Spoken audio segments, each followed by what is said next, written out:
breeze, the half-hidden moonlight, and the senses of an assassin whispering the same thing.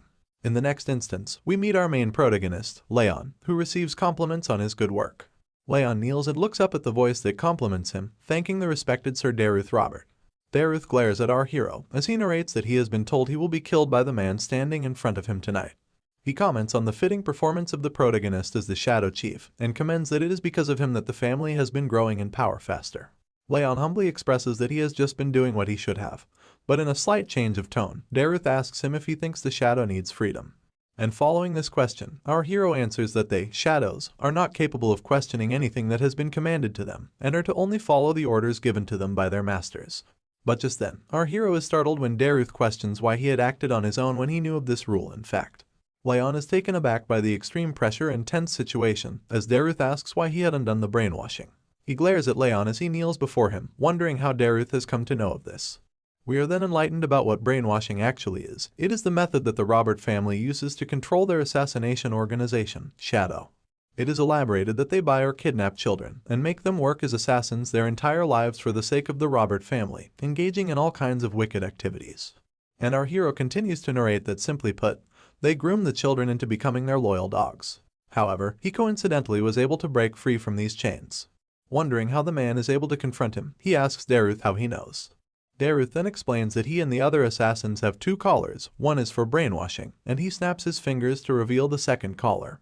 And just then, our hero feels a sudden intense pain in his chest. He bleeds from his mouth and continues to wail in agony and excruciating pain. He grabs hold of his chest firmly and wonders what kind of pain this is, expressing it to be as if his heart is being sawed in half. A dark red aura surrounds Raon as he glares upon the torturer in front of him, and Derus explains it to be the rage worm.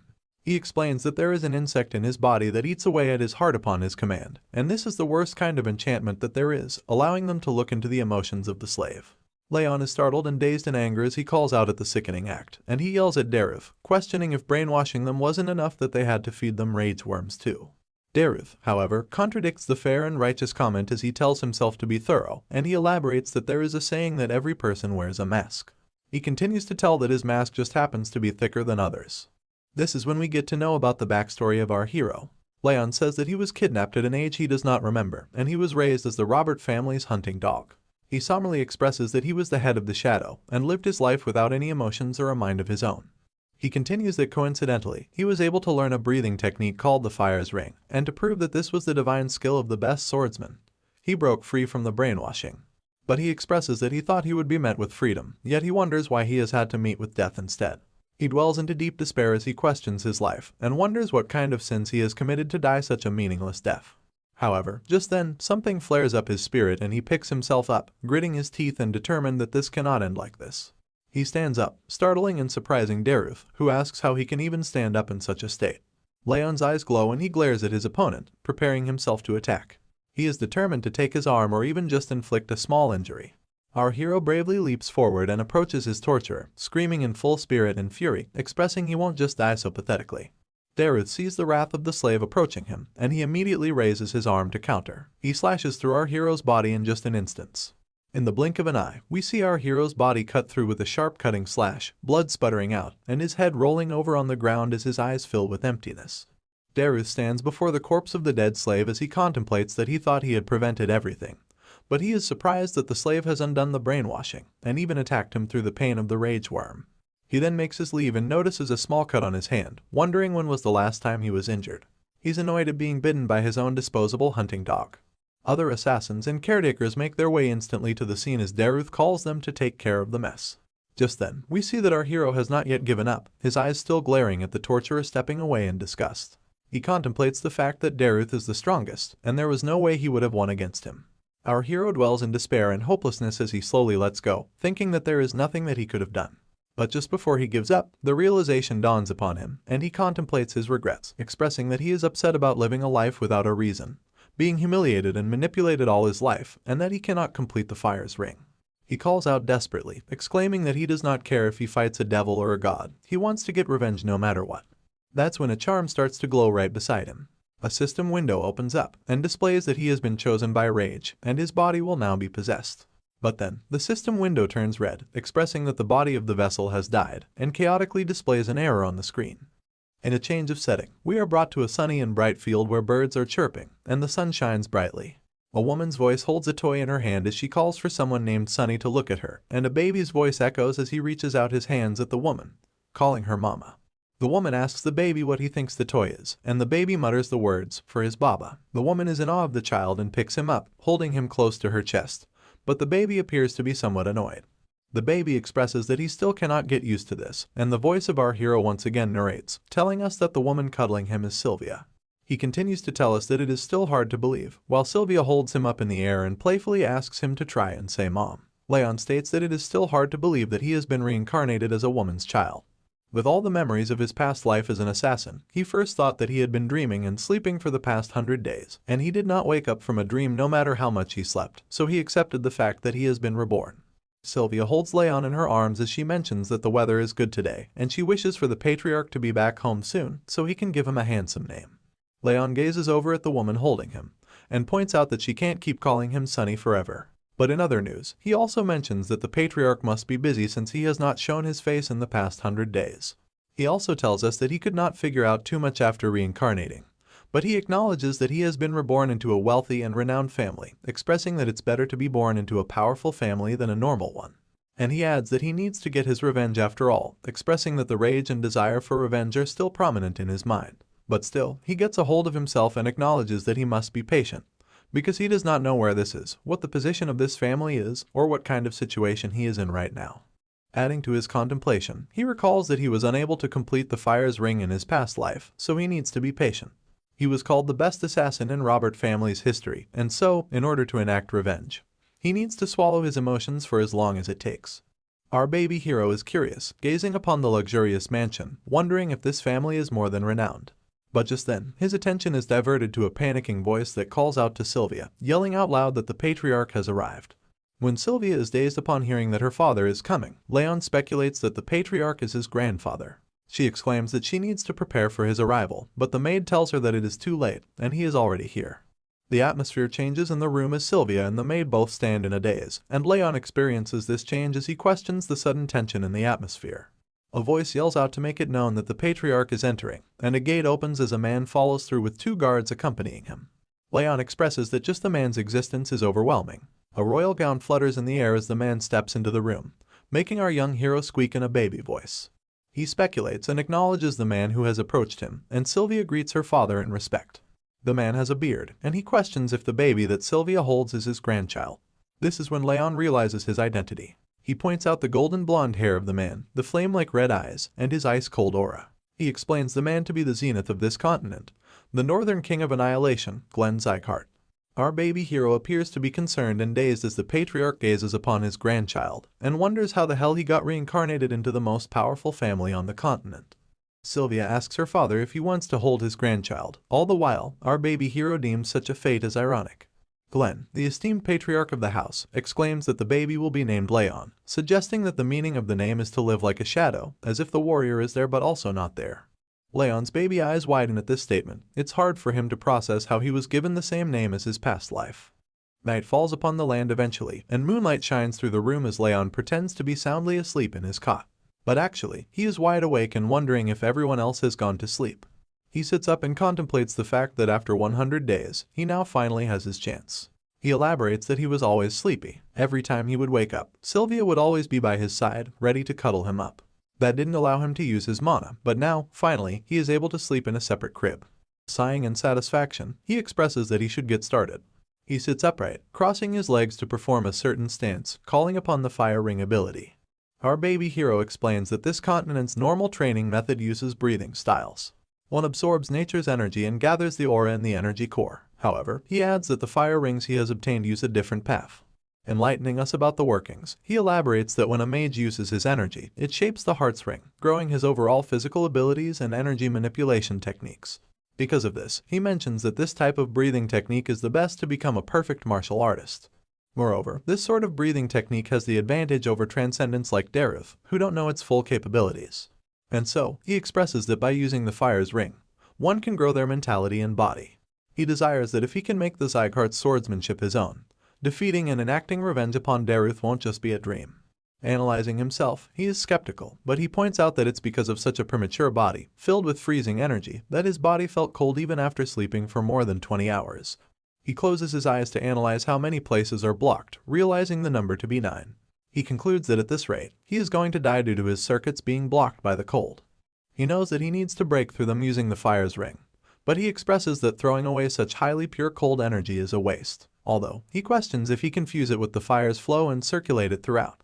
Some time has passed, and our baby hero has concluded his training. Although he thinks that it is slow, he is still making very good progress. Just before he decides to move on to the next stage, he feels a bit agitated. He acknowledges that his body is tired, questioning the stamina of this premature body getting tired after such little training. But our poor baby can't help it, and he feels the weight of his eyes as he slowly closes them to sleep.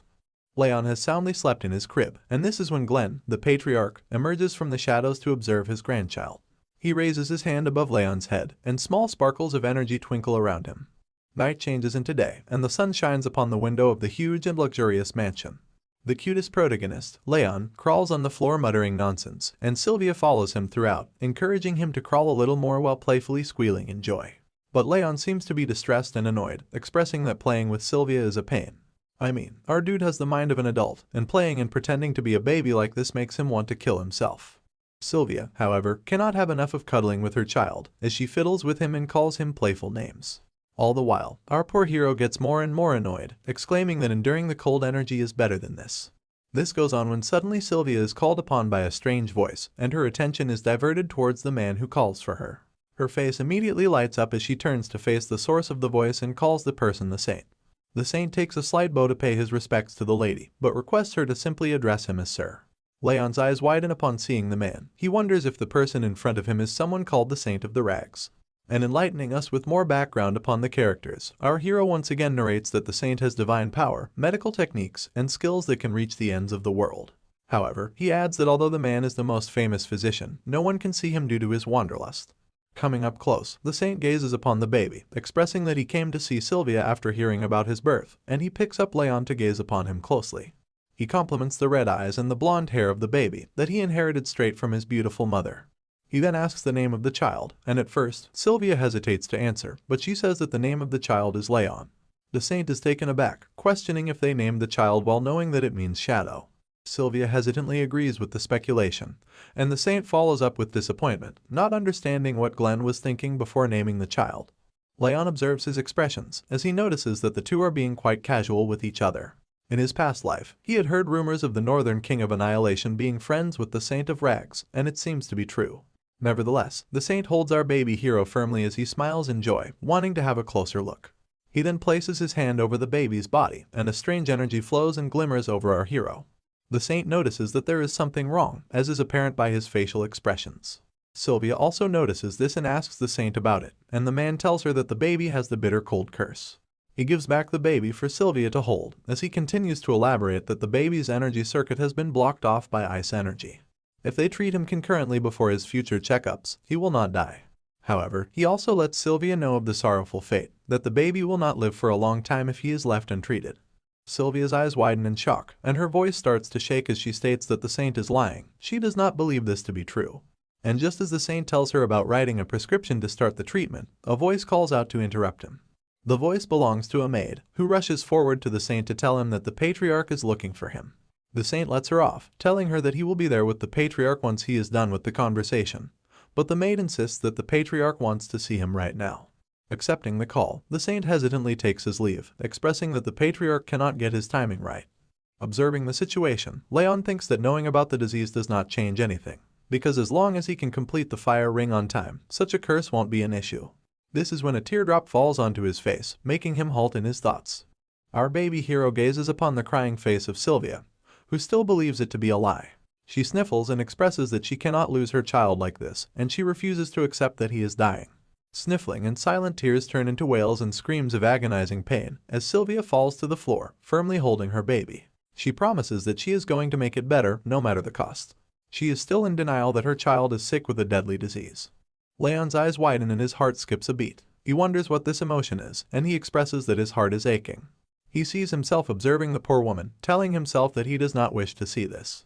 Among the wails and the screams, Sylvia suddenly stops crying when her baby's hand touches her face to wipe off the tears. She gazes upon her baby closely with her eyes full of shock, and Leon reaches for her in an attempt to call for her, until he manages to mutter the word mommy. Meanwhile, Glenn was busy engaging in a conversation with the saint, when suddenly, a commotion rises from the other room, diverting their attention. The voices of the maid yell and call for Lady Sylvia to stop, and Glenn questions what the ruckus is all about. The maid follows after Sylvia as the yelling continues, and she warns her that the patriarch is inside the room. The door breaks open, and Sylvia barges into the room despite the maid's best efforts. She glares at the patriarch while she huffs and puffs to catch her breath. The red eyes of the patriarch, Glenn, glare at his daughter as he confronts her about the reason for this ruckus. He mentions the rude and unsightly behavior, demanding a suitable answer. But he stops mid-sentence when he sees his daughter kneeling before him on the floor with tears in her eyes, begging him to save her child. Starting right off where we left, Sylvia is seen begging the patriarch to save her child. However, the patriarch does not seem to be bothered as he sips away on his tea. Being persistent as she is, Sylvia exclaims that the patriarch is well aware of the child's state and how much the child means to her. She repeatedly asks him to save him. But adding to the bleak and tense atmosphere, the patriarch coldly questions why he would want to save someone who cannot contribute to the family. He expresses that the child is an example of how difficult a martial artist's life is. Sylvia continues to persuade the patriarch as she mentions the child to be his grandson. But he is not fazed.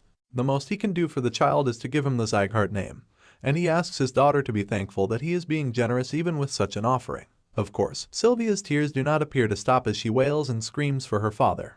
The cruel man then asks the guards to take her away, and the brutish men drag her out of the room. Sylvia's screams and wails can be well heard across the mansion, as she desperately shouts at her father to save her child. The cries do not go unnoticed because the saint observes this commotion. He sighs in disappointment and calls the patriarch stubborn. This is when, in a shocking turn of events, the saint questions what the patriarch plans to do now when he has called him to look upon his grandson's condition. The patriarch overlooks the confrontation and quietly sips on his tea, asking the saint to give the details. He continues to do so, saying that as Leon grows, the condition worsens with his age. But he emphasizes that thanks to the patriarch's aura pushing out some of the cold air, he will be fine for a bit. However, the unforeseen situation dawns upon the patriarch as it is made known that his grandson will not be able to become a martial artist. Following the patriarch's strange dilemma and behavior, the saint asks why he has named the child Shadow, expressing that there are many names that he could have chosen from. Interestingly, the patriarch mentions that the name, Raon, does not just mean shadow. He continues to enlighten the saint, as he mentions that 1,000 years ago, it had another meaning too. At the break of dawn, as the sun shines down, we are brought into the setting of the mansion as Sylvia holds down a spoon with some medicine. She encourages Leon to gulp down the medicine provided by the saint. Anticipating a speedy recovery, the maid and Sylvia both close their eyes, wishing the baby to be healed. They open their eyes at the sound of the baby squealing and reaching out his hand for his mother. Sylvia celebrates in joy along with the maid, Helen, happy that her son is healing and enduring. Helen agrees with the lady as she also adds that he must have understood their intentions. Holding her son firmly in her arms, Sylvia draws Leon closer as he contemplates feeling better. He notices the medicine to be the fire attribute medicine, which is creating warm air to push out the cold air from his mana circuits. Satisfied with the results of the medicine, Sylvia encourages and playfully asks if her son understands her intentions. Our baby hero nervously and hesitantly accepts taking in more medicine. Fast forwarding a couple of years, we are brought to a setting where our baby hero has grown. He narrates to fill in the gaps for us. Leon says that he started training after taking the medicine, and after achieving a groundbreaking first fire ring. 2 more years of training have passed. All grown up, our baby hero is not so baby anymore, and he expresses the same emotion as he continues to narrate his daily routine from the last 2 years. After playing with Sylvia and Helen around nap time and midnight, he would always train. Even more time has passed since the start of his training, and now our hero is 5 years old. We see a grown-up Leon sitting upright on his bed as he smiles in satisfaction, and a system window appears in front of him showing his achievements at such a young age. The window highlights that he has now finally achieved the 2nd Ring of Fire. By this time, it is revealed that Leon has managed to create the 2-star Ring of Fire. Leon observes and gazes upon the message window as he contemplates the factors of the 2-star Ring of Fire. He elaborates that at this stage, the flames revolve in cross-formation, and his energy observation gets more sensitive. The deep contemplation and celebration are, however, interrupted by Helen, who calls for Leon, expressing that he is up early this morning. She asks if she can take his laundry, and Leon approves. He observes Helen work her way through his laundry, as he realizes that she cannot see the message window appearing before him. And now we learn, as Leon tells us, that the message windows first started appearing when he obtained the 1-star fire ring. In a flashback, our hero narrates that he did not know what it was at first, but he soon realized it to be a comfortable status window that lets him check all his stats. He also mentions Helen's strange reaction when he first started interacting with the window. He expresses that it was evident that the message was only available to him.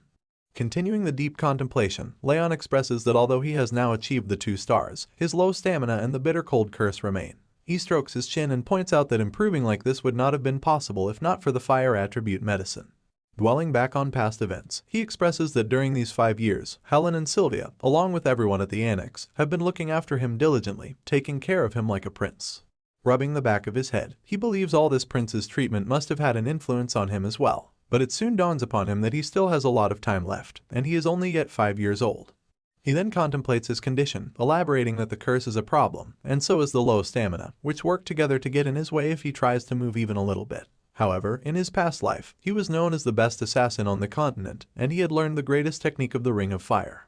Our hero draws a ball of fire that revolves and hovers in his hands. He plans that once he completes the Ring of Fire, using his past experiences, the weaknesses will soon be gone forever. He adds that upon learning the Sieghart's swordsmanship, he will be able to slay Derus' neck. But as Derus is one of the strongest transcendents on the continent, Raon knows that he won't be able to keep his mind stable if he goes insane from revenge. He concludes that even if it's slow, he needs to gain the power and finish him off when the opportunity arises. Just as our hero determines to train even harder, a voice calls at him, acknowledging that he is awake. He turns his attention towards the voice and finds his mother, reminding him that they have to go somewhere today, and asking him to get changed so they can leave. Raon looks out the window and elaborates that the powers that maintain the balance of the continent are called the 5 demons and 6 emperors. As a cart travels across the stone road, our hero continues to explain that of those powers, he has been born into the Sieghart family, which belongs to the 6 emperors. He adds that the emperors demonstrate a positive influence, while the demons threaten the peace of the continent. He also explains that there are several other powers outside of these, and so there happens to be a judgment ceremony to determine if these powers are good or bad. The cart falls into the gates of an annex, as Raon expresses that today is the Sieghart family's judgment ceremony. The gossiping mouths of the families that have already arrived at the ceremony echo throughout the hall as they chat and engage in meaningless conversation. The gossiping continues as they call out to other families and their sons. Just when there is talk about Sylvia and her son, it is seen that Sylvia walks into the hall with Raon holding her hand. The chatter in the hall rises as they call Sylvia an outcast. The cold faces of the families in the hall glare upon Sylvia as she walks in and observes the cutting eyes of the families that stand before her. As Raon walks along with his mother into the hall, the chatter continues, and they point out at Raon, gossiping about his height and the rumors of him being sick being true. There is refusal and denial in the words that cut through Sylvia's skin. She hears people questioning why the outcast's son is participating in the judgment ceremony. The people express their hatred as they exclaim that they did not want to see the two, for it drops the ceremony's standards. Raon notices the harsh words of the families from the direct line. He questions if there are some kinds of circumstances behind the words, but he immediately gets a hold of himself. He expresses that he does not care if they are talking ill of him. However, he is startled to hear the words of people calling his mother, Sylvia, shameless. Hardening his facial expressions, Raon expresses anger and is infuriated at the harsh words being thrown at his mother. He quickly snaps back into reality when Sylvia calls for him. She tells him that it's okay and asks him to just look at his mom. Our hero bravely accepts and moves forward with his mother, and just then, a voice yells out to make it known that the patriarch is entering.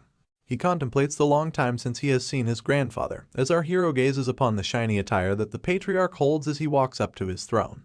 The powerful presence of the patriarch is known, as he sits on the throne and the announcer yells out his name.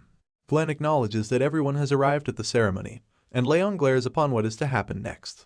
The patriarch's hand swishes, and a giant sword appears before the people in the hall. Raon is taken aback in nervousness as he questions if it is the sword of judgment. And then, the heavy voice of the patriarch calls out for the judgment ceremony to begin. Glenn Sieghart has made the judgment sword appear in front of the audience for the judgment ceremony, which our hero explains that upon placing one's hand on the stone sword, the sword determines the mana ability that they possess. Glenn glances upon the audience when the announcer calls for the name of Sieghart to begin the ceremony. Burn sits up enthusiastically at his call to be acknowledged. Raon observes Burn approach the stone sword, and he explains that from the age of 4, the skull of the child begins to close up, and from then on, the child's mana ability remains stagnant. Loud and shining energy flares up around the hall atmosphere as Burn holds his hand upon the stone sword. Raon adds that this place is where the judgment ceremony takes place to determine the kid's mana ability. Green energy illuminates the hall, and applause follows as the audience discusses and judges the light that is being emitted. They conclude it to be the wind ability of great quality and applaud the boy. The patriarch also commends the great ability, commenting it to be an attribute well suited for a swordsman and encouraging the child to channel the wind forth. Next up, a boy from the vassal family of Raon is announced to come forward, and he sits up to acknowledge his call. Observing and judging the different patterns and interactions, Raon concludes and explains that how far the light travels indicates the mana's purity, while the mana's attribute is determined by the sword's tip. He elaborates that this is how the Sieghart family determines their talent. He also observes the cheering and enthusiasm among the families as they applaud Raon for his ability, commending his family name and comparing him with Burin. Raon notices that these people value their talent just as much as they value their life. And so, he guesses that he won't be able to display good results. Although the Ring of Fire is on the 2-star levels, his mana circuits still have a lot of cold on them. But truth be told, such things don't really matter to our boy. Just in time, the announcer lastly calls for our hero, and he feels the intense glares and sights of disgust that the families portray at him. The patriarch joins this sentiment, and Raon is called forward. Sylvia smiles and calls for her son to proceed, and Raon obeys. He knows that he does not anticipate extraordinary results, he just needs to find a mana attribute that best suits this body. Sylvia guides Raon as she tells him to do the same as the other kids, and Raon listens. He steps forward and sighs nervously, before placing his palm on the stone sword. Surprisingly, a loud golden light is emitted through the stone sword, and our hero's eyes widen at this sight. He wonders what this light represents.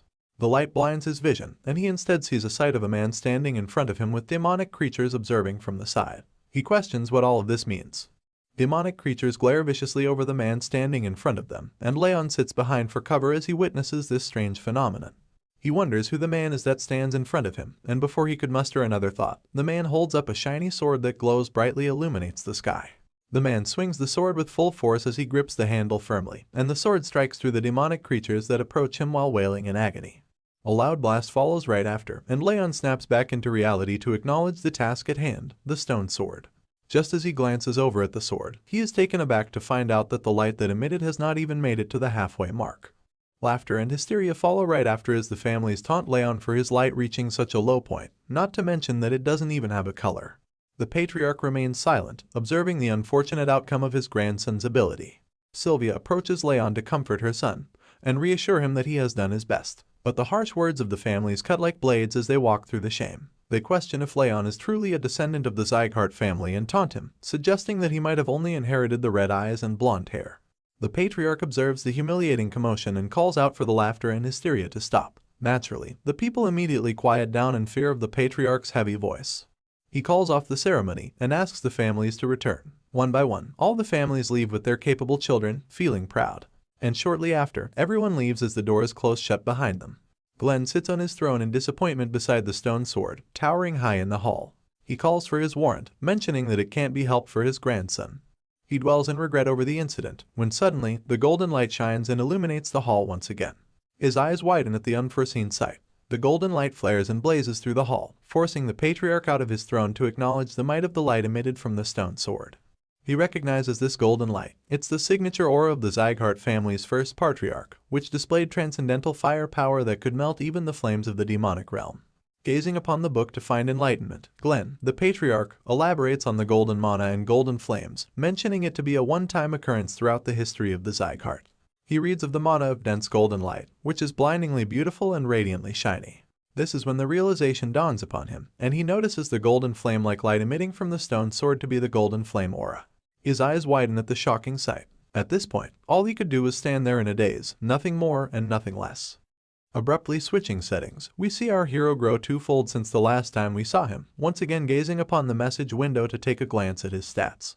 He reaches out his finger at the screen, wondering if it is time for him to reach the 3-star Ring of Fire already. Narrating over the scene, he tells us that 7 years have already passed since the judgment ceremony, and he has now turned 12 years old. He explains that with consistent training, he is now at the doorstep of reaching the 3 fire rings.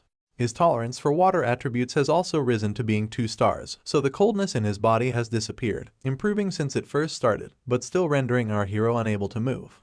Moving forward in the present, Raon plans to begin training soon, when suddenly Sylvia's voice calls at him, and she approaches him to ask why he is not ready for the occasion yet. She asks him to leave quickly before they get late. Raon obediently agrees with his mom and contemplates the fact that the second judgment ceremony has come to face him once again. He annoyingly exclaims that he will have to see those bastards from the direct line of families. The concept of time in this universe really is twisted, because we are once again brought back to the judgment ceremony hall. The voice of the announcer commends the last family competitor and calls for the judgment ceremony's end. Raon wonders if it is because it's the judgment ceremony of the indirect bloodlines today that the ceremony has ended earlier than expected. This is also when the patriarch calls for his name. And acknowledging the patriarch, Raon addresses his call. Glenn confronts Raon for not responding to the basic training orders that he has been receiving for the last month, but our hero is confused and dazed at the sudden confrontation. He does not know what the patriarch is talking about.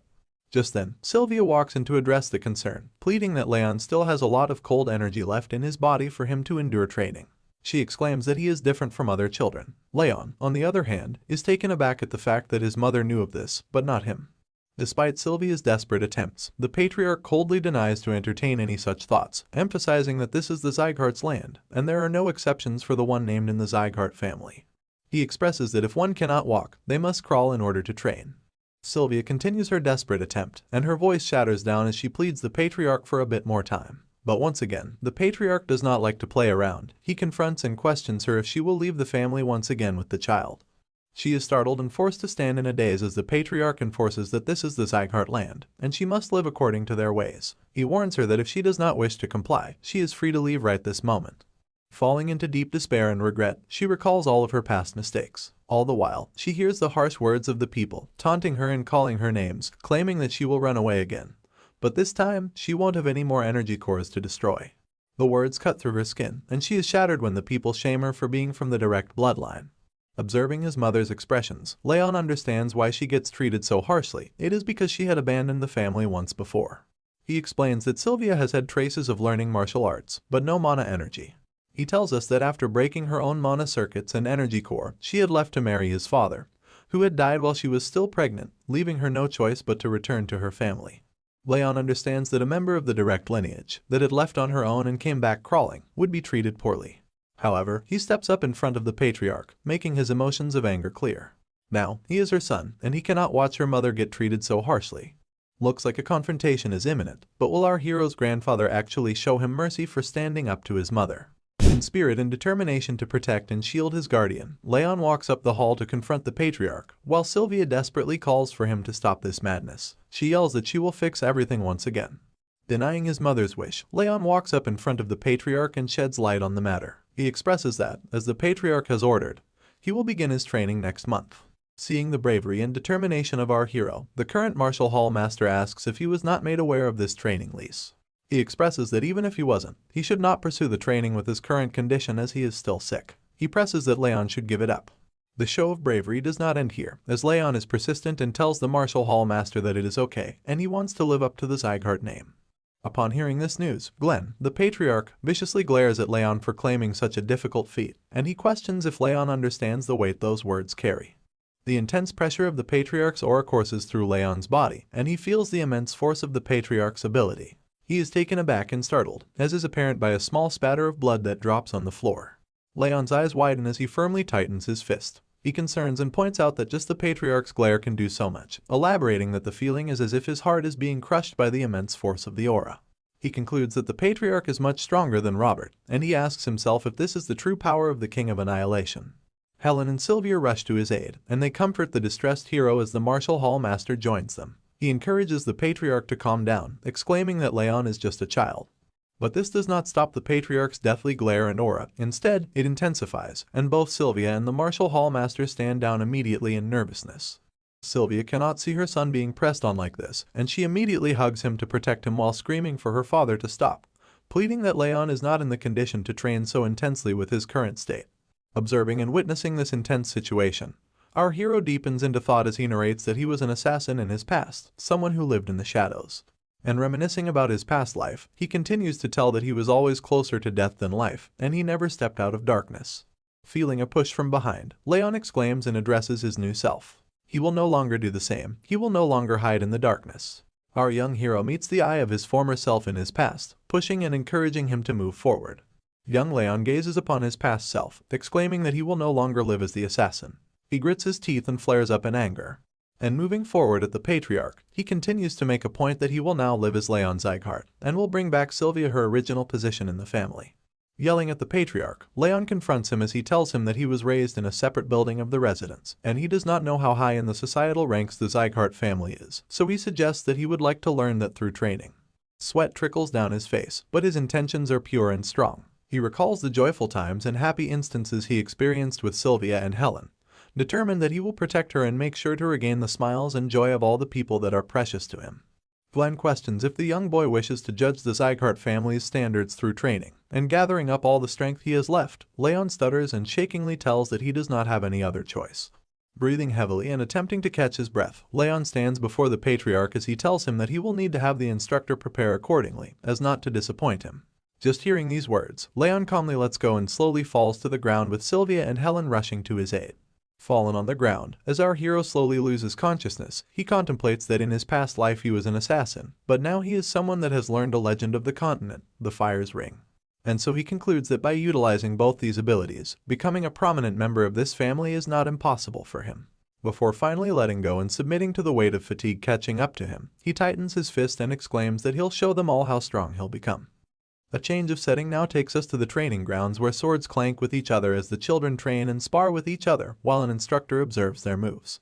We are then introduced to the intermediate martial hall master, House Sieghart, who questions the claim that the boy was too weak to even properly move. A nervous messenger reports to the martial hall master as he elaborates that many maids have overheard the conversations between the saint and the patriarch, and it is definite that the boy is suffering from a serious illness. Karan deepens in thought as he recalls that the boy's body was definitely in a bad condition when he saw him earlier today in the judgment ceremony, and all the other times he's seen him, but he wonders how the child was able to withstand his father's aura. Concluding his contemplation, he recalls that Sylvia was known to be more talented than anyone else. Following his deep thinking, he calls the messenger to place a maid in their building and to do so as quickly as possible. The man obeys and agrees to do so. Our hero is seen sprinting over grassy fields as Sylvia chases him down, pleading that he does not push himself. He is determined as he runs faster and faster, while Karan's voice still echoes, and he exclaims, asking the messenger to have the planted maid report everything that happens there. Chanting the name of the respected patriarch, the secretariat guards salute and make way for him as he walks down his path into the annex. A mysterious man with long red hair and pointy ears lies comfortably on a couch, his face hidden by a hat. The patriarch approaches the man and addresses him as Lemmer, asking him to stop pretending to be asleep and to get up. Lemmer sits up immediately at this call and commends that the patriarch really is amazing. This is when we are introduced to the brilliant sword, Lemmer Dias. He elaborates that the patriarch is the only one his sleeping techniques don't work on. Glenn expresses concern that Lemmer, as the head instructor, is wasting his time on such nonsense while all the other instructors are working hard. Lemmer answers this concern by playfully telling him that they are only following his orders and are working with their bodies, while he works with his head. Annoyed, the patriarch exclaims that Lemmer has not matured even after 50 years, but Lemmer laughs it off, stating that people don't really change, and besides, he is an elf anyway. Observing the patriarch's concerned look, he asks if he is here to talk about his grandson too, and he adds that Sylvia had come too. This surprises the patriarch, and he explains that she asked him to make sure that Raon does not get hurt. Lemmer stands up to face the patriarch as he elaborates that if he is here to ask him the same, he is wasting his time. He elaborates that Glenn himself had expressed that he won't interfere in the 5th training hall. Following this rant, Lemmer presses with a heavy tone that he won't make any exceptions for his grandson either, and the patriarch surprisingly agrees to this, which shakes up Lemmer, who expected a different response. Glenn stands firm as he asks Lemmer not to lessen the intensity of the training, stating that he does not want any weaklings. Taken aback, Lemmer gasps and covers his mouth to express the sheer shock that the patriarch has put him through just as the realization dawns upon him.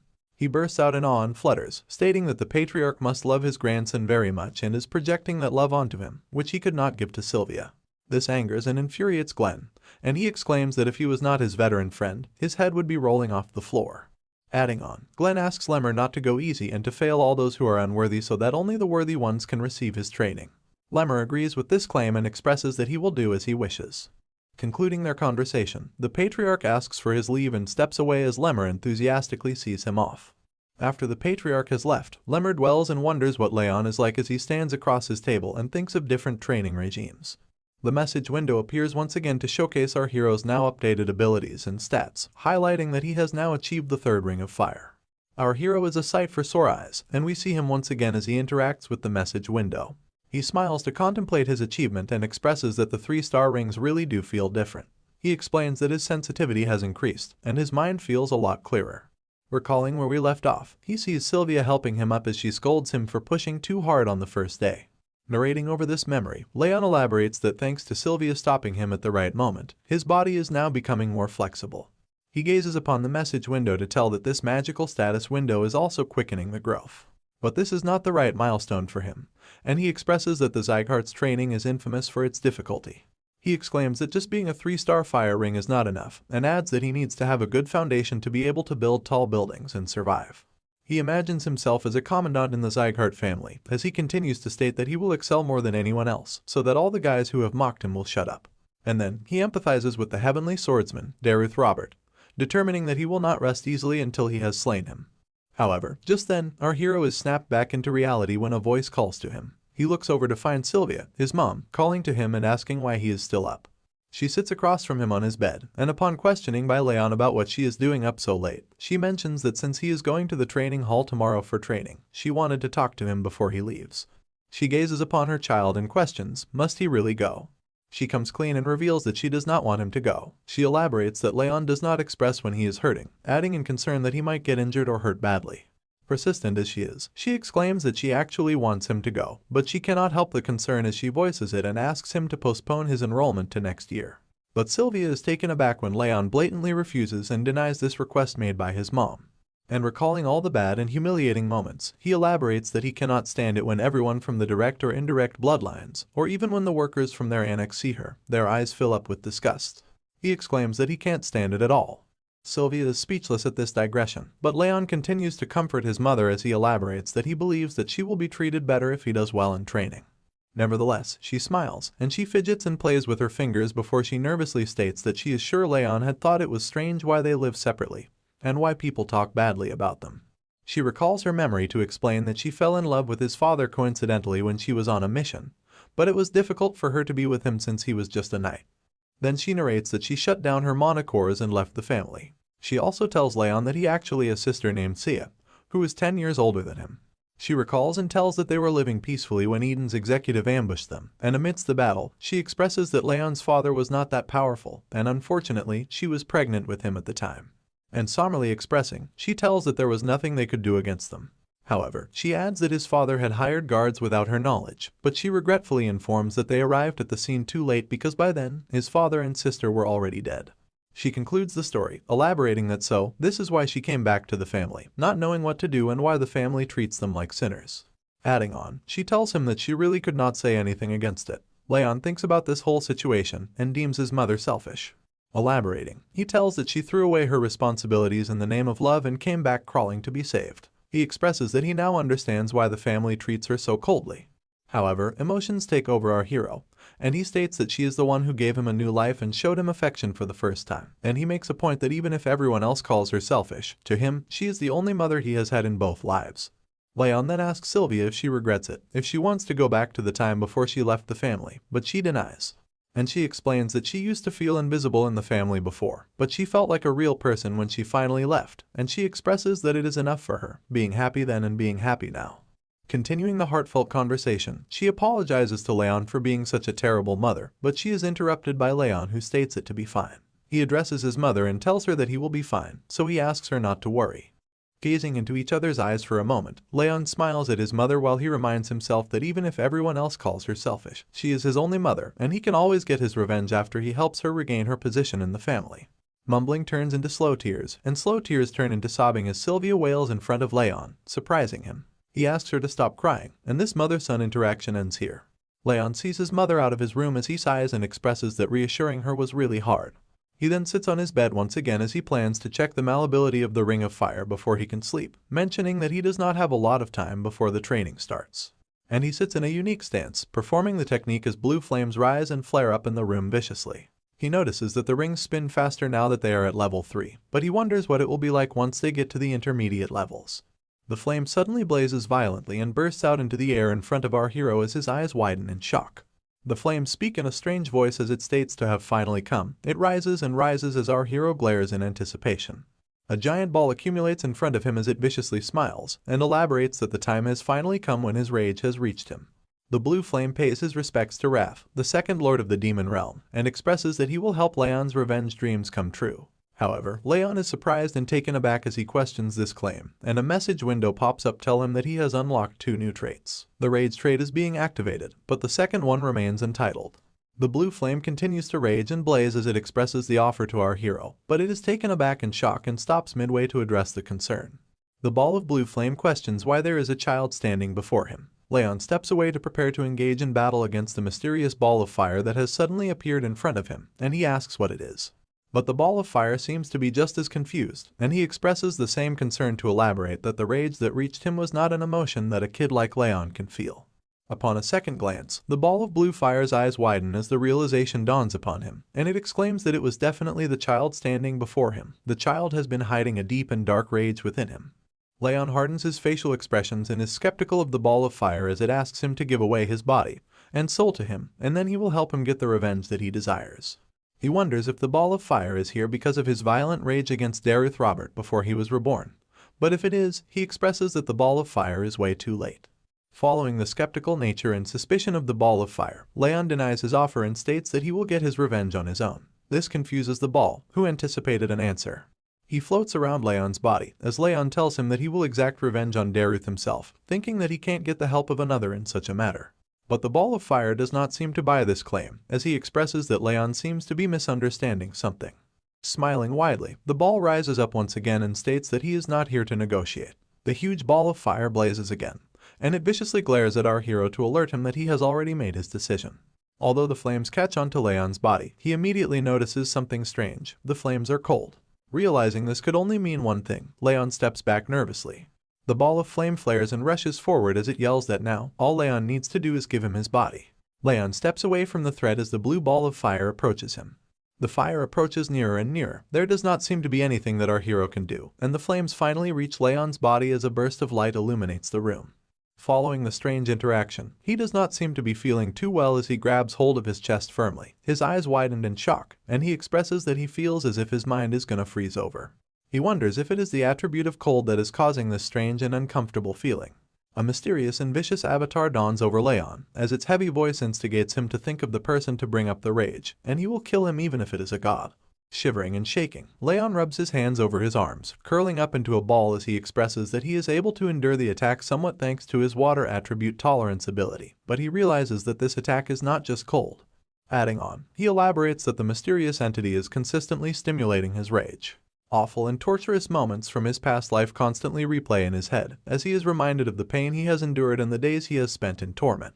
The mysterious man hollows over near to our hero's ear, as he exclaims that he will break the man's skull and eat up on his flesh, and so, Raon gives up on his body and lets the man take over.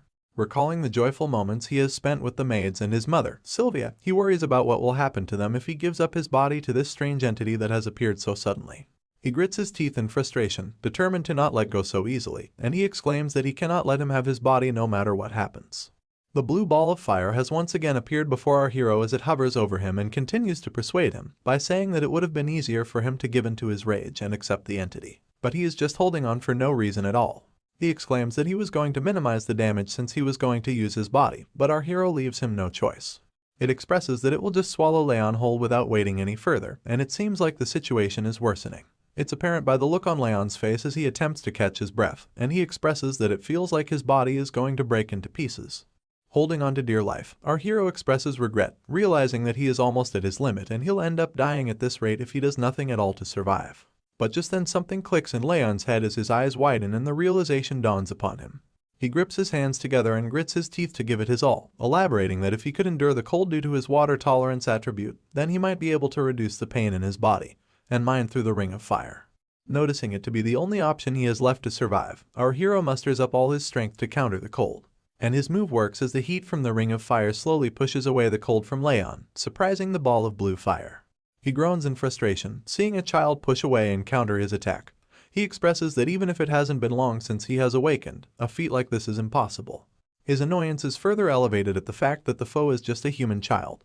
Sweat trickles down Raon's face as the cold slowly goes away and the heat of the ring of fire intensifies. He glares at the ball of fire and warns that he will get revenge on his own, without needing to let a ghost use his body. The blue ball of fire is offended by this statement as it rages and blazes violently at our hero. He questions how dare the human child call one of the great demon lords a ghost. Playfully teasing the entity, Raon asks why he hasn't been able to kill him if he is a lord of the demon realm. He continues to tease and taunt the lord as he states that the lord of the demon realm isn't anything special, and he suggests that he just disappears. Infuriated at this insulting interaction, the ball of fire starts growling at Raon. Observing and recalling the demon lord's words, Raon realizes that he is said to have just awakened, which could possibly mean that the ball of a demon lord has yet to restore his full strength. Raon's deepening thoughts over the strange lord of the demon realm are broken off by a message from the system window that notifies him of special abilities that have been unlocked. Gazing upon the message window in curiosity, he finds his stats to be shown in a number format. At this realization, the lord of the demon realm freaks out, yelling that it is his authority, and he questions why the little boy has it. Our hero asks if the blue ball of fire has anything to do with the sudden change in the format of the message window, and although the ball frowns at first, it affirms that he has made the system, and he annoyingly questions why it is with him. Feeding into his curiosity, Raon once again asks what kind of system it is, but the demon lord has no interest in revealing anything to him. But he finds himself immediately taken aback and dazed when Raon answers his own question to express that it might be for quicker progress. The blue ball of fire blazes in rage and confusion as he wonders how the little boy knows. Raon, on the other hand, blatantly glares at the spirit in front of him, concluding that he can't even hide his emotions at all. Contemplating over the mysterious workings of the system, our hero mentions that he too had thought it to be strange that his Ring of Fire ability was more effective than in his past life, but now he realizes that it was because of the system. Filled with rage and frustration, the spirit of the demon lord flares violently as he demands that the little boy gives up his authority and body to him. But just as he continues to press on our hero, he sees a powerful energy blow coming towards him, and he immediately dodges as the attack flows right through its hollow spiritual form. Enraged even more, he asks what the little boy is doing, and Raon gleefully expresses that he has hit him with mana just in case. Observing the outcome of the attack, he notices that the spirit of the demon lord does not have a physical body, which would mean that aura won't work on him either. And considering the fact that no one else has come rushing in after the ruckus they have caused, it's apparent that he's probably the only one who can see or hear this spirit. Having enough of the little boy taunting and playing with him, the blue ball of fire is fed up and yells at Raon before flowing directly at his wrist. Raon's eyes widen as he flinches at the sudden hostile movement, but he is taken aback again when the blue ball of fire has now turned into a bracelet with ice crystals for beads. And even in the form of a mere bracelet, the lord of the demon realm does not shy away from shit-talking. He exclaims that it hasn't been long since his seal has been undone, but his powers will return soon, and then no one will be able to stop him. He warns that he will stick with Raon till the day he dies. Our hero is nervous. He expresses the entity to be a leech, but he is afraid of the system going away if he tries to take him off, and he is also concerned about what he might do to Sylvia and Helen. But concluding the interaction, he glares at the bracelet once again, determining that it might be better to keep him close and watch him. He will just restrict him, and hope that he grows stronger fast enough before him. Bothered by the look of the bracelet, Raon asks why the spirit had to take the form of a floral bracelet, exclaiming that it does not look good on him. The spirit frowns and yells at Raon to respect his taste. And what can Raon even do at this point, which is why he just sighs. The sun brightly shines over the morning ground, and Helen and Sylvia are seen waiting in the grand hall of the annex. Sylvia is worried for her son, while Helen consoles and comforts her, assuring her that the young master will do well. That's when Raon finally comes down from his room. He calls out that he is ready, and Sylvia and Helen immediately glance over at our young hero walking down the stairs. He smiles and expresses that he will now be going to the training hall. Our hero leaves the annex for his big day at the training hall, and Helen can't help herself but worry for her young master as she asks him not to push himself too much. Raon affirms her concerns and takes his leave. Pointing out Sylvia's sad and gleeful face, Helen asks her if she is going to see off the young master with such a face and make him sad. She listens to her words as she crouches down to hold her son, and tells him that she believes in him. Raon smiles at this beautiful gesture from his mother and shares the same sentiment as he affirms that he won't push himself too hard and won't give up if it gets too difficult. Saying this, our hero takes off to achieve his dreams as he waves to say goodbye. Sylvia still can't help herself as she glares at her son leaving her side. She asks Helen if she thinks he will be alright, and she comforts her, telling her that he has gotten much better, so much so that he might even pass the training. Not being able to take her eyes off her precious son, Sylvia expresses that Helen is right. But she still cannot let go of the fact that Raon is different from other children. A few moments before the great send-off, we see Sylvia hugging the young master, as Helen notifies her that the instructor assigned to him is the best in the Sieghart family. She comforts her once again, saying that Raon has been trying really hard recently, so she is sure that he will be able to make it. And Raon shares the same determination, as he repeats Helen's words and tells his mom that he won't get hurt, staying true to his promise. He asks her not to worry. But Sylvia, being a mother, can't stop crying as she holds onto her dear son. Raon expresses that he will stay true to his promise and make sure to keep himself safe. She recalls her son's words, asking her to trust him, and she holds onto her chest, calling for her son as he walks away. Shaking and trembling, Sylvia is in despair. She does not want her dear son to leave her. Exclaiming, she asks him to come back safely, while Helen comforts her to get a grip. The training grounds have been set for training as of now, and we are finally brought to the 5th training hall of the Siegharts. Numerous young participants walk up the walkway into the training hall as they converse to ask where they are from. A group of 2 siblings, in particular, are seen walking as they smile and mention that their father and mother told them to get into the top 10. Walking among the huge crowd of aspiring martial artists is our hero, Raon, and he is also a bit surprised to see the number of people present. He elaborates that it's not just people from the Sieghart family's direct and indirect bloodlines, but also recommended students from the vassal families and outside. Having a look around, he recalls that according to Helen, there are a lot of people this year, so the 6th training hall is also helping out. This is when he overhears students chuckling and whispering about, calling and pointing fingers at him. He looks over his shoulder to find students laughing and whispering as they make fun of him, expressing that he looks weak and fragile. The students also make fun of the floral bracelet, calling forth the spirit of the blue ball of fire, as it enrages and flares violently in question at the insult. Raon walks calmly up to the 2 kids as the blue ball of fire flows around them. He exclaims that the kids are parasites that do not know humility, and he will rip out their eyeballs and crush their spirits if they don't shut the fuck up. Instead of buzzing around like mosquitoes, Raon wants these brats to say everything to his face. This unexpected confrontation shakes up the students as they immediately turn back to face Raon. He confronts and asks the students if they do not know the saying of not speaking ill behind someone's back, especially if they cannot say it to their face. The kids are taken aback in fear as they mumble to point out that Raon is degraded to living in an annex, and he isn't even from the direct bloodline. But he will not be fazed by the harsh words, as he simply mentions that the students too are from the indirect bloodlines, which does not give them the right to question how he dares to confront them. The students snap and are enraged at Raon talking back at them. They exclaim that such is the tone someone uses when they're talking to a person below their own rank. And in a fit of frustration, one of the kids rushes forward to grab our hero by the neck as he cocks back his fist to attack. Raon also prepares to fight back. His eyes start to glow red, and he glares at the opponents before him. In the next instance, a voice yells out to stop the fight, and the kid stands down immediately, concerned about the consequences. Another kid walks up to them, saying that the training is starting soon, and points out that this place has outsiders visiting too. He questions if the students plan on shaming the Sieghart name. He is introduced to be from the direct bloodline, Baron Sieghart. Baron faces off against our hero in an intense stare-down, as the 2 students stand beside him in shame and apologize to the boy of the direct lineage. The arrogant boy crosses his arms to mention that our hero is still not aware of his place. He exclaims that Raon is nothing more than dust, telling him to stay low if he doesn't want to get kicked out of the annex. Following the confrontation, Baron recalls the time at the judgment ceremony, pissed that Raon getting the patriarch's attention was just pure luck, and he just used the situation to his advantage. Baron scoffs and frowns, concluding that a loser like Raon will definitely fail the training. Our hero observes as Baron walks away, asking him to leave if he is not going to behave, also mentioning that he is not going to pass the training anyway. But before Baron can leave, Raon points out that he has heard enough of his nonsense. This startles him, as his eyes widen in question at the unexpected statement. Baron immediately turns his head at the disrespectful child, and our hero continues. He insults Baron for his arrogance, claiming that the only thing going for him is the fact that he's from the direct bloodline. Aside from that, Raon warns him that he has no right or authority to talk down to him when he's not even a trainee. He then taunts him even further by saying that he might actually be able to do something if he goes and complains to his father like a brat. This enrages Baron as he grits his teeth in frustration, and his eyes sharpen at the bastard who has spewed such nonsense. But before he can do anything, a door bursts open beside the 2 growling beasts ready to kill each other. Out comes the red-haired elf, who stares in amazement at the 2 kids already fighting even before the training has begun. Raon immediately recognizes the man to be the Sieghart family's brilliant sword, Lemmer. He recalls that Lemmer had retired because his energy core had been destroyed.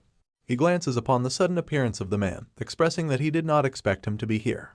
Meanwhile, Lemmer joyfully asks the kids to hold off the fight until at least the entrance ceremony ends. And obeying the brilliant sword, Baron walks away quietly as he scoffs. Moving forward, the entrance ceremony has started as all the students stand in line in front of a stage, where Lemmer welcomes them all and joyfully introduces himself to be the head instructor, who will be in charge of their training. Pointing out the number of candidates to be 160, he expresses that it's way too many. And so, he says that he will cut down the numbers with a series of tests. In fact, he clarifies that the number will be cut down to a quarter. This sparks confusion and astonishment among the crowd of students as they question this absurd claim. But Lemmer elaborates that he prefers to only keep a small number of elites and not bother with the riffraff. Spiking in anger, the Lord of the Demon Realm yells out to call the brilliant sword an arrogant bastard, threatening to cut down the elf-seers if he dares to look down on him. Raon desperately tries to shut him up as he strikes down on his bracelet. Lemmer casually sits and rocks on his chair upon the stage as he expresses that his word is considered law on the training grounds. If anyone has a problem with what he has to say, they can take it up with the Patriarch. Following this warning, he asks to begin the tests right away. He points out at the students, telling them to immediately start running. This confuses the students as they at first question this absurd test, but later they rush away as they compete against each other diligently. Lemmer cheers them on as he shouts that the basics of martial arts are physical strength and mental power, encouraging them to run as fast as they can. Sprinting before the other students, the spirit of the blue ball of fire appears in front of Raon to express his concern. It wonders why Raon is all the way in the back, when he should be aiming for the front. But Raon elaborates that it's not a competition, and he does not need to get past the other guys. Raon knows that Lemmer is observing, expressing that he looks into others' potential and temperament, and he won't be judging based on just what the eye can see. Sweat trickles down his face. He huffs desperately, attempting to catch his breath, and he assesses that the winner in this test is the one who endures till the end. Concluding his assessment, he is determined that he will make it till the end no matter what. Commenting on the test, the instructors announce that Sir Burin and Lady Lunan can be seen sprinting at the front. They discuss that everyone is fast, but it is especially so in the case of these two. Another instructor also adds that the speed they are running at isn't their best, so he's sure that they can run for hours on end. They continue to observe the students as they rush away on the track, as they commend the speed of the leading two to be extraordinary for their age, which means that their future growth will be incredible as well.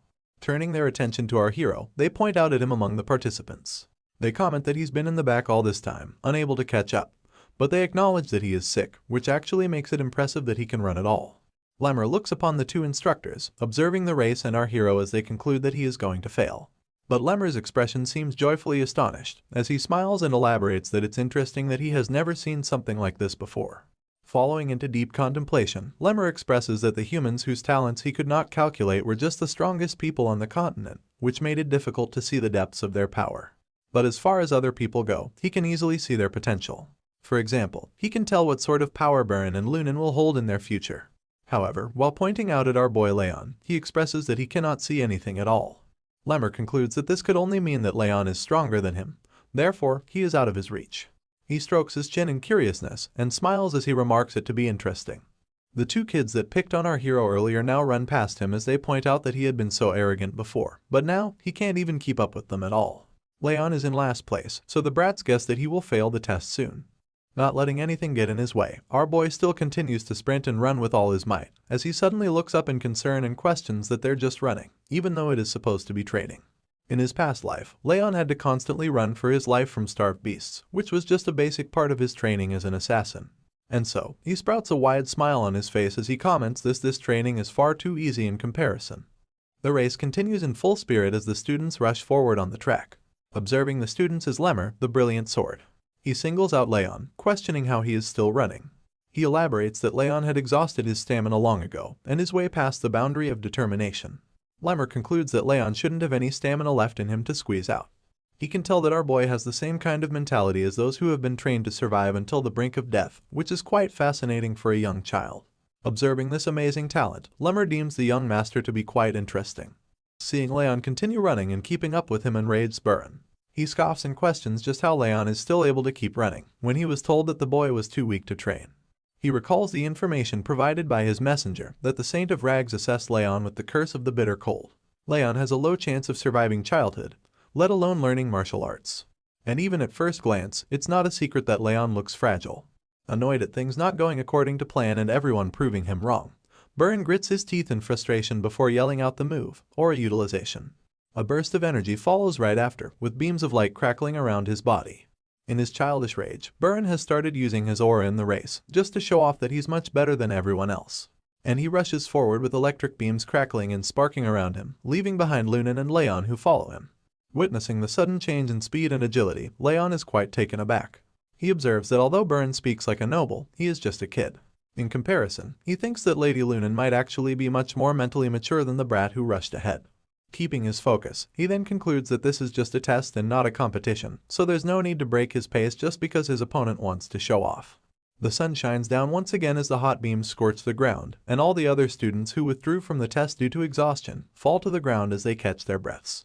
The two kids that called Raon names and bad-mouthed him observe and question how the boy is still able to keep running. Another student adds that she had heard of Raon being weak because he is ill, but this result contradicts everything.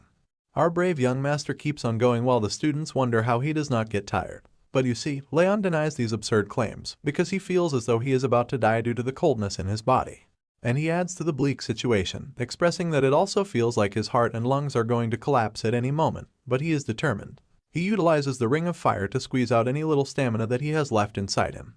Whatever the circumstances, he smiles at the conclusion that the ring of fire is improving quickly, and he plans that he just needs to activate it to full force in order to feel its proper effects. But before he can proceed, the voice of the blue spirit pops up once again, calling our boy pitiful. He questions the state of his body, and claims that he is nothing but his future vessel. The spirit of the blue ball of fire reaches out once again beside him, as he demands him to hand over his body and soul instead of trying to surpass the blue-haired human. Exclaiming in refusal of the unfortunate situation, our hero calls for it to stop. But it's too late. The spirit yells out that it will freeze everything, and a wave of freezing coldness strikes Raon. He frowns in pain and agitation just as the strong cold hits him, but he knows that he must endure the cold in order to pass the test and move on. Slowing down his pace, he feels as if his mind is being taken over by rage, but he knows he must endure it and pretend as if nothing is wrong. Fed up with the nonsense, Raon now confronts the spirit, asking him to stop this sabotage and stay still because this instigating act won't work on him. But the demon lord is persistent and questions Raon's claim, elaborating that there is no human that can withstand his rage. The cold intensifies and cuts through our hero's vitals, as is apparent when he grabs hold of his chest from the immense pain. The freezing cold strikes again, and the demon lord viciously expresses a desire to see how long he can endure the pain. This small setback is nothing for the brave warrior, as Raon knows that he has to endure the pain no matter what. Because if he shows even the slightest hint of weakness, the demon will swallow him whole. The pain intensifies and grows, but Raon holds his own to survive. The blue ball of fire is enraged, and it yells in frustration, questioning why his rage won't work on the weak little boy. Seeing the outcome of pushing himself too far, the fatigue catches up to him. He expresses that his body feels like it's going to collapse, and he might die at any moment. His eyes begin to close slowly as his consciousness slips, and he acknowledges that he cannot breathe properly. The intense situation now lessens when, before more damage can be done, the brilliant sword of the Sieghart calls for the test to be over, and all the students participating in the test fall like flies to catch their breath and take some rest on the ground. Raon also joins the students to catch his breath as he sweats profusely, while Burn glares at him with a look of frustration, calling him a determined bastard in annoyance. While catching his breath and breathing heavily, he acknowledges that he almost died and concludes that this life isn't going to be easy either. Lunan looks over and observes our hero while he catches his breath, before the spirit of the demon lord appears once again to throw a tantrum. He yells and puffs up in rage and frustration, calling him a monstrous bastard and questions how he managed to pull it off. But answering the question, Raon reminds him this is why he asked him to stop. Acknowledging the outcome of the limit testing training, he notices that the ring of fire has also grown, and thanks to the status window, his physical capacity has improved too. He aspires that if he continues to train like this, he can achieve greater feats. Just then, his attention is diverted, and he looks up to find a huge status window in front of him that notifies him of fulfilling the conditions, resulting in increased experience points and physical capabilities. Raon glares in astonishment at the status window with his mouth open, while the spirit of the demon lord exclaims and questions why he is getting extra experience points for putting up with his rage. He yells out and states it to be absurd. The students once again stand before the stage as Lemmer the brilliant sword commends everyone for doing their best, and he moves on to what he said before the test started. And hearing this, the looks on the students' faces show despair and nervousness as they await their inevitable failure of passing. But to their surprise, Lemmer playfully exclaims that he was just lying about cutting down the numbers to a quarter. This results in a loud and collective gasp from the students, which then transitions into yelling as the students enrage and express that they ran like hell because he said that. But Lemmer elaborates that he cannot fail so many people on the first day. He would not have anyone to teach. However, he also adds that he did not specify to fail them today.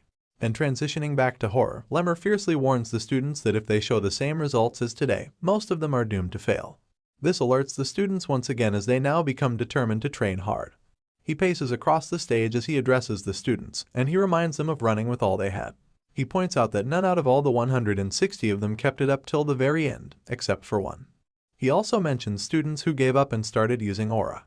This alerts Burn, who is guilty of doing so, and he fears suspension over this act. But as he crouches down in front of Raon, he adds that he does not care how they do it, as they are the ones taking the test after all. And he makes an okay sign up front of Raon as he continues to tell them that if the students do as he says, they won't fail the test. But he also mentions that it won't be easy either. Moving on, he now faces the students once again and addresses them to tell that they are now provisional trainees, but will become official trainees once they pass the tests they will take in the next 6 months. He joyfully mentions that he is going to pick the top trainees, although he won't be the one to rank them. Calling off the trainees, Lemmer lets them go and guides them to the top quality dormitories provided by the Sieghart family, mentioning that there is a training center next to it too. Tree leaves flutter and the sun shines through the forest. We are now brought to the forest near the training hall, as Lemmer walks up to a mysterious figure in royal attire that awaits his arrival. Lemmer the Brilliant Sword winks and addresses the person in front of him as he states that someone has taken up his napping spot, and he reveals the person to be the Patriarch. Glenn, the Patriarch, acknowledges Lemmer's arrival and immediately asks him what had happened. And he slowly walks up to him as he asks the Patriarch why he is asking him, when he himself was here the entire time to witness the whole thing. But continuing with his statement, Lemmer explains that the Patriarch knows he has great eyes and can see the future and children. Elaborating, he tells that Burin and Lunan are greatly talented, as they already knew, and the other children also have a lot of potential to become great pillars of the family. But he adds that he cannot see anything in Raon. The Patriarch proceeds to acknowledge this information, while Lemmer adds that he was sure Raon was out of stamina, which he questions and asks how he was able to keep on running. He also tells the Patriarch that it is the first time after him that he has not been able to see anything in someone. And he expresses in joy that his life has been very boring ever since his energy core had been ruined. But this is going to be interesting. Hearing what he came to hear, the Patriarch leaps off of the stone that he stands on as he tells the Brilliant Sword, Lemmer, that being a trainee instructor is what he had wanted, and as he walks away, he asks him to focus on his duties and not get distracted. Lemmer obeys the Patriarch, but he also mentions that he believes there is going to be someone this year to whom he can leave his future, but the Patriarch disagrees and states it to be just a coincidence. He exclaims that the child cannot become a martial artist. Seeing the Patriarch off, Lemmer acknowledges this statement and smiles, before he exclaims that the Patriarch knows very well that it's not just a coincidence. Sighing and finally having the rest he needed, our hero sets off to the training center now that the test is all over with. 2 students glare and observe him as he steps away, and the blue ball of fire is amazed that Raon does not seem to stop training. The group of students that stand behind Raon as he walks away glare viciously at him with murderous intent, and as the sun sets over the training grounds, they exclaim it to be impossible. 2 students rally on about how there's no way Raon held on for that long, when they had heard that he was sick. They go on while the yellow-haired man from the indirect lineage, Reincarnated Sieghart, gleefully assesses the situation. Crane addresses the situation and adds that he had heard Raon had some kind of miracle medicine, elaborating that the Saint of Rags gave him one long ago. This follows up with a shocking response from the 2 trainees who question the Saint giving him this kind of boost. They scream out to conclude that this means Raon had been dependent on the medicine to run that long, and he had the gall to show off. Concluding their assessment, Crane suggests that they go and teach the arrogant bastard a lesson for using cheats against them in the training. Transitioning right into the act of words, our hero is seen being slammed into a tree as he groans in pain. He slides down to the ground under the pale moonlight and asks why the group of students is doing this to him, but Crane scoffs and questions this statement from Raon. The other 2 students yell out and point at Raon as they elaborate that he got his direct lineage title taken away, but he is all arrogant because of some miracle medicine. They claim that if he did not have the miracle medicine given to him by the Saint of Rags, he could not have run that much today at the training. They go on to question how dare he use such dirty tricks, but Raon assesses the rage and anger the students are feeling, as he concludes that they are mad over something stupid. Proceeding with the confrontation, they start to prepare and stretch to launch an attack, as they ask the young assassin not to be scared because they are just here to talk. Crane leads the group as they stand before Raon and threaten him. He asks him to rest assured as this kind of thing happens often, before he rushes forward at the young assassin, exclaiming that the instructor asked them to talk more to each other. Raon slowly stands up, while the spirit of the Lord of the Demon Realm questions if he is just going to stand there, listening to them talk to him like that. He also mentions that he is supposed to be his vessel, but he expresses that it's not that big of a deal. However, in a shocking turn of events, Crane is struck away with a punch to the face as the vicious glare now transfers over to the brave warrior, Raon. A loud gasp follows right after as the 2 students are shaken up from the unexpected outcome, and this expression is also shared by the spirit of the Demon Lord, who had once closed his eyes to not see the unfortunate circumstance that might befall on his vessel. Crane is blown away and falls to the ground before the 2 students who turn their heads in shock, and they take a glance at their fallen leader who got defeated with just one punch, while Raon expresses the same threatening tone. He questions their claim to talk, and he viciously glares once again to ask them to talk if they wanted to, so badly. The two students rush forward, giving it their best and attempt to hurt the talented trainee, but their attempts are futile because they are no match for the once best assassin in the world. Seeing the group fall to their knees, another student calls upon them to question what they are doing. He then takes up the mantle to take on the bastard as he rushes forward to strike a punch, while questioning the other's ability to defeat Raon. But before he can finish his sentence, his face meets with the fist of our hero as he falls to the ground as well. Raon continues to effortlessly defeat all the opponents that come charging at him, while the spirit of the demon lord watches in awe and remarks that his vessel is doing exceptionally well, calling the scene to be magnificent. The beaten-up students now beg for mercy as they fall to the ground and give up their hostile behavior to the one they called a bastard.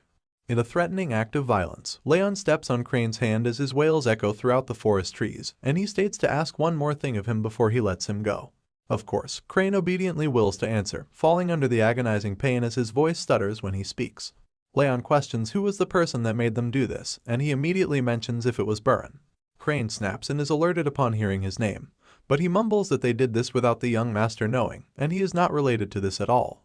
Our hero seems to be confused and he expresses that such an answer is unexpected when he thought Buran hated him, but he concludes that maybe the guy is not too far gone.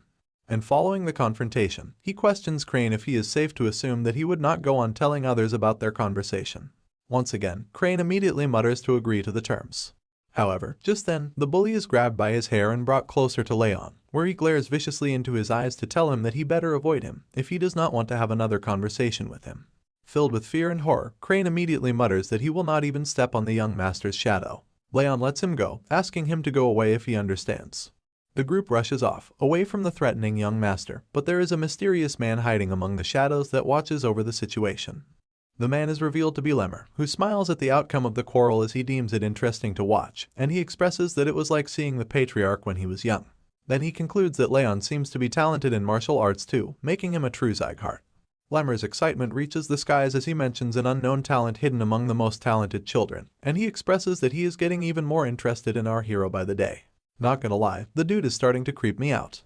Bringing us back to the training halls, we see the former assassin gazing upon the message window as it notifies him of wrath, being satisfied with the conditions being fulfilled, and his agility being increased by 1. The spirit of the demon lord expresses rage and anger as it acknowledges the extra bonus points for something so pointless. He questions the increase in ability, but Raon asks why he doesn't know when he's the one who made the system.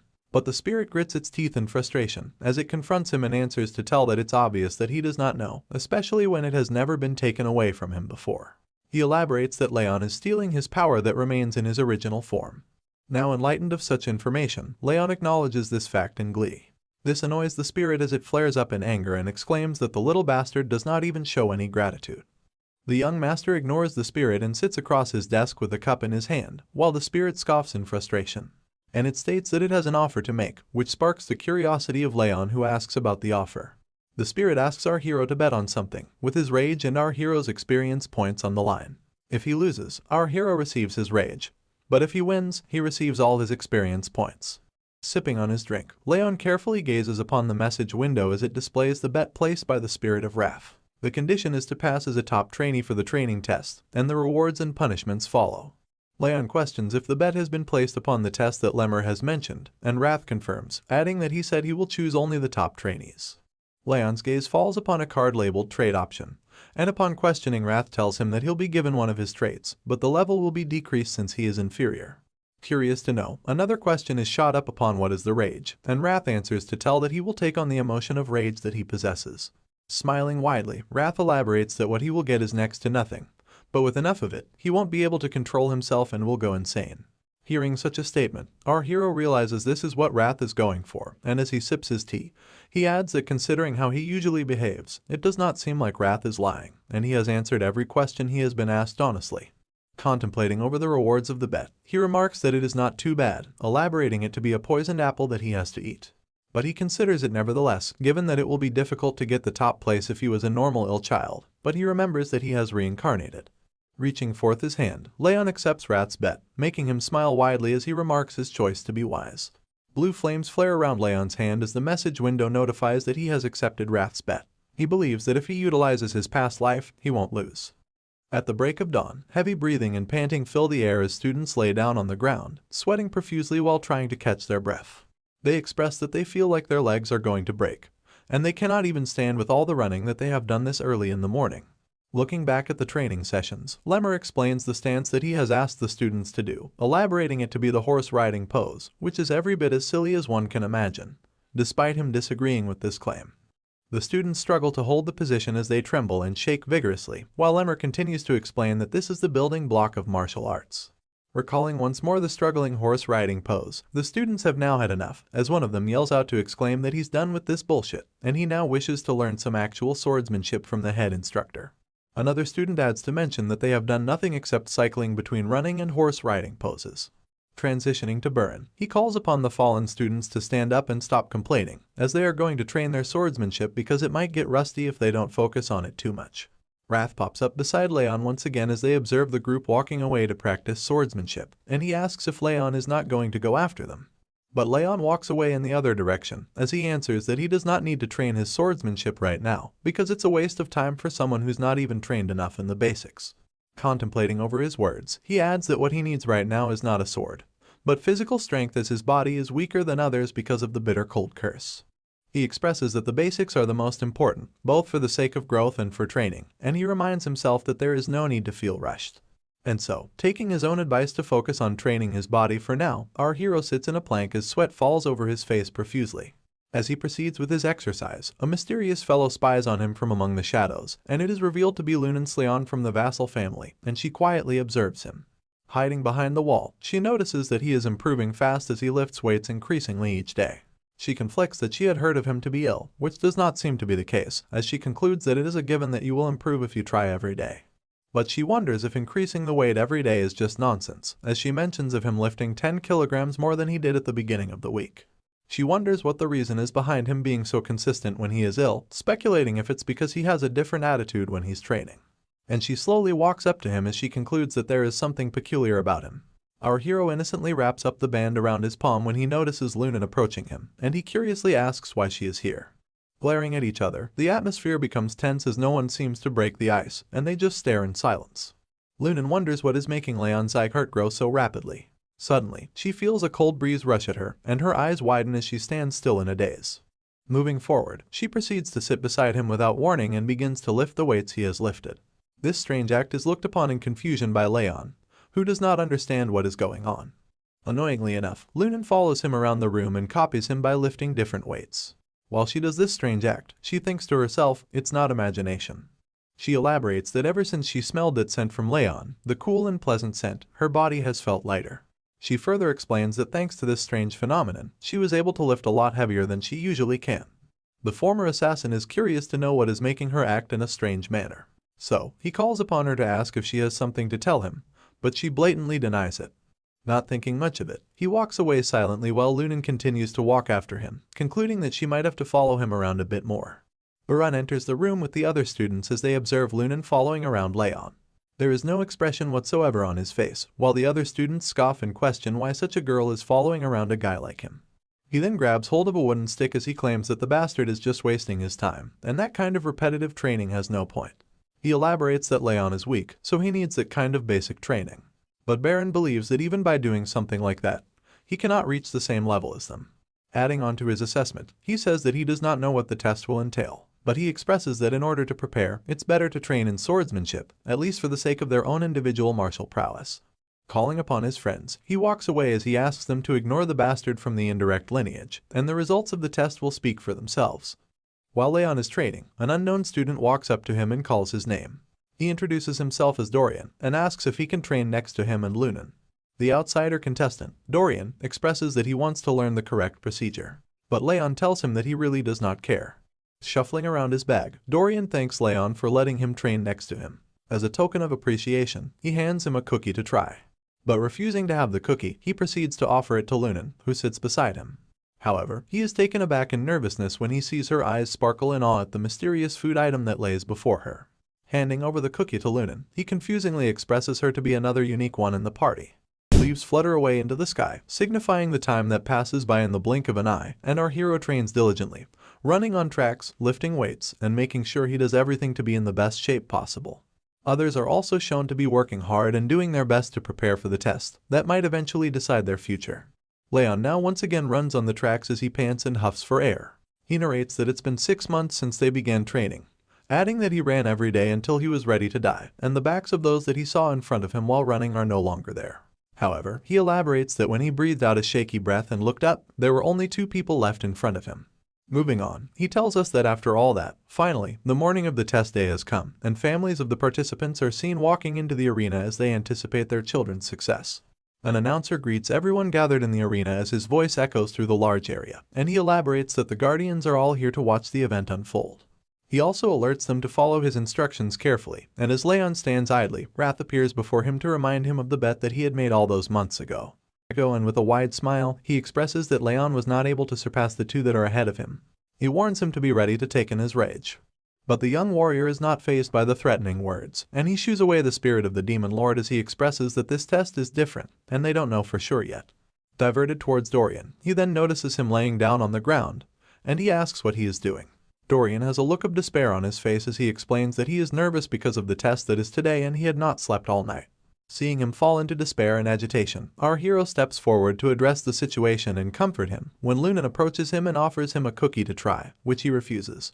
Just then, he exchanges looks with Burn who passes by him, and he annoyingly acknowledges the odd people that surround him. Among the crowd, Sylvia excitedly calls for Helen to look at her young master as she exclaims in awe at the strong and confident warrior.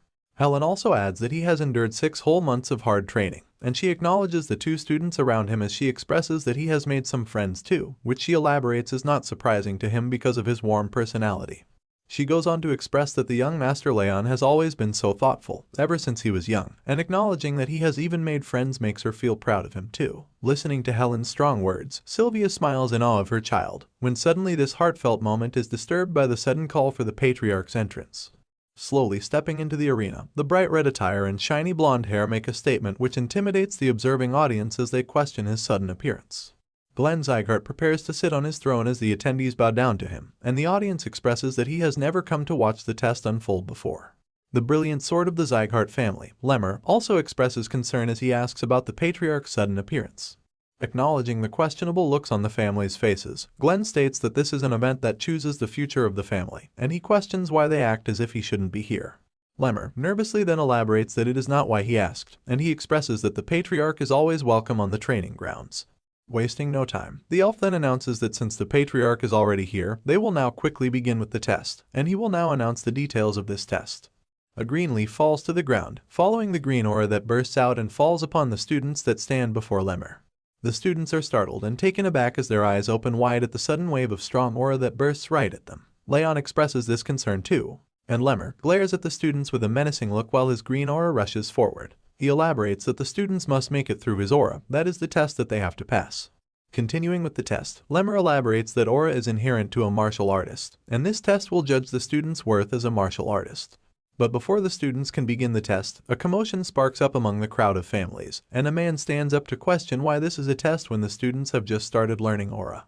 The small commotion turns into a situation when the man yells out that this is unfair because some of the students are yet to even learn aura.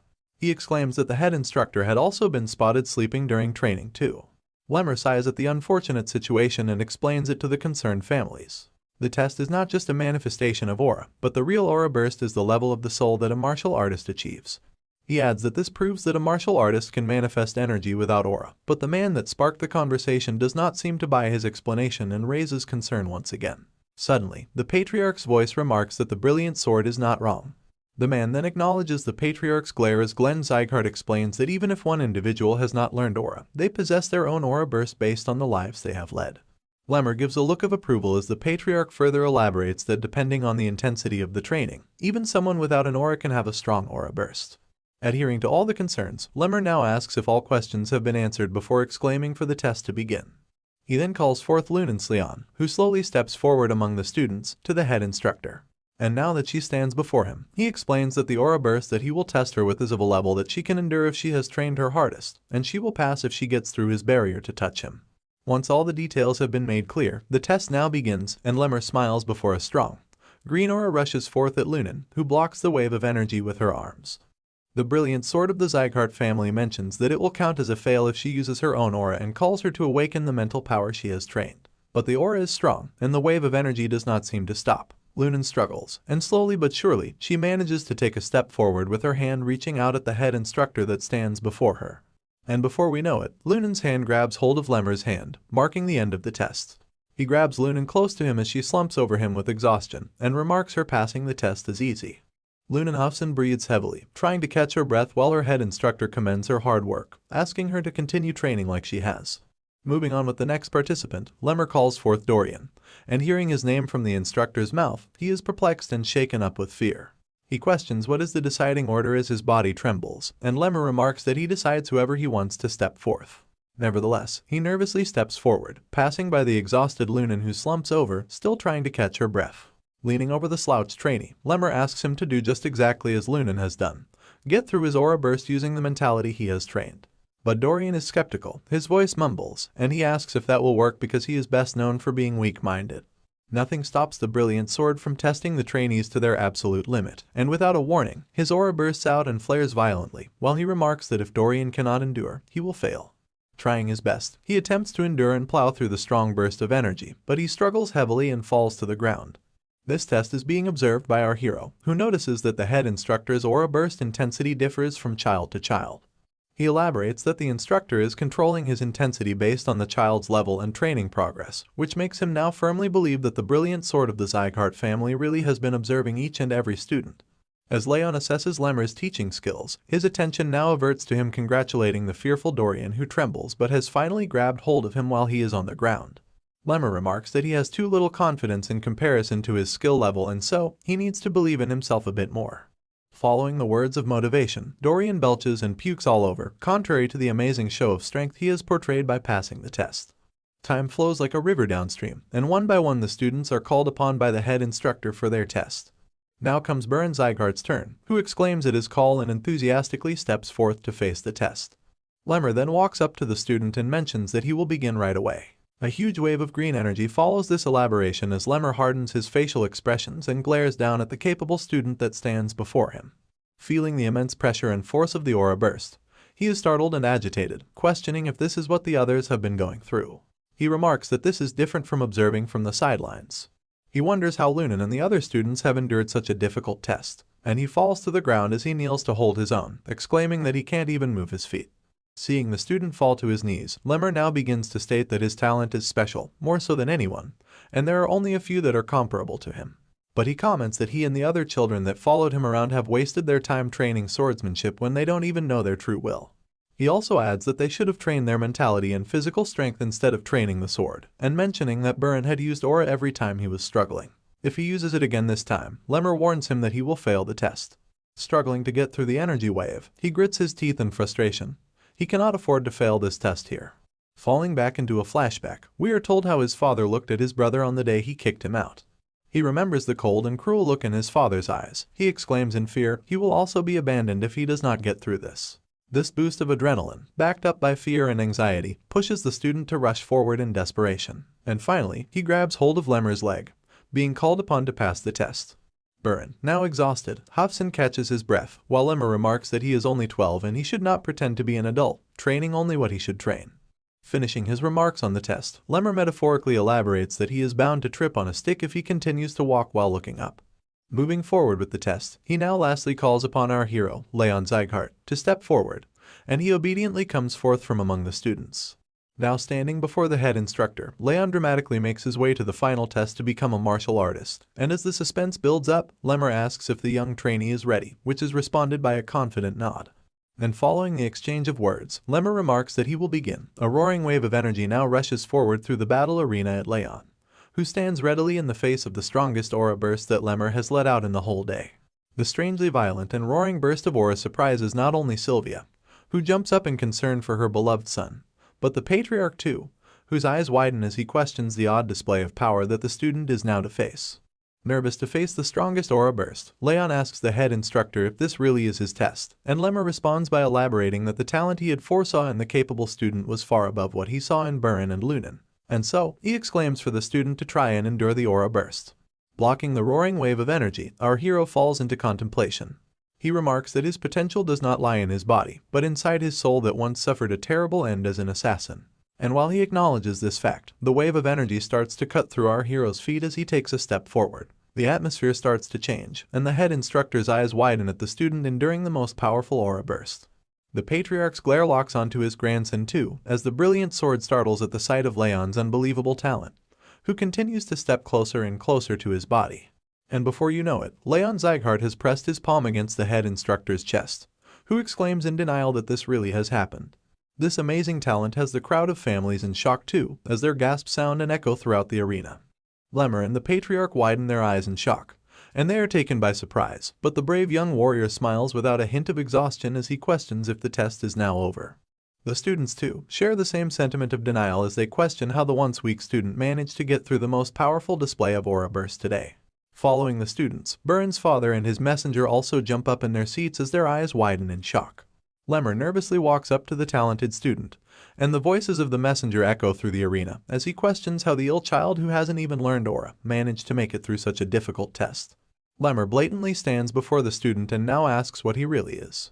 Our hero, Raon Sieghart, introduces himself once again, mentioning that the head has been observing him for the last 6 months. But Lemmer is still taken by surprise as he elaborates that he is asking because he has surpassed what he had thought of him. The head instructor also adds that the aura outburst was over the student's level, and he never thought that he would be able to make it through. He was just pranking him. Lemmer is in over his head as he continues to glare down at the young warrior who now stands confidently before the head instructor. Lemmer's contemplation is suddenly broken down when he realizes his position and nervously announces to apologize for being a little distracted, marking the end of the test. Just as he proceeds to remark the top trainee for this test, Burren's anxiety spikes up as he nervously anticipates the announcement. The crowd was holding its breath in suspense of the results, but their anticipation is met with disappointment and shock when Lemmer announces the top trainee of the 5th training hall to be none other than our young hero, Raon Sieghart.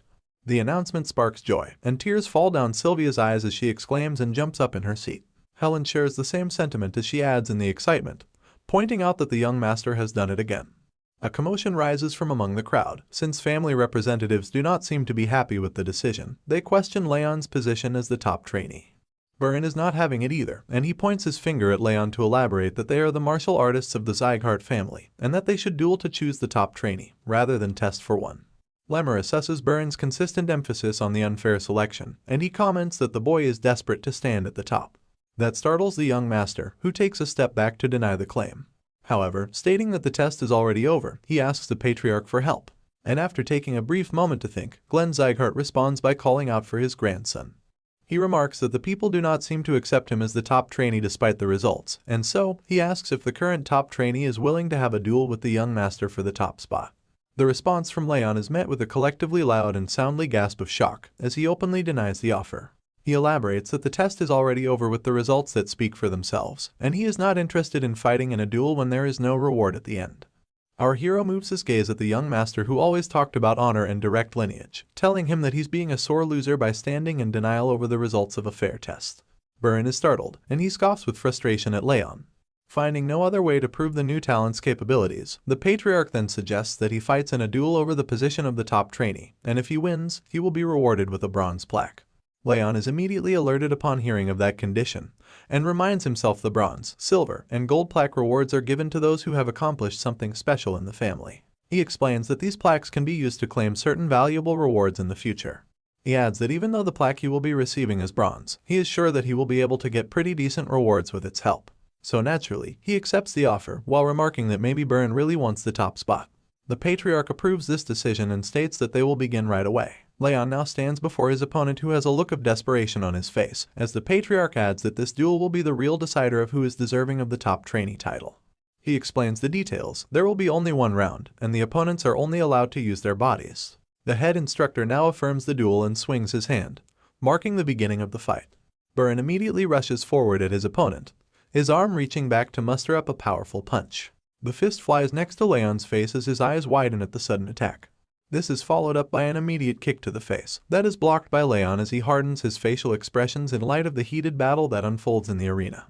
Burren now charges up his fist as blue energy spirals around his body. He calls it the righteous tiger fist that his father has taught him personally. Since this move is a martial arts fist technique, the boy exclaims that he's not cheating in any capacity. The charged fist meets Raon's chest, and he attempts to block the attack. The fight unfolds as the two students fight to prove themselves, and the other students cheer upon Burren's talented capabilities, remarking that Raon can't do anything against the young master. Amidst the fight, Burren gives it his all. He needs this victory more than anything. He glares down at the opponent he has always considered inferior, and his pride won't let him stand above him at any cost. He recalls his dark past, looking at the cruel treatment his father gave his brother as he asked him not to concern himself over such a weakling, one who has no place in their family. Afraid to disappoint his father like his brother, the boy feels incredibly desperate. Knowing that his father is watching over him, the scared Burin enrages, pushing himself even further in order to prove his worth. A barrage of punches faces our hero, as Burin tells himself that he cannot, at any cost, let someone like Raon keep him from falling behind and disappointing his father. Just as the punches flow through him and he attempts to dodge, the attacks appear to become slower and slower, almost as if they were being launched in slow motion. Raon now expresses that he can clearly see his opponent, his fists, his flow of attack, and where they are aimed. Burin notices his opponent lagging behind in thought, and makes his move as he yells and rushes forward, questioning if the weakling has finally decided to give up. Leaping in midair, he prepares to strike Raon with a powerful punch, but our hero does not give up this easily. He also cocks back his fist to charge up a counterattack, and glares fiercely at his opponent. The fist charges forward with a dramatic eruption, and Raon leaps forward to attack. His fist meets his opponent's, and a sparkle of energy is let out. Our hero wins this clash as his fist slips away, aiming directly for Burin's chest. Burin is taken aback when his attack is pushed back by Raon's strong punch. His eyes widen, and he scoffs with frustration. He questions how this is possible, looking back at the fist he charged up, continuing to rush forward to attack. Golden lightning sparks around Raon's body as he moves forward with a vicious gaze, and charges up another powerful punch before striking Burin in the gut. Finally, the boy is blasted away upon impact as he groans in pain. The crowd lets out yet another resounding gasp, unable to believe that young Master Burin was defeated once again. Burin's father jumps up from his seat and grits his teeth in agitation, as a man yells out that this is impossible. The patriarch, too, is taken by surprise when his supposedly incompetent grandson defeats the talented young master. The voice of the man from earlier exclaims that the move performed by Raon is in fact the righteous tiger's fist. Continuing the man's sentence, Burin questions our hero. His voice shakes, and he trembles while attempting to get up from the ground, asking him how he was able to use his martial arts skill. And standing confidently once again, Raon blatantly answers that Burin showed him how it was done, and simply copied him in return. This boy never fails to surprise us, always defying his body's limits to accomplish the impossible. Shocking jumps and sound gasps unfold from among the crowd of families that spectate the duel that has taken place, and they question Raon's righteous tiger fist, asking how he is able to perform such a move without having learned any aura. Nervousness fills the arena as the surprised families begin to speculate that maybe the student had learned the skill in secret, which they believe is the only logical explanation. They still cannot seem to process our young hero's victory, as he grips his fist to massage away the slight pain. Lemmer stands before the victorious Raon, who is standing in front of the defeated Burin. The boy finally bows down in shame, accepting his defeat. Meanwhile, Lemmer has to cover his gaping mouth with his hand to hide his astonishment at the shocking results. Assessing Raon's incredible show of intelligence, he elaborates that Raon countered Burin's attack by having him spin in the other direction. He mentions that just seeing the flow of one's opponent makes them worthy of being called a genius in the world of martial arts. Concluding his assessment, he explains that Raon used the flow to make his opponent's technique his own. Lemmer believes that this kind of talent easily sets someone on the path to being the strongest on the continent. And now that he has seen it for himself in Raon, he expresses that this is the kind of talent that the patriarch had wanted, naming it to be perpetual talent. The duel has come to an end, and Lemmer announces to the audience that the results speak for themselves, concluding the test by deeming our hero victorious. Just as the test is called to be concluded, a woman rushes past the crowd of families and makes her way to the battlefield, her arms reaching forward for a hug. The charging woman is noticed by Raon, who recognizes her as his mom, Sylvia. Her eyes fill up with awe and joy as she firmly hugs her son in a beautiful moment. This concludes the martial arts training test, ending on a heartfelt moment as Sylvia sheds tears of joy, while Wrath annoyingly flares up and asks to go home quickly because he's hungry. Lunen's passing of the test is also celebrated by her parents, who hug their child and cry tears of joy too, with her father holding her close and comforting her. Burin is also taken away by his father's messenger, who walks with him with a gloomy look on his face. Burin's eye catches his father from among the crowd, glaring down at him with a disappointing look on his face, before turning away and mixing in between the crowd. The poor boy feels the weight of his father's disappointment as he slouches over and falls into deep despair. This concludes the day, and night falls upon the continent soon after. An annex reveals Burin standing in front of his father's desk, who has his face turned away from his son. Silence fills the room as Burin continues to fall into a state of despair, but he is taken aback when House Sieghart, the boy's father, suddenly calls his name with a heavy voice. It shakes the young warrior up, and he stutters as he responds to his call. Karan questions if the incompetent warrior remembers what he had been asked, and Burn states that his father had asked him to become the top trainee, and not to lose to anyone. His voice shakes as he struggles to mutter the simplest of words in front of his intimidating father. The pressing father expresses that he had not asked much of his incompetent son, elaborating that he simply needed him to defeat the Slayon family's Lunan and get the position of the top trainee. He then slowly turns his chair to face his son, and immediately yells out in a furious rage, exclaiming that he lost to the son of an insect who has already lost all of her status. He questions if Burn had intended to shame his father from the beginning. He continues to confront his son, asking if he wants to end up like his brother as well. This alerts Burn, who is shaken up at the sudden mention of the same treatment as his brother. Concluding the confrontation, Karan Sieghart expresses that his son has already lost his first chance, but there is still room for him to redeem himself. So, he asks him to become the top trainee once again by the time of their graduation.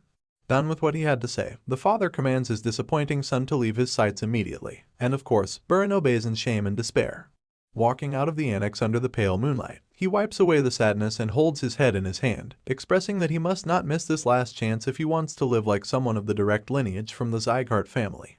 Concluding the declaration of confidence, he then smacks his fist against the wall in frustration, making it crack upon impact. I guess my dude is angry, but if you ask me, his father is just a bitch. Burn continues to curse our innocent hero, Raon Sieghart, exclaiming that it's all because of that damn bastard. He blames him for putting him in such a dire situation with his father. Sadly walking with shame and regret, he wonders why he has been put in such a position when he had worked hard enough not to lose or fall behind anyone else. Walking mindlessly brings the young warrior in front of a mysterious building as he continues to hold his head in his hands, and he gazes upon the location he has brought himself, wondering why he is here. The realization then dawns upon him. He has come here out of habit, and he steps into the building as he looks around his surroundings. But then, he questions his intent in coming to this place, wondering if he has come here because the test had just ended today.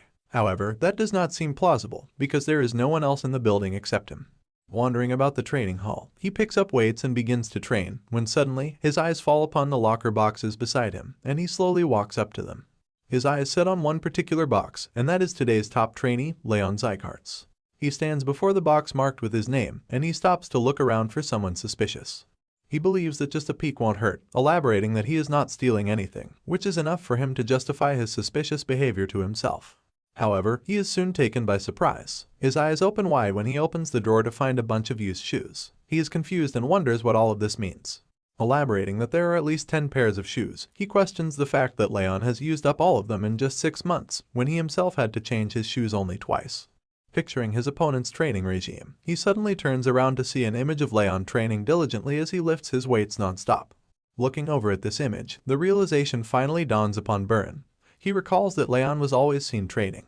He then expresses remorse as he elaborates on Raon's consistent hard work, even when he pretended to be cool by swinging the sword and neglecting basic training, simply wasting his time by resting in the dormitories. He remarks that Raon's training discipline is the real Sieghart way.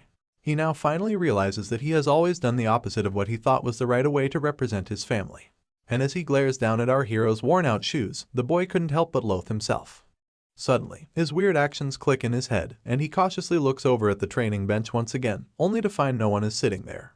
Accepting his mistakes, he puts Raon's shoes back in their place and makes his way out of the training hall. He is now changed and motivated, determined to change himself and make his family proud. Still holding a grudge against Raon's unexpected victory in the martial arts training test, Wrath expresses his frustration. He states that he has lived hundreds of lives, but he has never seen anyone like our young hero. He then confronts Raon and asks what exactly he is, but Raon stays uninterested in this interrogation, claiming that he does not know, and Wrath is free to imagine all he wants. Moving on, a message window appears in front of the young warrior, who now asks the spirit to tell him what the skill displayed on the window is. Wrath replies by acknowledging the skill is legendary senses, claiming that such a skill is unfit for someone like Raon. He then expresses that the skill expands the range of one's senses, although it is at a 1-star level, resulting in just a 10% increase. Wrath boasts that using this skill, he was able to tenfold his normal senses, and Raon seems amused by this statement. Moving on, Raon steps away from his bed as the spirit of the demon lord follows him around. Raon asks why the skill has this particular name, and Wrath explains that it's just a name he made up, believing that it sounds cool. Of course, Raon does not agree, and expresses that Wrath has awful taste in naming things. This sparks a furious chant from the spirit of the demon lord, who yells out that the young warrior does not even have an artistic sense, and he would not recognize uniqueness. Continuing with the story, some time has passed. As the sun shines upon the annex, our hero and Sylvia are taken by surprise when a voice notifies them that the patriarch has summoned the young master. Sylvia is immediately filled with anxiety and persuasively questions if her son has done something wrong. However, the butler who delivered the message chuckles and asks her to calm herself because there is absolutely nothing to worry about. The butler then elaborates that the patriarch just wants to give the bronze plaque reward to the young master himself. Following the summoning, Raon now bows before the patriarch to greet him, who is sitting boldly upon his throne. While Raon continues to bow down, the patriarch expresses that although he is not willing, he must keep his promise. He signals the butler to bring out the item, which is exactly what he does. The bronze plaque is now presented before our hero. As promised, Sieghart announces that he bestows this bronze plaque upon his grandson, Raon Sieghart. He explains that if he is to return the plaque later on, he is to receive an item of the same value. Glaring down and thinking for a brief moment, Raon contemplates his options and says that he would like to ask for a reward right now. He mentions his mother, alerting the patriarch, who did not expect her name to be mentioned in this sitting. Raon continues and asks his grandfather what he has to do in order for her to regain her position in the family. The patriarch is immediately taken off guard, and the butler sighs in anticipation. Glenn wonders if his grandson wants to restore his mother's direct lineage title, and Raon affirms while he squints his eyes, expressing that the patriarch's energy now feels a lot softer. Glenn then mentions that such a feat is possible if one manages to gain enough accomplishments for the family, but he emphasizes that it is not that simple. Explaining the matter, he adds that gaining others' acknowledgement in this matter is like picking the moon from the night sky. He expresses it to be a difficult task, especially for a kid like him. Raon carefully listens to his grandfather's words as he glares down at his bronze plaque. And after listening carefully to what his grandfather had to say, Raon smiles and states that at least it's possible. He places the bronze plaque back into the butler's tray, and thanks the patriarch for his response. Our hero now makes his leave as he steps away, but he is immediately stopped by a call from the patriarch. Just as he responds to the call, the patriarch states that the young warrior has only asked a question, which he would have answered even without the bronze plaque. This surprises the young warrior, who is taken aback by the patriarch's sudden change in tone. He remarks that he had never anticipated the Northern King of Annihilation to behave so softly. The King of Annihilation then proceeds to ask the young warrior about his proper reward, and firmly tightening his fists, Raon contemplates that there is indeed one thing that he desires the most right now. He reveals his wish and asks the patriarch for a special training technique, which the king blatantly answers by saying that the instructors will teach him that during his basic training. However, Raon elaborates that he needs better aura training than what they teach at the training halls, so he asks the patriarch to teach him a training technique equivalent in value to the bronze plaque. Back in our hero's mind, he expresses that the shadow technique he used in his past life is not enough. To restore his mother's former title and to confront his worst enemy, Derus, he will need a much stronger and better aura. Hearing his grandson's wish, the patriarch mentions a training technique. An immediate flick of the finger reveals a door that opens into the hall as a bright light shines through. Unable to do anything but stand there in a daze, our young hero gazes upon the countless bookshelves that appear out of nowhere, surrounding him from all sides. Suddenly, he now stands next to tall bookshelves filled with countless books. He begins to speak, but the patriarch sneaks through one of the bookshelves as he finishes his sentence. He tells the young warrior that these are a collection of a few books of the Sieghart family, and explains that if the young warrior places his hand in the middle, the book he wants the most will appear before him in the blink of an eye. Acknowledging and understanding the instructions now, Raon reaches forth his hand in nervousness. He expresses that he needs something better than the shadow training technique, hoping that something good will come out. While our hero reaches out his hand, the magic of the veil dramatically slides a book out of a bookshelf, and it suddenly appears before him, falling right into his hand. As the book falls into our hero's hands, he notices the worn-out panels and cover, making him question its origins. But seeing this particular book fall into the young warrior's hand, the patriarch, along with the butler, are both taken by surprise. It seems as if the presence of this book has alerted them. The patriarch immediately sits up from his throne in agitation, and yells out to question why that particular book falls into his hands. But it is too late for him to do anything, as the book now appears before our hero, and the pages begin to flip rapidly while he reaches out his hand to grab it. As he reaches for the book, he notices the title, Thousand Flames Technique. He wonders in curiosity what kind of training technique this is. However, his excitement and curiosity soon turn into shock and despair. The book suddenly starts to flutter violently, and a strong wave of energy bursts out in front of Raon. He takes a step back while his eyes stay locked onto the book. Golden energy bursts forth around Raon as pages fly out, roaring among the surroundings, while the patriarch gracefully observes the situation unfold with an observant glare. Recalling past events, this is when we are told the backstory behind the patriarch's cold motives. A man questions if he thinks that Sylvia is being ostracized by the family, but he does not pay heed to his daughter's concerns. He remarks that it's none of his business, and his priority is to ensure the family's growth. The man reports that Sylvia had left the family with the man, but this does not spark any retaliation or remorse from the father, who coldly commands that such trivial matters must not be reported to him. Glenn now narrates his story, saying that in the past, he believed emotions to be useless and only concerned himself with the power of the family. That achieved him great transcendent martial prowess and the title of the most powerful family on the continent.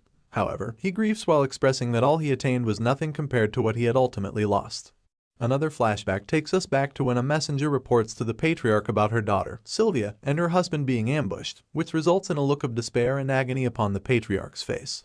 The reporter adds that they were ambushed by Eden, who recognized the patriarch's daughter. The daughter is fine, but the other two with them died on the scene. Glenn trembles in sadness and anger as he holds the report given to him by the messenger. He then narrates that it was such an unexpected ambush that the proper response was pathetic and painful. He elaborates that he had finally regained his emotions, but he adds that nothing can turn back time. Concluding his narration, he addresses Raon and his daughter Sylvia, stating that this time, even if they hate him, he will protect them no matter what. The energy bursts diminish and disperse to reveal our hero, who appears to be confused. He looks over at his hands as he expresses that something odd is going on with his body, almost as if something is flowing into his head. Just then, he is called upon by the patriarch, who glares down at him. Raon stands in a daze, his eyes wide open with nervousness, while his grandfather asks him what he has done. Our hero blatantly expresses his concern, elaborating that he himself does not know. He explains that he only remembers the contents of the training technique. When the patriarch asks him about the name of that technique, Raon briefly observes the strange new feeling of power that flows through his body, before stating the name to be the Thousand Flames technique. This is when a message window pops up, notifying our hero that the Thousand Flames technique has been saved in the memory. After the thunderous reveal of Raon's newfound technique, the patriarch now confronts our hero to ask if he knows the contents of the book as well. And naturally, Raon affirms the statement. Glenn Sieghart calmly sits back on his throne, acknowledging the young warrior's new talent, and excusing him to leave since he has already received his reward for the bronze plaque. Raon obediently steps out of the hall as the doors close behind him with a resounding thud, wearing a look of confusion as he leaves the annex. After the young warrior has left the hall, the butler turns to the patriarch, skeptical of the training technique that the young master now possesses.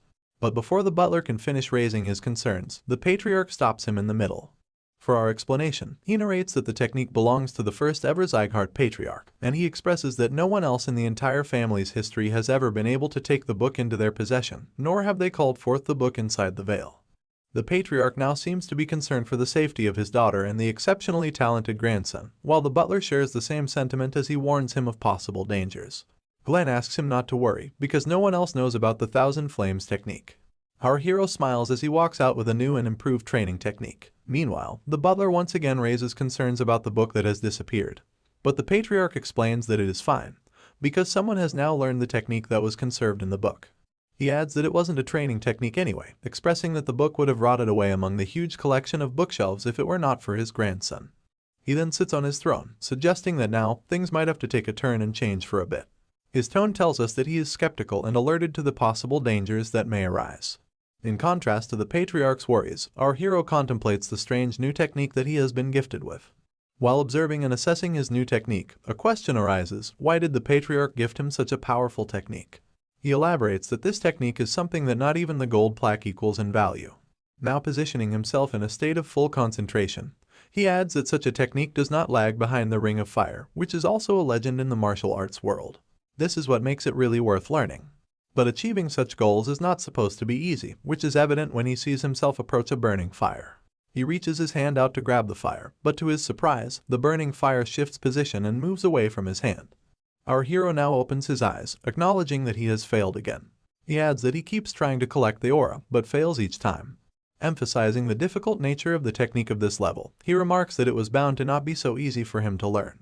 Abruptly voicing his opinion, Wrath now addresses the young warrior and states that things do not seem to be working out for him the way he wants them to. Still, he tells him to keep at it, explaining that it will not be pretty if anyone tries to touch him while he is in such a state, so he must be careful. He remarks that Raon has learned a really good technique, and it would be a shame if he were to be disabled before mastering it. Working out what the spirit is scheming, Raon dives into deep contemplation over the facts, as he concludes that maybe Wrath is right. Raon is deep in thought as he narrates and explains the Thousand Flames technique. He elaborates that it is a training technique that lets a person absorb the nature's energy to build aura inside their core. He adds that if the process is interrupted at the wrong moment, it might permanently damage the mana circuits or the mana core. He expresses that it is exceptionally dangerous for him because he already has the bitter cold curse in his mana circuits. Now addressing the spirit, he asks him not to interrupt the process if that much is acknowledged, but the spirit of the demon lord has a suspicious smile on his face. Raon now suddenly notices a hostile energy coming off of Wrath, and Wrath smiles wide, elaborating that he will only interrupt him once during his training. Our hero remarks that such a mistake will lead to the spirit having a damaged body too, which would be a loss for him, but Wrath does not seem to care and is quite persistent. He viciously smiles at his target, explaining that Raon would not be able to overcome the feeling because he is human, and he expresses that even if Raon's limbs are cut off or his energy core explodes, he can still bring him back. Wrath now reveals his evil scheme as he moves closer to the young warrior, and expresses that when the target will have become unable to use his energy core and give everything up, that would be the best chance for him to strike. Shockingly, Raon is not bothered by the vile schemes of Wrath, and instead, he agrees with Wrath to allow him to do it just once, to see what it is that he can do. Wrath has now become cocky and confident that his plan will work, and he flies around the room with his blazing fire following him. He scoffs at Raon as he expresses that the young warrior should be living in fear, because the Lord of the Demon Realm will strike him at any time. Assessing the scheming spirit, Raon now acknowledges Wrath as his enemy, and concludes that the Demon Lord will take over his body the first chance he gets when the time comes.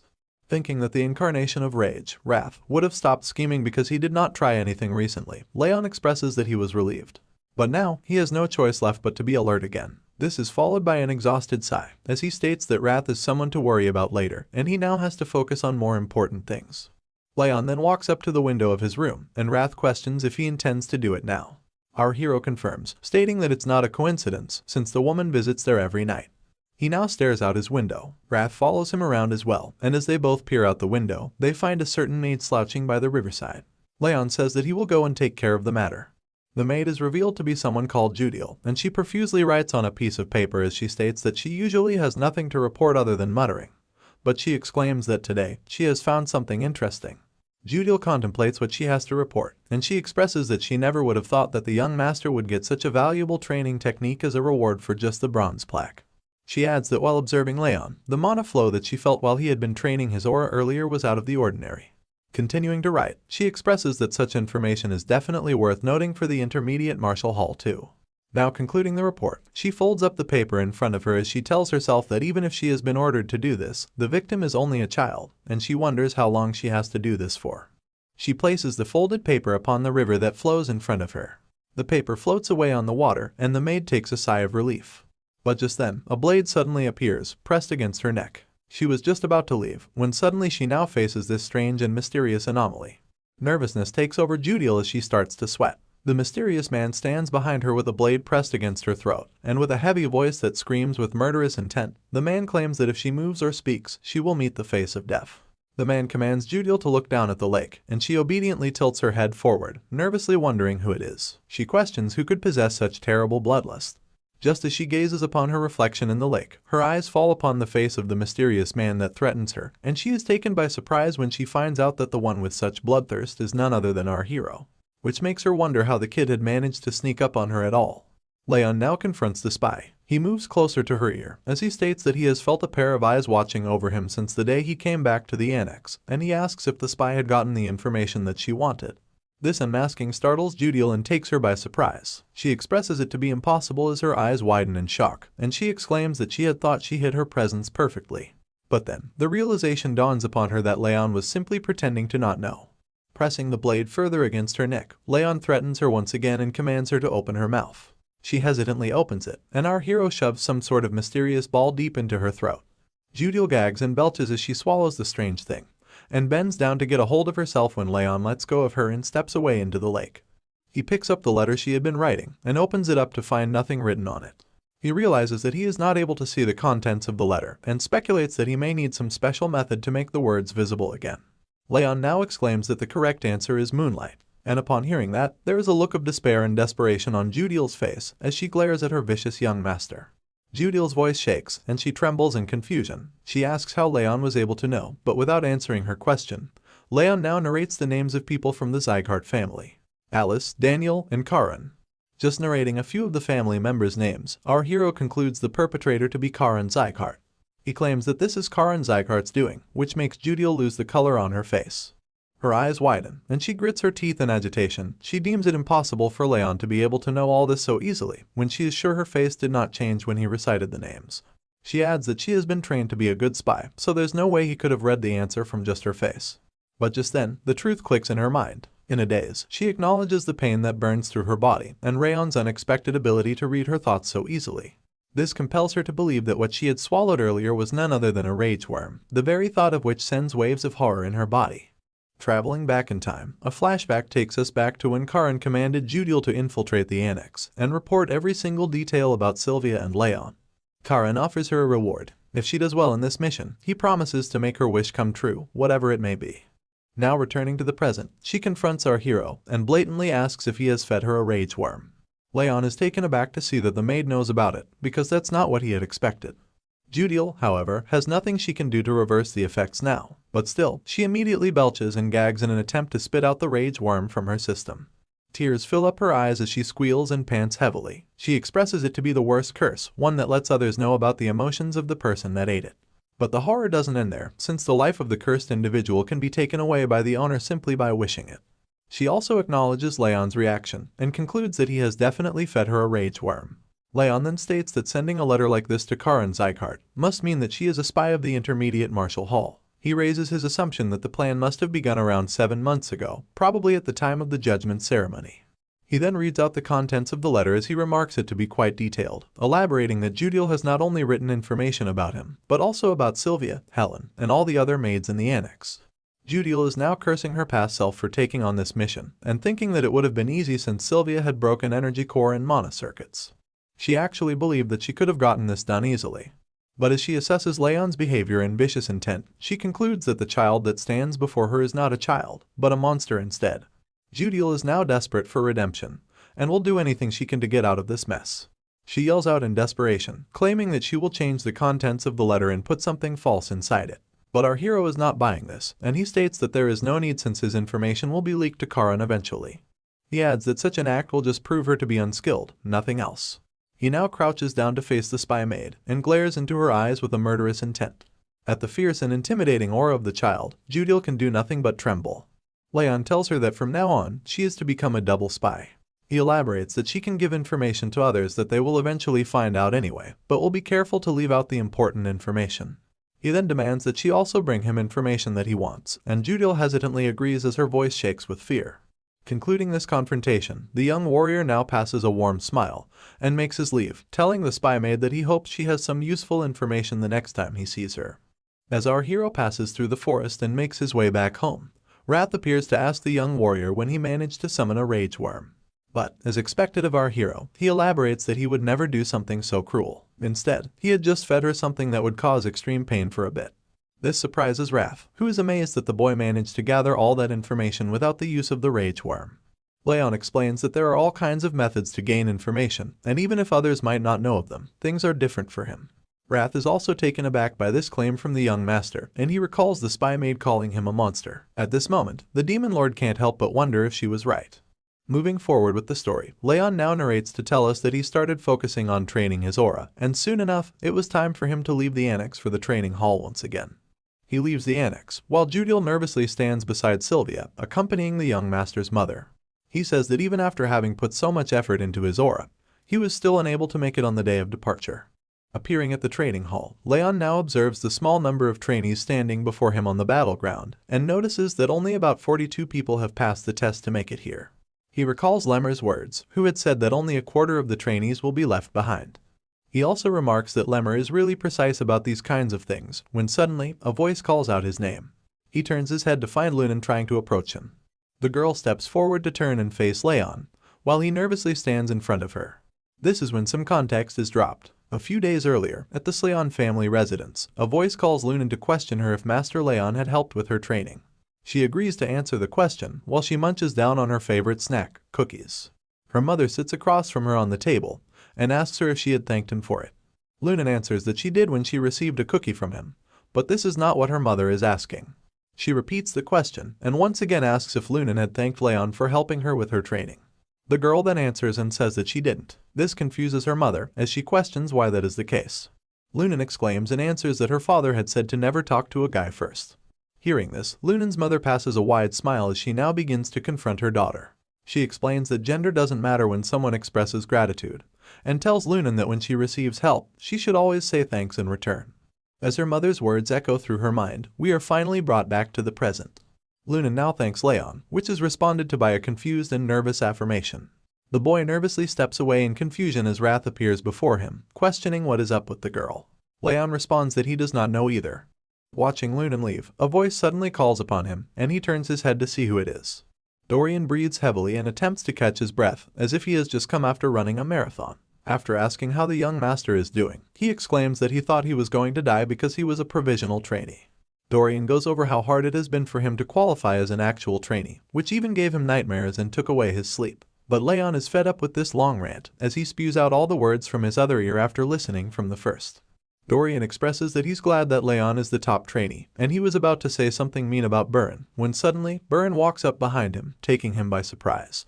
He glares down at Dorian with vicious intent, and Dorian immediately squeals in fear before falling to the ground. But Burin walks past Dorian and steps forward to face our hero, and there is a moment of brief silence between the two as they stare at each other. Until Burin suddenly bends down and bows in front of Raon. He apologizes and admits that he behaved pathetically a week ago at the training hall tests, and he also states that he acknowledges his defeat in the duel that they had. But that's not all he had to say. He remarks that he has not given up yet, and exclaims that he will keep on trying hard so that he can surpass him in the future. Saying this, Burin then takes off, leaving our hero standing there in a daze. Observing Burin's sudden change in behavior, he assesses that a 13-year-old child admitting his wrongs is unexpected. But then again, a renowned family isn't renowned for no reason. They usually tend to have the class to back it up. This sparks up rage and fury in Wrath, who flares up at the bastard who got beat up badly, but still does not know his place. He exclaims that he is going to go and poke out his eye, but Raon asks Wrath to calm down, because it was pretty impressive for a kid. Wrath does not seem to cool down though. He says that he does not care for it to be impressive. That's when Lemmer calls out to the students, apologizing for his late arrival. He explains that he had a lot to drink last night, so he had to sleep in. Rather enthusiastically, he asks if all the students had a nice break. Now continuing with the training, Lemmer once again stands on stage in front of the students, congratulating them on becoming official trainees. But then, he alerts the students that the real training begins from today. He adds that the basic routine is to be the same, but quite a few regimes would be added to it as well. Raon carefully listens over the directions of the head instructor, when suddenly, a loud bang diverts the attention of the students, who turn their heads around to witness the commotion. A voice calls out and announces that the first part of training is aura training. A girl is revealed to be standing before the gate to the training hall, as she curses and remarks that the door gave her a hard time. Dorian exclaims in horror and shock after recognizing the girl, and Lemmer greets her as she steps up, mentioning her to be a failed trainee from last year. Lemmer continues and tells the students that they have to continue training with her from now on, introducing her to be Martha Sieghart of the direct lineage. Martha glares down at the students, and Lemmer notices the vicious look, so he attempts to lighten the mood as he comforts the students that she is kinder than she looks. However, Lemmer is cut off, and Martha takes over. She stands in between to question who the top trainee among the new students is, and everyone immediately turns their heads around at Raon. Solidifying her animosity, Martha elaborates that she hates having someone who is worse than her, but stands at a higher position. She exclaims that she needs to check who the top trainee is, and calls out to challenge the student to a fight. Enthusiastically anticipating a brawl, Martha calls out to our hero. She really wants to test out who the top trainee really is. Skeptical of the sudden challenge, Raon nervously wonders what it is up with his luck, and why does he keep getting involved with weird people.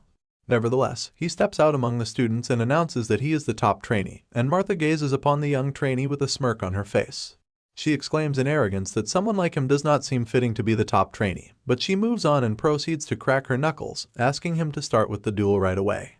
However, just when the fight is about to begin, Burin interrupts and calls out to her, commenting that her behavior is not very dignified. Martha takes offense at such a claim and growls in anger, questioning what the bastard has just said to her. She then walks up to Burin, glaring into his eyes as she threatens that he better watch his mouth, or he might end up dead. She elaborates that he must learn to choose his words wisely the next time he speaks to her. But Burin persists, saying that Raon proved himself to be the top trainee in front of the patriarch and the head instructor. He questions if she intends to deny that, but she exclaims that the one accusing her of such blasphemy also stood up to deny the fact before her. She justifies her actions, saying that it is why she is doing this too. Burin now has a changed heart, and he expresses that he does not want anyone else to be as pathetic as he was back then. Observing this change of behavior, Raon remarks that the guy really has changed. Before things escalate further, Lunan has suddenly appeared before Raon, standing in between him and Martha, and she extends her arms as she asks Martha to go away. Everyone is surprised by this, and Martha scoffs, stating it to be quite funny. She mentions the great love that the trainees have for themselves, but she hysterically questions if they are backing him up as his minions. Accepting that there is no point in pressing the matter further, she now walks away. Stating that she will be labeled as the stupid one if she keeps on pushing, she decides to honor the public opinion and move away. But before you know it, a vicious smile appears on her face, and in the blink of an eye, she now appears in the sky, approaching our hero as she states that she hates cowards who hide behind others, even more than arrogant bastards. Lunan and Burin are taken by surprise at such lightning speed, and they immediately turn their heads in concern. But Martha charges forward with her fist clenched, exclaiming that she will beat up the coward as she pleases. This does not prove to work, and Martha is easily handled by Raon, who dodges her fist and smacks her down. It's clear from her face that she cannot make sense of what's happening, wondering how her punch did not land. Just as she looks up to locate her target, her eye glances upon a fist that charges right at her. The punch connects, and Martha is blown away with the attack as she slides across the ground. Burin is startled, and Lemmer calmly observes the commotion with a smile on his face. Martha's eyes now open wide with her mouth agape, as she attempts to make sense of what had just happened. She is left speechless, and after a brief moment when the realization of failure dawns upon her, she scoffs, letting her anger quickly take over her body. Now enraged, she yells out to question what the hell has happened. Dark aura surrounds her body as she slowly steps forward, crushing and cracking the ground below her feet with each step she takes. She calls upon our hero, and raises her fist as she states that he will not be walking home today. But before things proceed any further, her fist is caught by the head instructor, as he states that the both of them have greeted each other enough. Martha is taken aback by the sudden appearance of the head instructor as she wonders when he appeared before her to grab her fist. Noticing this skeptical look, Lemmer questions why these guys are underestimating him a bit, and he elaborates that even if he's not as scary as the other instructors or family heads, he expresses that it's a bit upsetting to be treated like he doesn't exist. He addresses Martha as he mentions that Raon has not even started learning aura yet, and he asks her if she doesn't think that she would be winning by cheating if she fights him now. Annoyed by Lemmer's remarks and ongoing rant, she smacks away his hand to release herself from his grip, and Lemmer states that she can fight the young warrior once he has learned aura. She adds that she was going to stop anyway. The head instructor then commands the young trainee to head over to his spot, too, and he obeys. Martha also walks away with a frustrated look on her face. Wrath does not seem to be too happy with this conclusion to the brawl as he flares up in rage and he questions Raon's actions. He asks if he is not going to punish the woman who tried to punch him, exclaiming that he wouldn't be satisfied even if he were to rip off her limbs and lock her up in a glacier. Geez, that's a bit harsh. Our hero expresses that he did manage to land a punch, though, but this is still not enough for the spirit of the demon lord, as he claims that her skull must be crushed. But with a calm mind, Raon states that now is not the time. He walks as he plans and speculates that it's much better to bet over the top trainee spot when he has something better he can take from her. Wrath observes him and he wonders what the young warrior is planning. Following the other students, they walk into the training hall after Lemmer, and he asks Wrath to wait, because he will get his revenge later. The sun falls as time passes by, and upon the scene of the setting sun, the students stand in lines as they perform multiple stances, and that is when Lemmer announces a 10-minute break. The focus now shifts over to Burin, who takes a sip of his water to rehydrate and recover. He then looks over at his hands to contemplate his success, and he elaborates that it's not easy. He adds that it was not hard for him up until the second level, but he raises concern for the third level because of the advanced principles that are mixed in the training regime. Now turning his head, he looks over at our hero as he observes him and concludes that even though he started from scratch, he was able to learn the training regime in just a month. Comparing himself to our hero, he elaborates that it took him a month just to learn the 7-form fists, and he worries that at this rate, Raon will be able to move on to swordsmanship training at the same time as him. His attention is diverted by the constant clattering of wooden swords upon the targets, and he turns his head and observes that it's not only him who feels rushed. He notices it to be House Sieghart, who trains diligently without taking the break while everyone else rests. Now breathing heavily and catching her breath, Martha takes a brief moment to reflect upon her progress as she compares it with Raon's. She mentions that this must be his first time learning fist techniques, which confuses her as she questions how he can improve so quickly. She adds that it's not like he knows the fist techniques already like Burin and Lunan. Still, she expresses that even with the bitter cold curse, his body is not in a normal state, which raises the question, how is he able to train all day? Worrisome and frustrated, she grits her teeth and expresses agitation as she exclaims that she cannot fall behind. Now, for a quick backstory, we are told that she has always been referred to as the horrible talent, because she had fallen behind everyone else in her year. And she narrates her story. She was always the chaser, ever since she was adopted by the Sieghart family. She surpassed all the other kids who were arrogant and boasted about their direct or indirect lineage title and who called themselves geniuses. Martha laughed at their despair. She believed herself to be a genius, claiming that she always has been better than the others. However, her complex and anxiousness has gotten to the point where she can hardly deal with it. Later in the day, Martha walks forward into her annex as a servant greets her and commends her good work, but the girl does not pay heed to the servant as she passed next to him. The man observes the anxious miss, and he calls out to tell her that there is no need to feel rushed or hurried. This surprises her as she stops in her way, and she turns around to face the man. She asks the man about such a claim, and he elaborates that the young master Raon has been surprising a lot of people lately. However, he remarks that he will never be able to win against her. This grabs Martha's attention, so she asks the servant what makes him think that. This is when he explains that the young master has a critical weakness, something that he can never overcome. The scene then switches, and a wooden sword clatters and swishes in the air as our hero performs different moves and practices his swordsmanship. He sighs and briefly catches his breath when a group of 2 students walk up to him as he trains, and one of them begins to ask him something about their posture. He wants Raon to look at their posture, but chickens out at the last second and steps back without asking the question. The student that accompanies him expresses frustration as he states that Raon's swordsmanship is just too good. An applause echoes through the training hall as Martha approaches our hero and commends his training. She states that she did not expect him to be training alongside her in such a short period of time, and she remarks that he learns fast. However, she also points out his bad mana sensitivity, exclaiming that it's pointless when all this hard work will amount to nothing. Silence fills the room as the students quietly observe Martha dropping the harsh words upon Raon. She mentions that at this rate, he will at least be able to become a swordsmanship instructor. Lemmer also stands beside the students as he observes the commotion quietly. This silence does not go unnoticed by Martha as she leaves, and she concludes she had expected for no one to speak up. She elaborates that no one would have thought that the idiot will still not have mastered aura, even after 4 months. We return back to the night when the butler addresses his concern with our hero to Martha. He adds that the young master has 0 talent when it comes to aura, elaborating that since this was before she was adopted, she wouldn't have known. Then, he goes on to tell that upon the judgment ceremony, the young master, Raon's mana sensitivity, was the lowest it could ever be. He exclaims that the only person yet to learn aura in the 5th training hall is the young master Raon. Further elaborating, he states that the bronze plaque that he received will only get him a training technique that's intermediate, or something just a bit above average. The man continues to state that considering that the young master has not yet mastered a training technique, he presses that he's sure that Raon's judgment ceremony results are correct. He concludes that though the young master may be the best in swordsmanship and combat, he cannot handle aura very well. This information lights up Martha's face as she widely smiles before bursting out in joy and laughter, and the man finishes his assessment as he states that the young master can never become a proper martial artist. Back in the present, Martha arrogantly plays with her hair as she expresses that she's still mad that she lost to that halfling, but she adds that he wasn't someone that she needed to concern herself with in the first place. Just as she dwells in her own thoughts, her attention is diverted and she is alerted when she notices Lunan standing beside her. Confused and curious, she asks if Lunan has something to say to her. Lunan blatantly speaks and asks Martha to go. This surprises her as she scoffs and questions if this was all she had to say, but Lunan presses further and asks her to leave. To save some face, Martha plays it off by signaling to go away, but before she leaves, she boasts that she just needs to attend an advanced lesson meant just for direct bloodlines. Lunan observes her quietly as the brash girl takes her leave.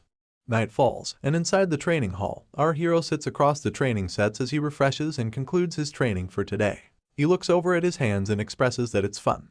Before he recalls on his past life and states that on the battlefield, he learned not martial arts, but survival tactics and how to kill. The only thing that improved were his assassination skills. He expresses that at the time, he could not even imagine trying to learn something new. However, now he exclaims that he enjoys learning martial arts and expresses that he did not know how fun it would be, adding that he loves to learn the art to improve himself.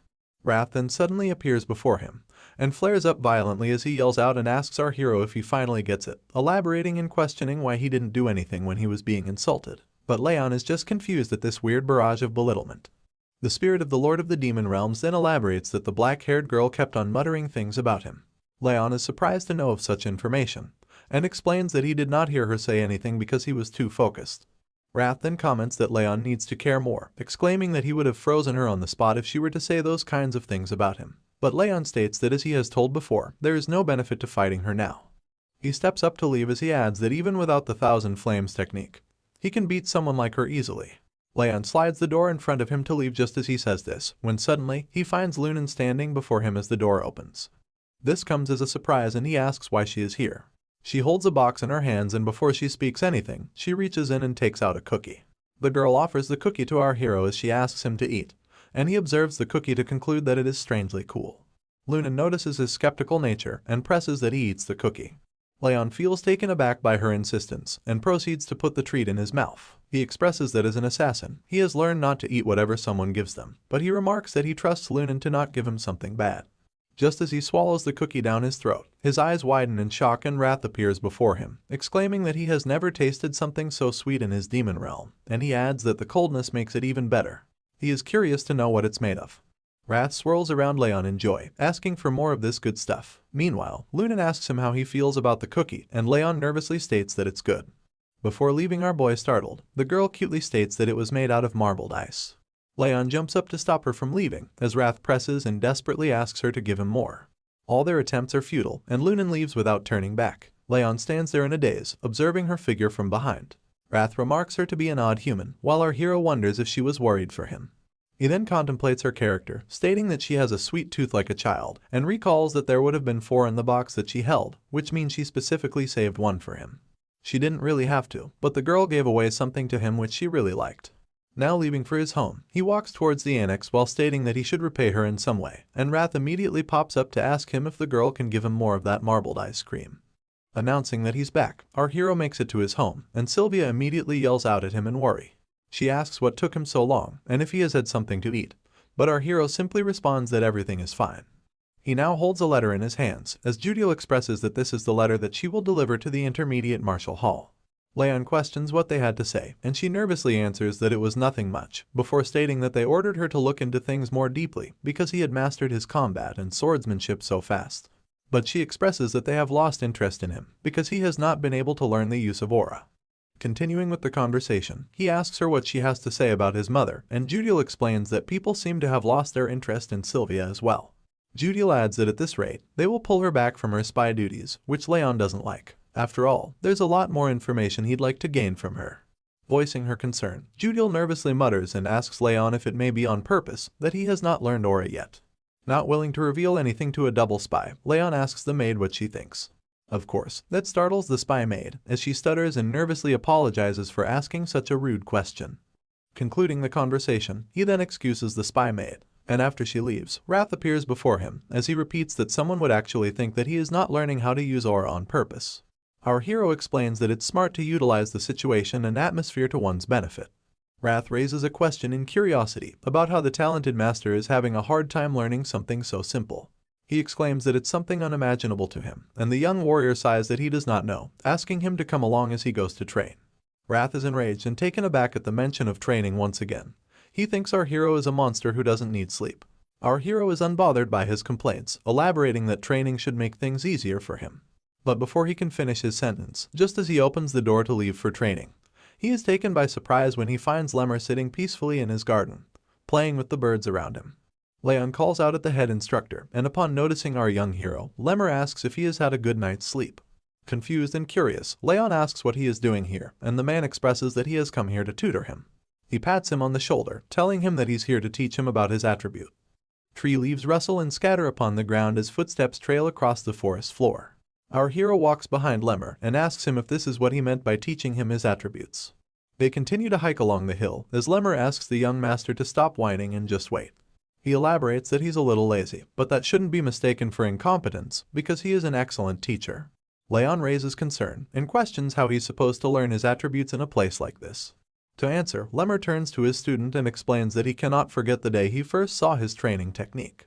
He describes it as if he were looking into flames so strong that they resembled magma. He mentions the boldness with which he tried to accept the coldness in his body instead of removing it from his mana circuits.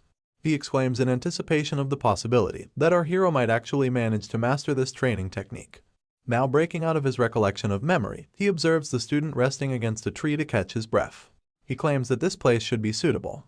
Raon observes his surroundings and looks around to notice that they are in the middle of a forest, which makes him question if this really is the right place. He asks why they needed to come all the way over here, but before he gets a chance to gather himself, Lemmer throws a strong wave of aura burst at the student without warning. This takes him by surprise, and the instructor explains that he wanted to create a blade of wind to protect his lord. He elaborates that what the student is feeling right now is the wind he has chosen. Our hero takes a step back to reflect upon the impact that the wind has brought. Lemmer explains that he may have weakened the wind just to give him an example, but he is surprised to notice that the student is not surprised at all. Since Lemmer is an elf, he explains that this is how he has always felt the wind. But Raon on the other hand is a human, and since his mana circuits are filled with cold, it will be much harder for him to feel the same wind. The instructor also mentions that there are many kinds of winds, naming them as warm, cold, and sharp. He elaborates that he wanted to create a blade of wind that could pierce through anything, and with his hand held up towards the sunlight, the elf exclaims that he has finally achieved it. Lemmer then asks Raon to find out what kind of blade of wind is best for him, suggesting that he thinks of what kind of fire he wants to possess. Our hero, however, raises concern that they are in the middle of the forest right now, and there is no way that he can see proper flames without setting the whole forest on fire.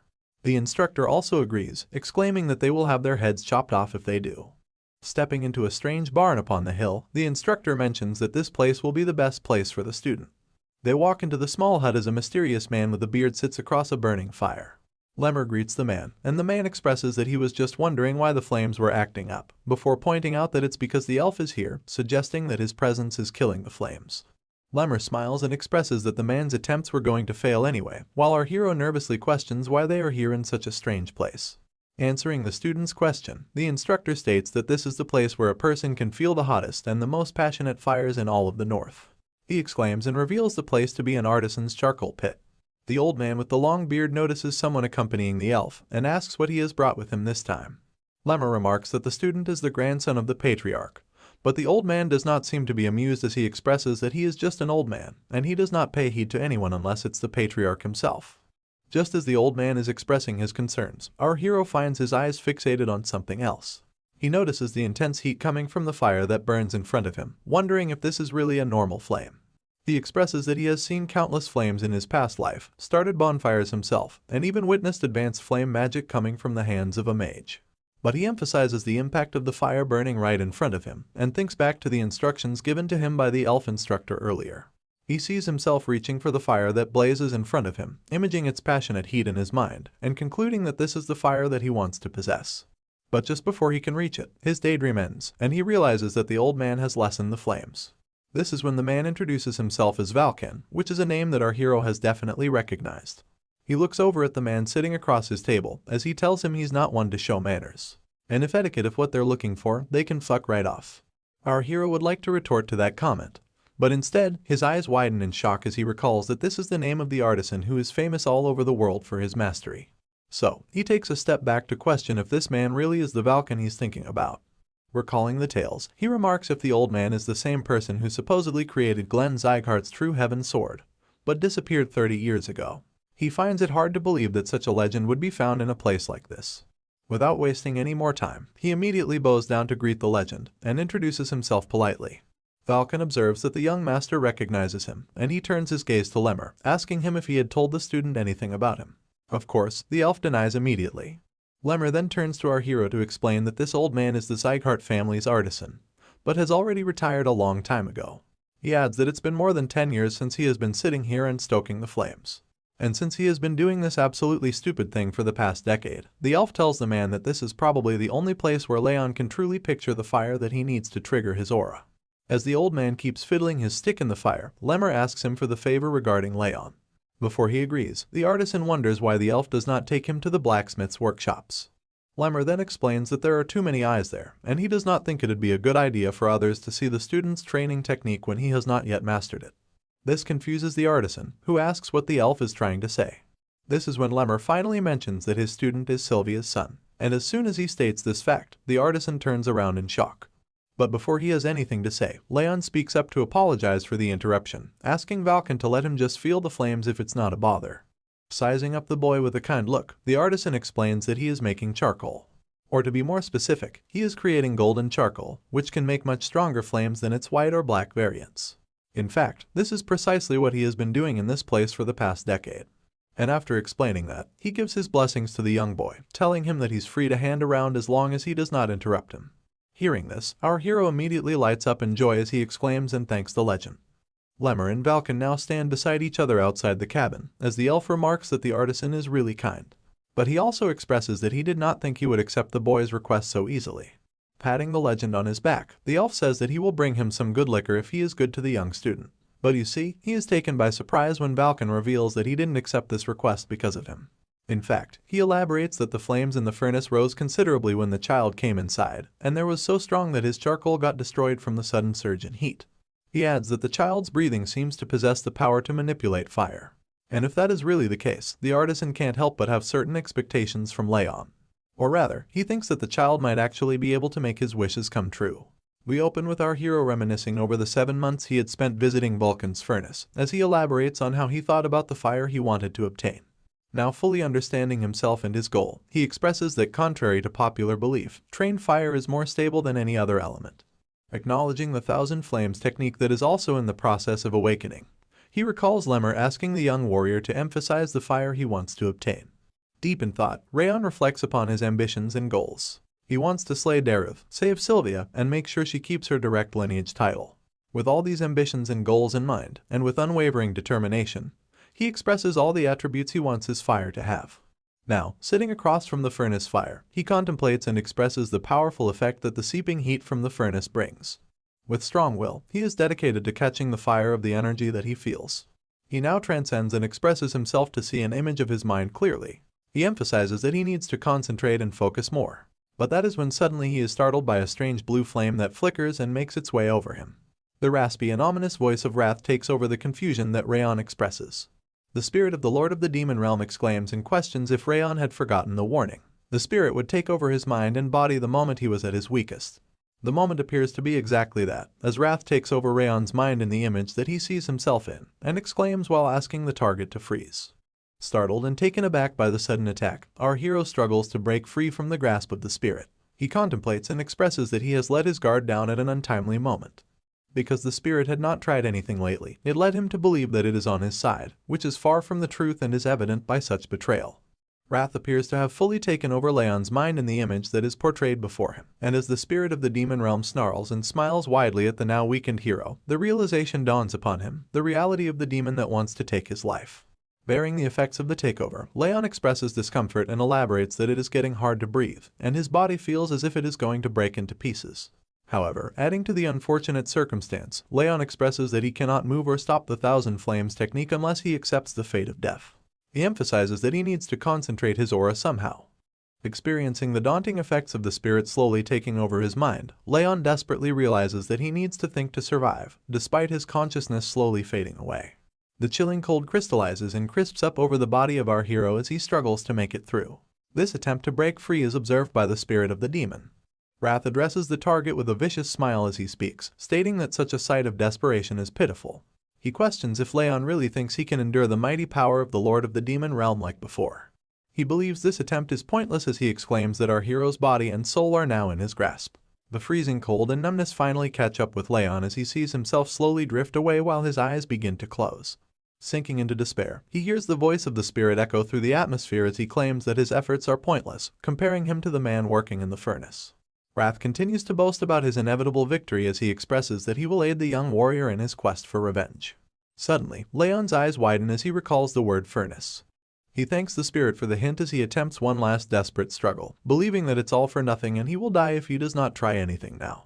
Explaining the realization that dawns upon him, he elaborates that instead of absorbing nature's mana, he must now absorb the mana from the furnace directly. Further emphasizing the much stronger and hotter fire, he makes his final move to take it all in. The fire rages violently as Wrath exclaims in confusion, asking what the bastard is doing. Bravely enough, Raon has succeeded in absorbing the mana directly from the furnace.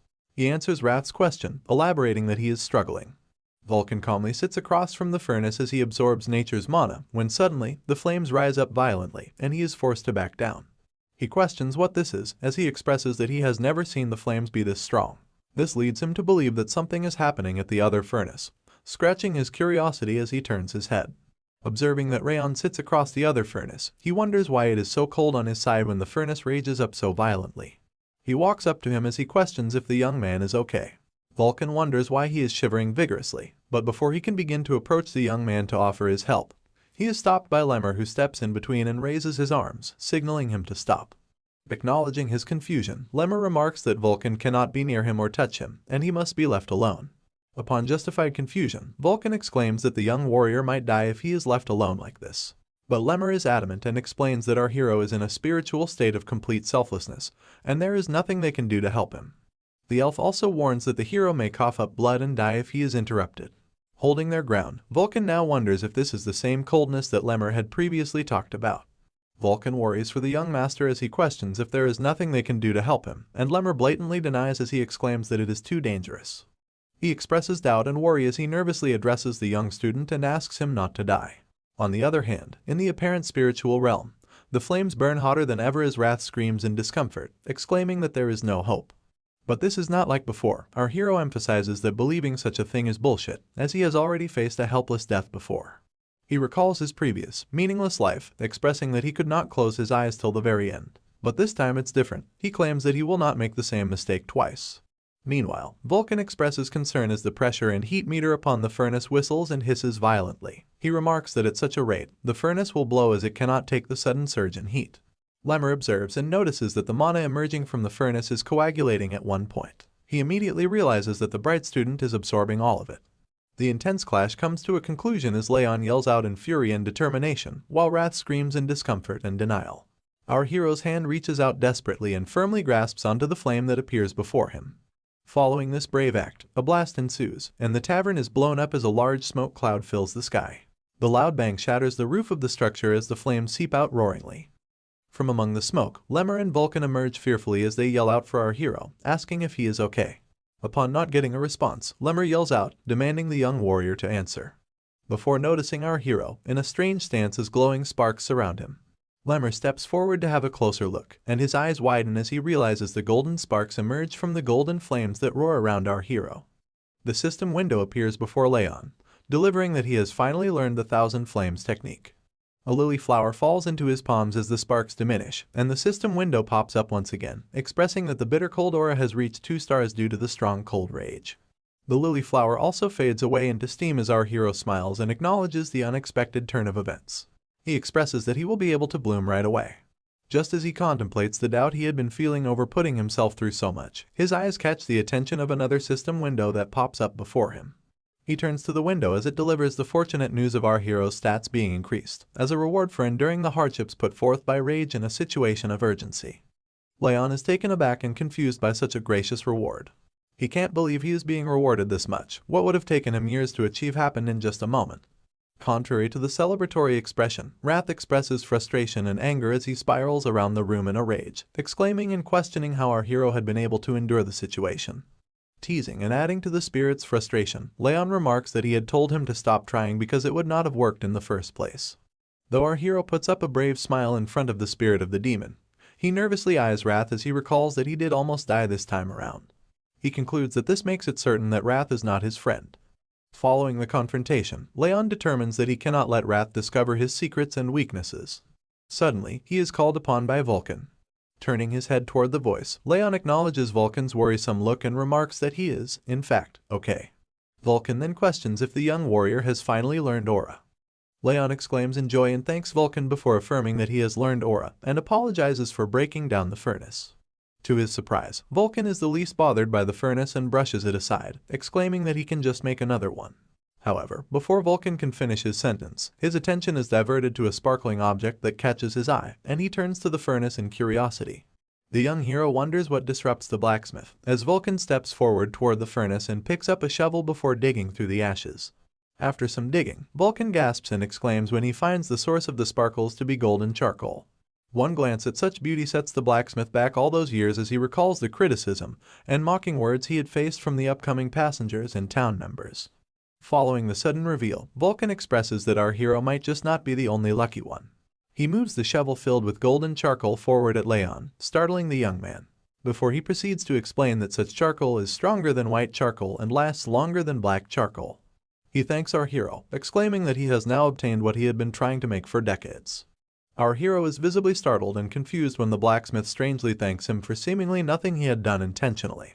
But Vulcan elaborates and expresses that each time the young master trained here, the flames grew wilder and became enlivened, and the heat from that spread all over the place.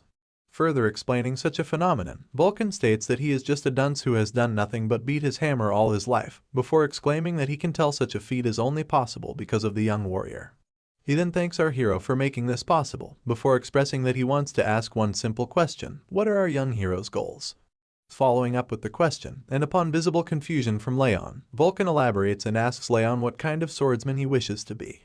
Raon then expresses that he wants to be a swordsman who does not give up, regardless of the situation or enemy he is faced with. Upon such an answer, Vulcan is visibly confused, and he expresses that he did not expect such an answer from a young master.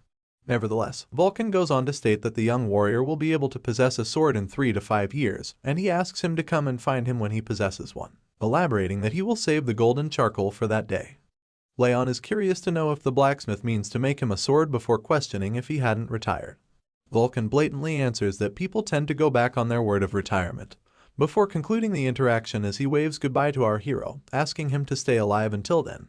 Raon and Vulcan part ways as they walk separate paths.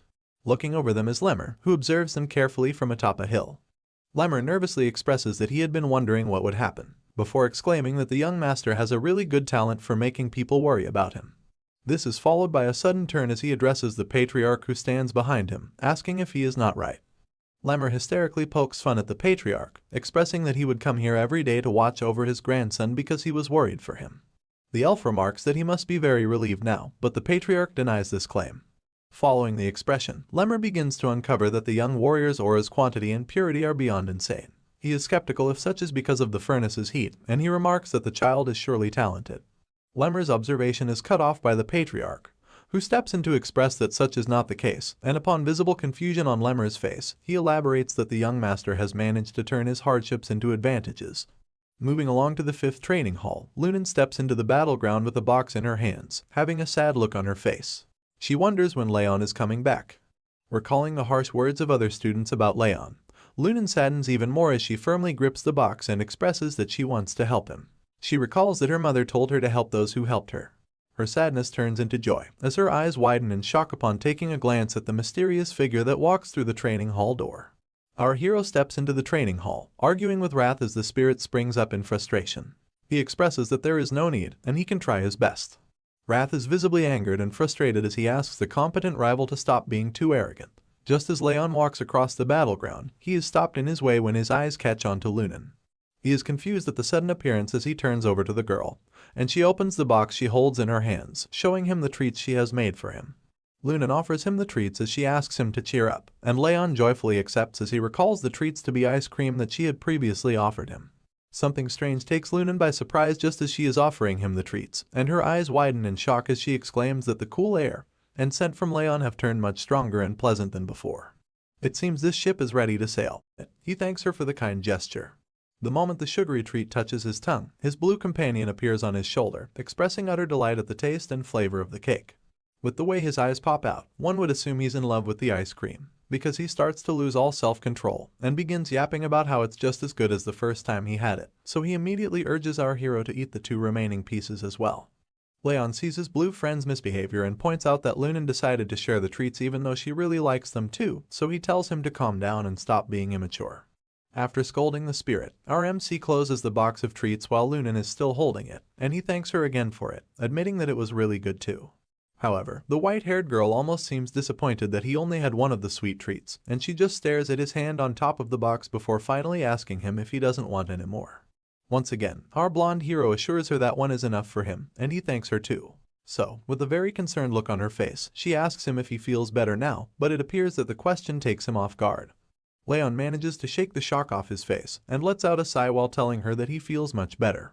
Of course, the caring girl is pleased to hear this, and she expresses her relief that she managed to cheer him up. And while she's smiling at him, her big purple eyes do the same too. Satisfied that she made him feel better, Lunan turns around to leave with her box of treats, and while she's walking away, our blonde hero stares at her with a smile etched on his face, thinking about what a mysterious kid she is. The scene shifts, and we see the red-haired elf addressing Raon and the others while standing on a platform. He jokes about how it must have been boring for the students with all the training they've been doing lately, and so, he decides to spark things up a bit by preparing something special for the next month. Since they've trained their basics and training techniques, he believes that it's about time they moved on to their energy cores and started training in that regard. But while he's saying all of this, the students don't seem to have any idea what energy cores are all about. Perplexed, they all start to murmur among themselves, wondering what on earth the elf is talking about. The instructor notices their confusion, so he smiles, before revealing that they'll proceed with duels in a month. While the others seem unsure about the whole arrangement, a certain dark-haired girl seems to be excited by the prospects, because the smile on her face is unusually wide. The red-haired elf continues addressing them, and informs them that the results of the duels will affect their graduation status, and that they would also be ranked accordingly. He's still talking and encouraging them to prepare thoroughly for the month ahead, when he's interrupted by someone who raises his hand, and simply tells him to wait. We finally get to see the person's face, and find out that it's the dark-haired girl who was smiling earlier. With her hand still raised, she asks him what would happen to the students like her friend, who are falling behind and haven't yet been able to create their aura. All the others turn to look at her in shock, and then the instructor informs her that he heard that her friend actually succeeded in the end.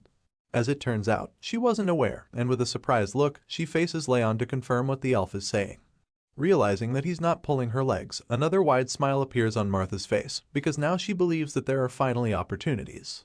She reveals that she almost died of boredom because of how long the training went on, and as she walks closer to Raon, she reminds him of what she said before about how she doesn't listen to guys who are weaker than her. However, now that she knows he passed the training, she's starting to think that she's been patient with him for long enough. The blonde kid looks like he's already tired of listening to her, but he just stands there and stares at her with his red eyes. At this point, she's trying to get on his nerves on purpose, because she starts suggesting that he must have struggled a lot because he's in a position that he's not qualified to be in. With this in mind, she tells him that she's going to teach him a lesson, but just when she's about to get even closer to him, someone places a hand in her way, and tells her to back off. The blocker is none other than Burin, and reminds her that it hasn't even been a single day since Raon got his aura.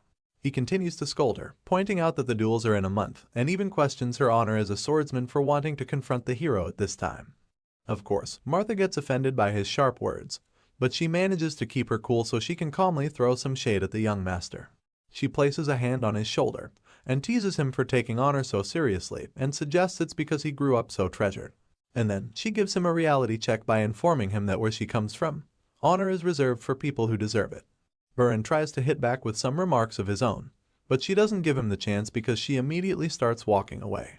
And while she does, she points out how even the average students learned how to use aura within a month, and yet their top trainee took over 6 months to do the same. Martha goes on to explain that even advanced techniques take 7 months to learn on average, so if Raon is taking that long to learn only the basics, then it means that he isn't talented at all. At this point, Burin is pretty annoyed, but he can't say anything to defend our hero, so he just stands there speechlessly, while Martha mocks him some more for being present during the judgment ceremony. It turns out that the reason for the humiliation is the fact that a swordsman who has not learned aura can never become famous, because there's no point in being talented if you can't master the basics. After lambasting our hero and Burin, Martha turns to the instructor to suggest that the reason he came up with the whole idea of duels is because he wants to change the top student at the moment. But upon receiving the mild accusation, the guilty-looking elf just feigns ignorance, claiming that he doesn't know. When the red-haired elf denies the allegation, Martha immediately turns to face Raon again, and bluntly tells him that he's been the top student for too long, even though he doesn't deserve it.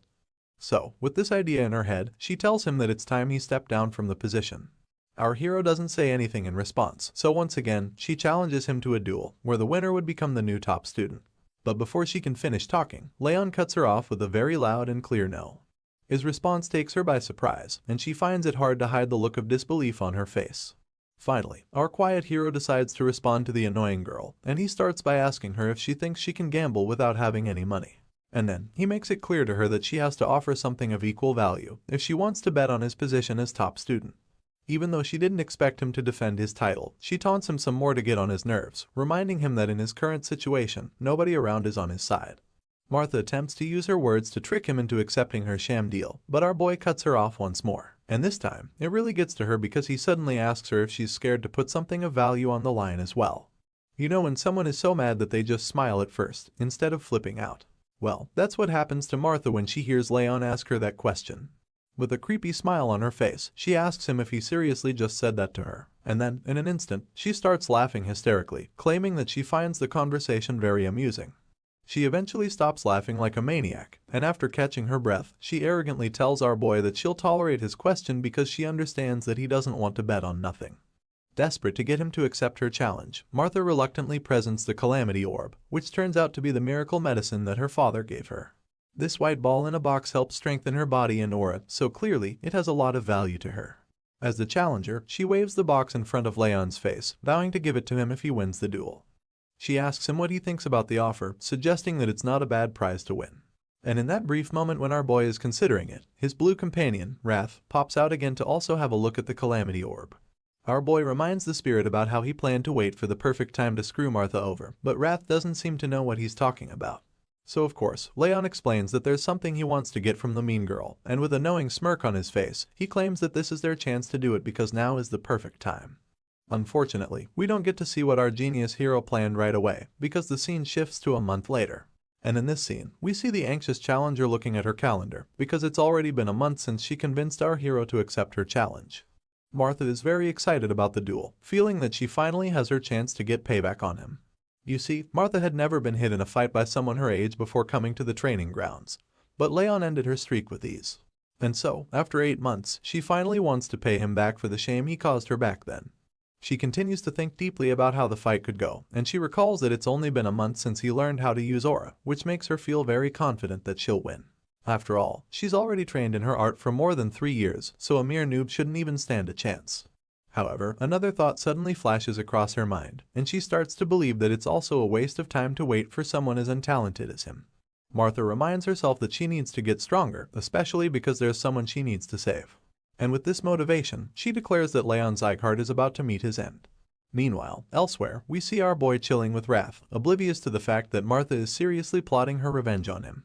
The scene shifts once again, and we see the instructor addressing the students concerning the duels. He starts by requesting their attention, before talking about how watching a fight is usually as helpful as participating in one. So, he advises them to watch closely how the other trainees fight against their opponents, and urges them to think about how they would react in certain situations.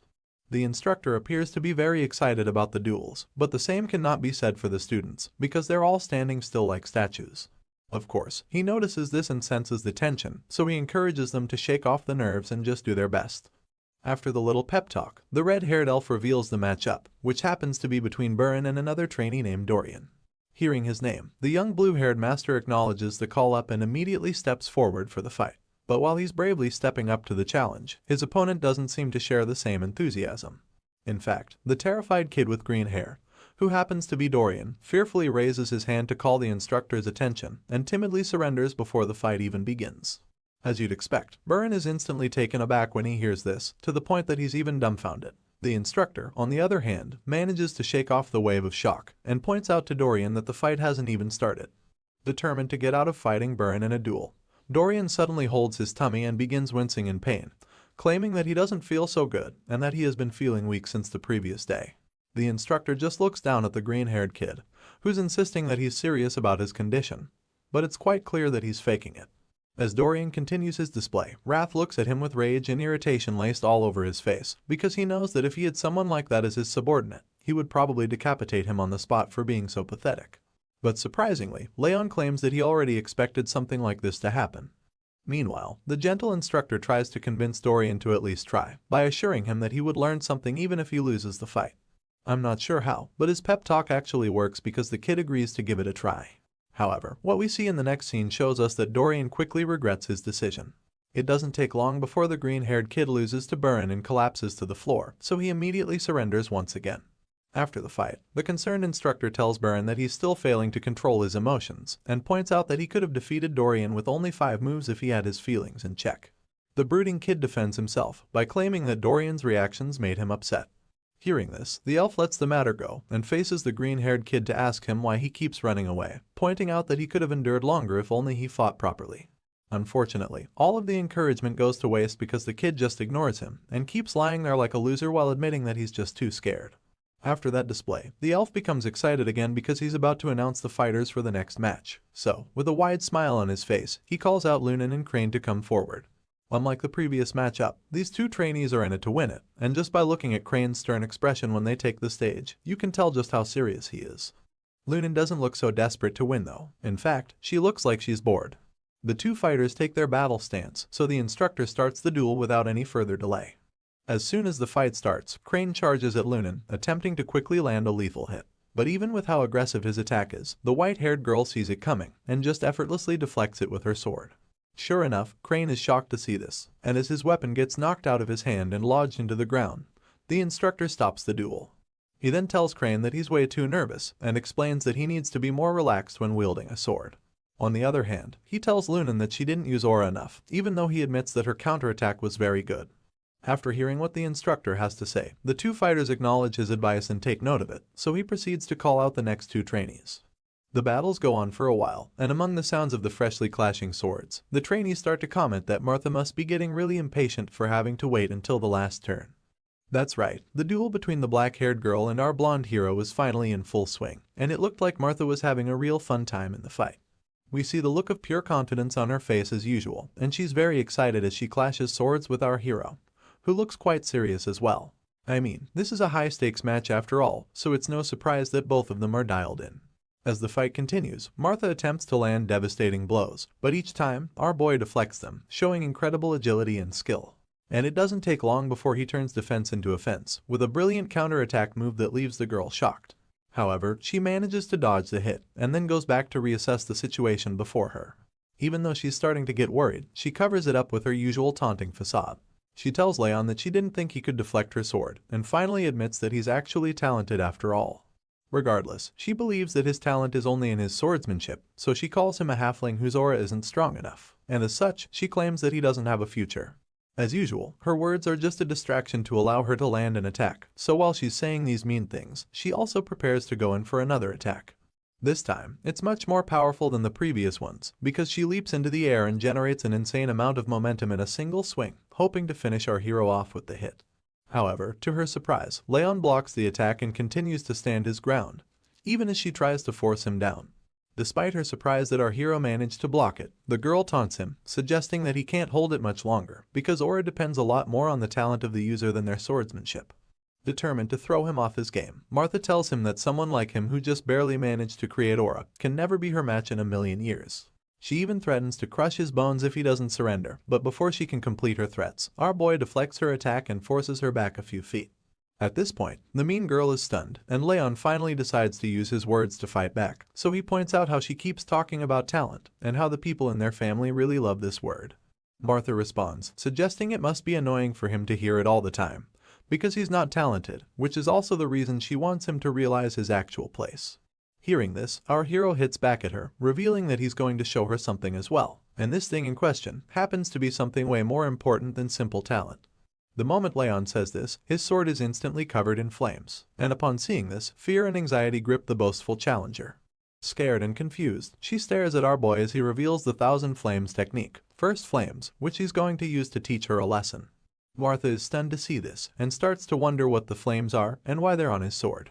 Even though she has no idea what made them, what she's sure of is the fact that those flames are by no means ordinary, and they are most certainly very dangerous. Despite her fear, she notices that there is a very strong intent behind Raon's flames, which makes it possible for them to feel so alive. Martha refuses to back down even if she's at a disadvantage, so she musters all the courage she can and grips her sword, preparing to go in for another round. In other words, she's going to reveal a powerful secret technique of her own as well. And while our hero's sword is covered in flames, Martha activates her technique called Meteor Form, Ultimate Point. That's right, this duel just got more intense, because Raon immediately realizes that Ultimate Point is a skill that allows her to collect all of her aura into a single point, and he's impressed that she can use such a skill at her age. Our boy also presumes that she's going to throw everything into her next attack, but he still remains calm and waits to see what exactly she's going to do. The two opponents face off once again, and Martha admits that our hero is strong, but she assures him that he won't be able to block the next attack she throws at him. Just like she did earlier, she lifts into the air and generates a lot of force, which she concentrates into her aura-infused sword attack. Raon watches closely with his eyes fixed on the girl while she's in the air, and so when she finally lands her most powerful attack yet, history repeats itself and our hero blocks it just like he did the first time. You can tell just how power-packed this clash is, just by looking at the air around the two fighters. It's filled with their aura, which is probably a result of the insanely powerful techniques they are using. The other trainees watching are probably scared at this point, because the force from Martha's attack cracked the ground, while also causing a huge dust cloud to emerge. They find it hard to see what's happening because of this, but when the dust clears, we see that the challenger's sword was broken in the clash. And on top of that, she's been knocked out cold, lying on the cracked floor. Upon seeing this, the other students can't believe their eyes, because they never expected that Raon would defeat her, and they certainly didn't expect Martha to lose the fight she's been training so hard for. Either way, they notice something strange about our hero's aura as well, and murmur about what it could be. Raon hears all of their comments, but like the quiet guy he is, he ultimately decides to ignore them without clearing anything up. He stands over his opponent's body while rubbing his wrist and just looks down at the girl, not sure of what to say at this point. Suddenly, he notices that even in Martha's unconscious state, her fist is still tightly wrapped around her sword. And seeing such resolve, Raon admits that in the end, the black-haired girl also has something far better than some flimsy talent or skill. This special quality that he believes she possesses is mental strength, and he seems to be very impressed by it. This story never disappoints with its progression, and I can't wait to see the look on Martha's face when she wakes up. Will she be able to reconcile with our hero and change her personality? Or will she simply fall into a state of denial and make things even more awkward? Also, who is the person she's actually trying to save by aiming to get stronger? The scene changes, and the next thing we see is the palace, where the patriarch is being informed that Raon has defeated Martha. The red-haired elf is the one breaking the news to him, and he points out how our boy completely defeated Martha, even though she's been training her aura for more than 4 years. Overall, the instructor summarizes the event as an unbelievable feat, and it turns out that the man sitting on his throne feels the same way. He admits that the flames he saw that day were beautiful, and the force of the powerful move was incomparable to its size. Not to mention, he's almost completely certain that everyone in the family is already aware of the situation. With this in mind, he tells the instructor to guide the hero so that he doesn't get full of himself, and of course, the elf is more than pleased to perform his duty. But even though the patriarch is very impressed with his son's feat, he's also very concerned about Martha, who had to suffer a crushing defeat, so he asks how she's holding up. Her instructor admits that the girl was a bit shocked at first, but also confirms that her injuries are completely treatable. While they're still discussing, we see that the girl in question is still brooding in her room after her loss. Her injuries might be minor, but it looks like the emotional damage isn't something they can ignore. Outside, we see our blonde hero trying out something with a beautiful flower in the garden. But while he's at it, his blue companion yells at him not to hurt the flower and even threatens to freeze him to death if he doesn't do better. In response, Raon bluntly tells Wrath that the flower won't even do anything, and then tells the blue creature to stop acting like he's so strong. However, Wrath insists that their plan isn't working because of the kid's stupid elemental resistance, so Raon smugly hits back, saying that he's glad the blue creature is aware that this isn't worth trying. The scene suddenly shifts to the night after Martha's defeat, and we see that our boy receives the miracle medicine he won from the bet. It turns out that the substance greatly increased his stats. His 4th ring of fire was formed as well, which greatly increases his strength, stamina, and agility. On top of that, his decreased athleticism and mana sensitivity vanished. His legendary senses also increased and became 2-star proficiency. Overall, Raon feels that all of the efforts until now just took effect because of the miracle medicine. A lot of things were improved, but the most significant thing was his water resistance, which was increased to 4 stars. Because of this new upgrade, most of Wrath's outbursts had become more like jokes to him. Either way, we learn that he came to the garden since it's his last day of rest, and while he's tending to the flower we saw earlier, Wrath continues to rant and yell at him, while insisting that he knows the best way for Raon to do it. However, just like our boy said earlier, all of the blue creature's outbursts have become more like jokes to him, so he just ignores him and wonders why he even has to deal with his annoying lectures while gardening. Of course, Wrath doesn't stop trying to control them, so while he's demanding that Raon use his hands to work, the blonde hero starts to actually wonder how the magical creature knows so much about gardening anyway. His thoughts are interrupted when Wrath suddenly answers him, by revealing that he used to fill the gardens with ice flowers when he was in the demon realm. The blue guy goes on to praise himself, claiming that the demons even used to revere him for his skills, but while he's still bragging, Raon gets distracted. The cause of the distraction turns out to be Martha, who just entered the garden with a scowl etched on her face.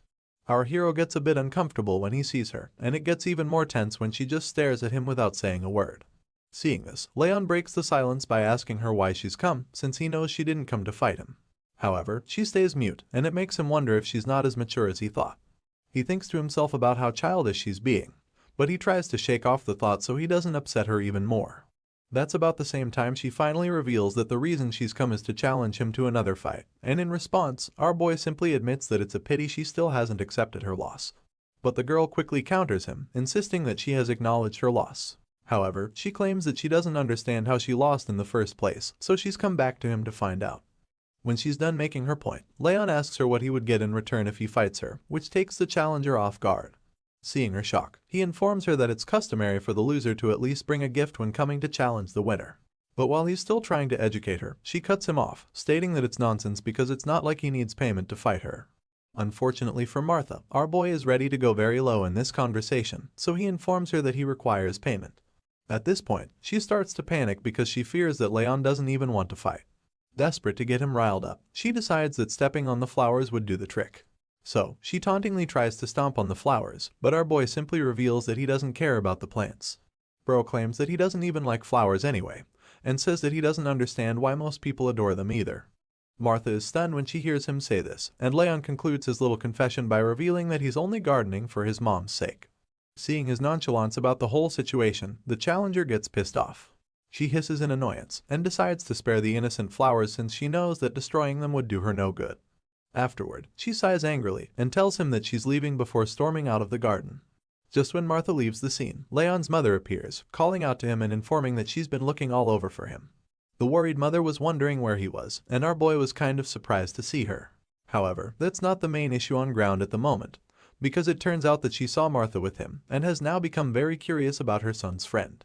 She's really excited to see Leon finally hanging out with people his age, so she almost instantly concludes that Martha is a friend he made while training. Meanwhile, the girl in question, who hasn't completely left the garden, hears the voice and turns around to look at the person. She sees Leon's mother and wonders if she's Sylvia Sieghart, the person who left the family to chase after a man, and then came back to save her own child. Martha sees her as someone who acted out of courage for the sake of her own child, and while she's still thinking, the blonde woman in question approaches her.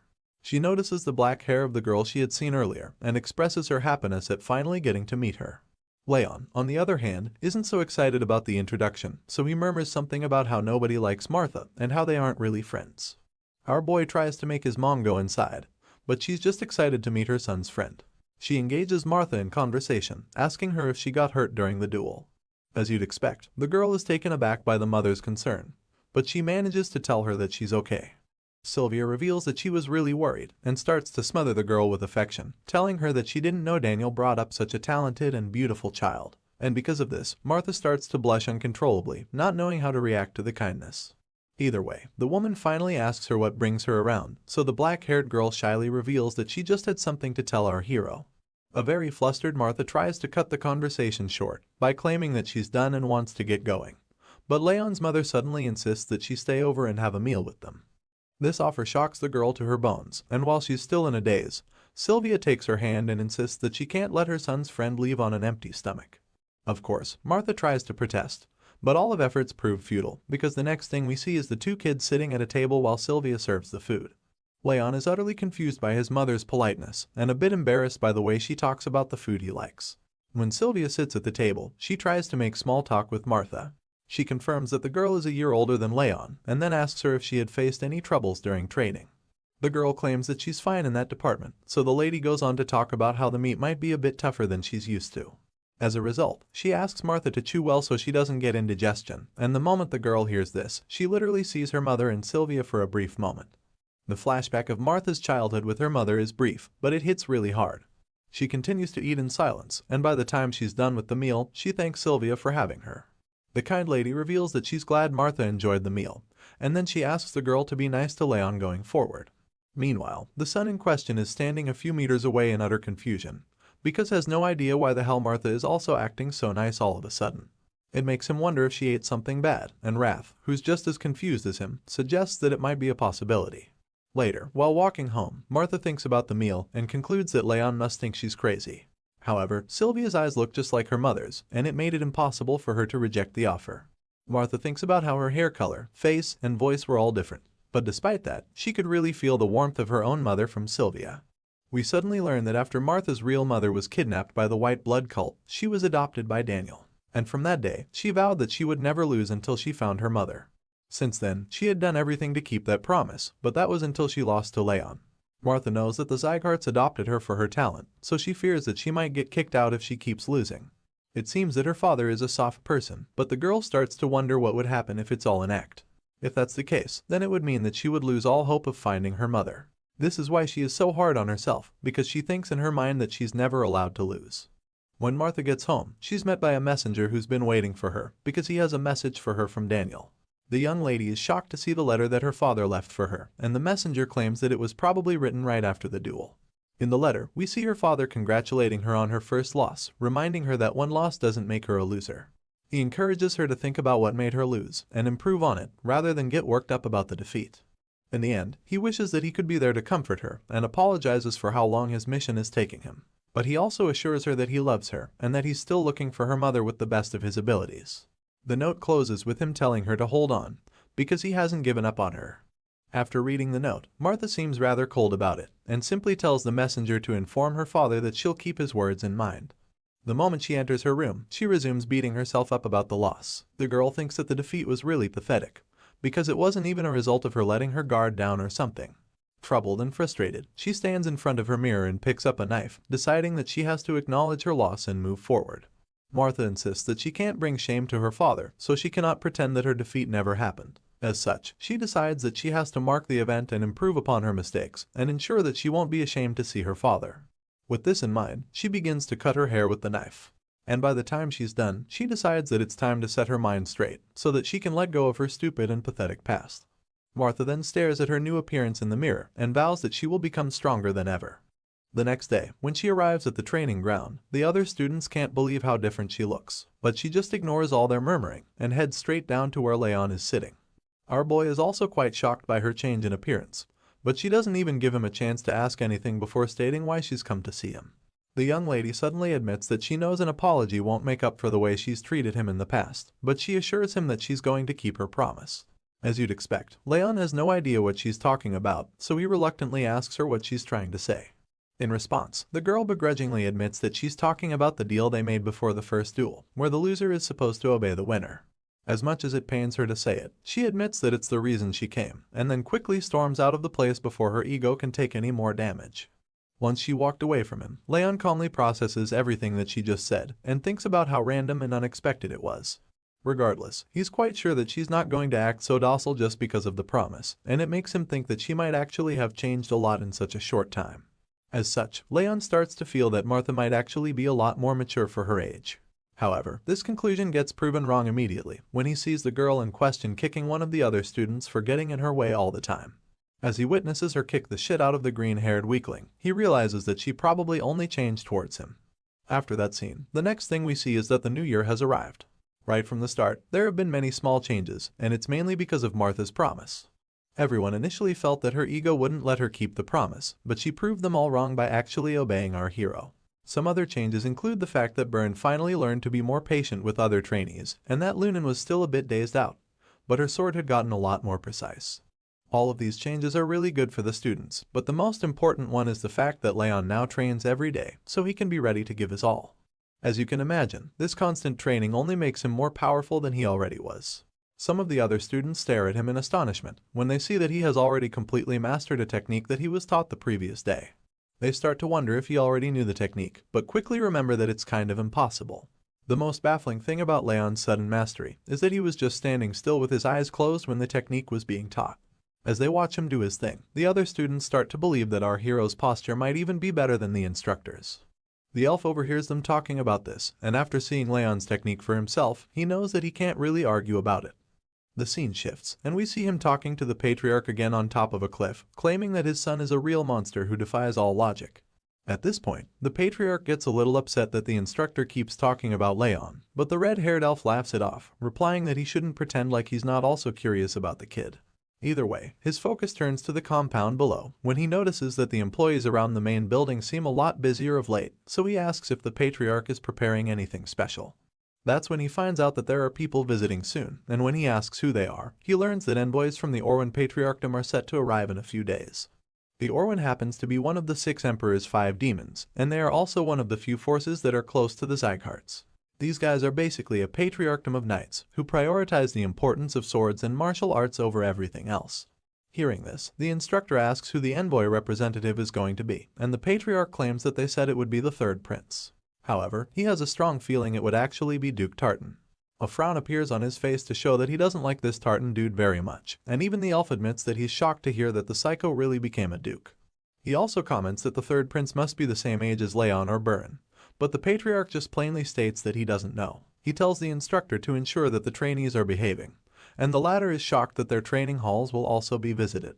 That's when he's informed that the 3rd prince is coming with the patriarchdom's trainee knights, and as such, they'll want to watch the swordsman in training.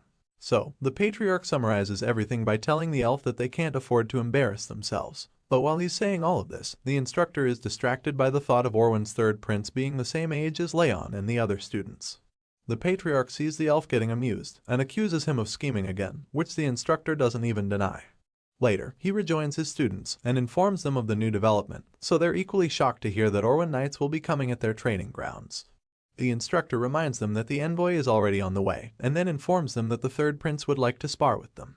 As you can imagine, the trainees get nervous because of the sudden news, but the elf insists that he's always reminded them that a swordsman should be prepared at all times, even in their sleep. The nervous students recall that the visitors were supposed to go to the 6th training hall, so they wonder why they want to visit them now. In a flashback scene, we see that the elf was actually the one who went to invite the Orwen people to come see the 5th training hall. In the present, he pretends not to know what caused the sudden change, and encourages them to look at each other before inviting the visitors inside. As the blonde prince and his knights enter the training hall, the instructor welcomes them and introduces them as the Orwen Patriarchdom's prized knights in training. The blue-eyed prince greets the teacher and introduces himself as Grier de Orwen. Meanwhile, Raon observes the prince carefully and admits that he's certainly strong for his age, because even at first glance, he can tell that he's the strongest among the other knights in training. Just then, like every forward and overconfident teacher, the instructor calls out to Raon and asks him if he's also scared to duel with the prince. Of course, our boy thinks carefully about his answer so he doesn't end up embarrassing himself. In his mind, he admits that it would be nice to practice the footstep technique he just learned, as well as connect his sword skills, so after thinking deeply, he replies that he would like to train with the visitors. The elf immediately concludes that Raon spoke for the whole class, so he decides that both sides have agreed, and proceeds to tell his students that they need to pick 20 from their side. He asks each of his trainees to lock who they would like to duel against, and as if the pressure wasn't already enough, he informs them that he's bet his entire month's salary on them winning against the visitors. The students are horrified to hear this, especially since he tells them that he'll put them through hell if they lose. A while later, we see that Raon has helped the students to pick out the best 20 among themselves, and tells them to look closely at the opponent's hands. That's when the students realize that the Orwen Knights are shaking too. Our boy tells his team that even though the visitors have handsome armor and confident posture, they're still trainees like the rest of them, who can't help but get nervous about a duel. Raon continues his pep talk, assuring the students that the intensity of their training is in no way less than that of the 6 emperors or 5 demons. He pumps them up, reminding them that the blood and sweat they've shed training until this day has been worth it, and encouraging them to do their best and not get nervous. With high spirits and a lot more confidence, they acknowledge his words, so Raon decides that he'll be picking the order in which they go in. This blonde-haired mini-commander knows that the first fighter is an important factor in increasing the spirit of others, so he decides that it must be someone strong. With this in mind, he calls Martha and asks her if she can do it. But before he finishes talking, the girl starts walking to the arena, confidently assuring him that she'll end it quickly. Martha asks everyone to gather around the center to watch, and as she takes the stage, the other students are horrified to see the huge opponent she'll be going up against. They start to wonder if these knight trainees are even the same age as them, and fear that even Martha might not be able to win. The Orwen Knight in training introduces himself as Tars, and compliments her body for being so well trained, even though it's not fully matured. He then admits that he's looking forward to their duel. But while the other students worry about how the fight would go, Martha is so confident in her victory that she tells Tars to stop acting polite and just start the fight. Our girl is as feisty as ever, and it looks like she'll finally have a chance to redeem her character in this story. I've enjoyed her character development so far, and I'm now looking forward to seeing what the Orwen's third prince is going to be like. Will he end up being a stuck-up and prideful character, or will he actually have a positive attitude towards our hero? As the duel begins, the prince is shocked to see that Martha is overpowering Tars, who's actually the bigger and seemingly stronger knight in training. He watches the black-haired girl in awe as she attacks the Orwen Knight with a confident smile. Overall, the swordsmen of the 2nd training hall proved that they were definitely stronger, and they lived up to the Sieghart name because they were clearly on par with the kingdom's knights in terms of skill. On the other hand, the trainees from the 6th training hall turned out to be rather disappointing with their skills. Even though they were well trained, they were still inferior in skill compared to the Robert family's knights in training. However, the prince couldn't help but admit that the 6th training hall is still where the most talented trainees were, especially after seeing Martha's brave and epic display of incredible swordsmanship. From a distance, we see the Orwen Kingdom's duke speaking with the red-haired instructor. He asks Lemmer if this is the reason he came out of nowhere to suggest a visit to the 5th training hall. In response, the elf claims that it's a rare opportunity to be able to duel against one of the 6 emperor's knights in training, and then reveals that he suggested the matchup because he thought it would teach his students a lesson. The visitor is surprised to hear this statement, and admits that he can't believe those words just came from the person who used to be called the Brilliant Sword. Hearing this, Lemmer just teases him, asking if he should act the way he used to back in the old days. He even suggests that they make a bet, at which the Duke confirms that the elf's betting tendencies are still very much a part of him. Interested in the offer, he asks the elf what the terms of the bet are, so he responds, saying that they should have 20 duels in total, and then reward the winner. Lemmer believes that it would be a lot more fun if they wagered on the duels instead of just watching the matches, but the guard captain finds his suggestions overly confident. He reminds the Duke that his knights were given training in Orwyn, so he asks him if he's really sure that his trainees in the training hall can beat them. This question just causes Lemmer to burst into laughter, before telling the visitor that he has way too much faith in his trainees. The elf admits that he too has great faith in his students, implying that he's very sure they can defeat the visitors. The scene shifts back to the fight, where we catch up with Martha, who's still giving Tars a horrible time in their matchup. She lands a powerful sword slash which he manages to block, but the impact is so great that it pushes his feet into the wooden floor. Immediately in the next second, the force of her attack shatters his sword, and as a wave of horror washes over his face, he starts to ask himself how the girl could be so strong. The guy is sweating at this point, because of how terrified he is, but Martha doesn't even care that he's now defenseless. She just follows up with another powerful hit to the gut, which should ordinarily be enough for Tars to start coughing out blood. Even though he's wearing metal armor, the hit is still so strong that it forces him to his knees. As such, Martha is announced as the winner of the honestly one-sided duel. Our boy watches the whole thing feeling dazed, and admits that he thought she would be softer in her swordsmanship after fighting against him. He's completely taken aback by the fact that she has even increased her speed and power instead. After the massive win, Martha sheathes her sword, and with a smug look on her face, she asks her defeated opponent why he would depend on his strength so much when he didn't even put everything into his first attack. This dark-haired girl with no chills even calls him an idiot for making that costly mistake against her. Seeing her confidence and increased strength, Raon admits that he finds it pretty amusing. But Wrath instantly chimes in claiming that there's nothing amusing about watching these little ants fight. The grumpy blue creature claims that all the duels are even boring to him. But our blonde hero just responds, reminding him that not all ants are young. Wrath just scoffs when he hears this, and begins to brag about his exploits back when he was in the demon realm. He claims that back then it was more entertaining to him when he pitched younger demons to fight against each other. However, before he can finish bragging, Raon just smashed him back into vanishing. Our boy is having fun, so he just wants the blue guy to shut it for now. Not long after that, we see that it's time for the next duel between the trainees and the visitors from the Orwyn Kingdom. It's the 18th match, and this time, it's between Lunan and another knight in training, named Idalia. Once the announcement is made, Raon prompts Lunan to step forward for her fight, and the white-haired lady timidly walks her way into the arena. Standing face to face with her opponent, we see that the redhead appears to be a lot more confident in the fight. Idalia sees Lunan coming to meet her, and tells her that she doesn't like the spaced-out look in her eyes. Apparently, it annoys her, so her confident demeanor quickly changes into an angry mood as she activates her powers. Huge flames appear all around the redhead, and when Lunan sees this, she quickly retorts that she doesn't like fire either, especially since she has the power of ice. The white-haired knight in training grips her sword tightly, and activates her own power as well, which causes cold icy chills to fill the air and surround her. Even though it doesn't show on her face, Lunan immediately assumes a more confident stance in preparation for the duel. And the next thing we see is the two girls clashing swords. Idalia seems to be more ferocious in her attack, while Lunan tries her best to remain focused. As the fight goes on, a huge cloud of steam erupts, and the other trainees just watch anxiously, not sure what's going on. Inside the smoke and mist, the redhead seems to be lost as she can no longer find her opponent, and while she's still standing confused, Lunan sneaks up behind her from within the dust and fog. Idalia instantly senses the sword attack coming from behind her, so she quickly turns around to land a powerful slash of her own. Unfortunately, she misses the shot, and Lunan disappears into the dust once again. At this point, the redhead is even more perplexed, but then she quickly concludes that it must have been an illusion. She's still trying to process the entire thing when the white-haired knight in training sends chills down her spine by placing the cold edge of her sword on the visitor's neck. Idalia is bewildered by this sudden turn of events, and as she stands in that vulnerable position, Lunan is declared the winner of the 18th match. After the announcement, the calculative knight in training starts walking away, so Idalia calls out to her, admitting that it was a good fight even though she lost. But she suddenly stops talking when she sees that Lunan isn't even listening to her. The winner walks straight to Raon to ask him if he watched her fight, like a student seeking for validation. Thankfully, the blonde hero commends her for improving on her footwork and the victory overall. Even though Raon tells her she did a good job, she doesn't seem to be proud of herself. She just sits on the floor like she's the one who lost, and our boy is pretty confused by this. Meanwhile, Lemmer is having a kick out of the results he's seen so far. Since the little tournament started, his students have had 9 wins and 9 losses, which means that they're currently tied with the visitors on the number of wins.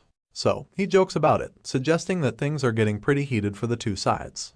Regardless, it doesn't make him any less excited to announce that it's time for the 19th round of the day. This time, Burin is called up to face off against the next opponent from Orwen, Saren.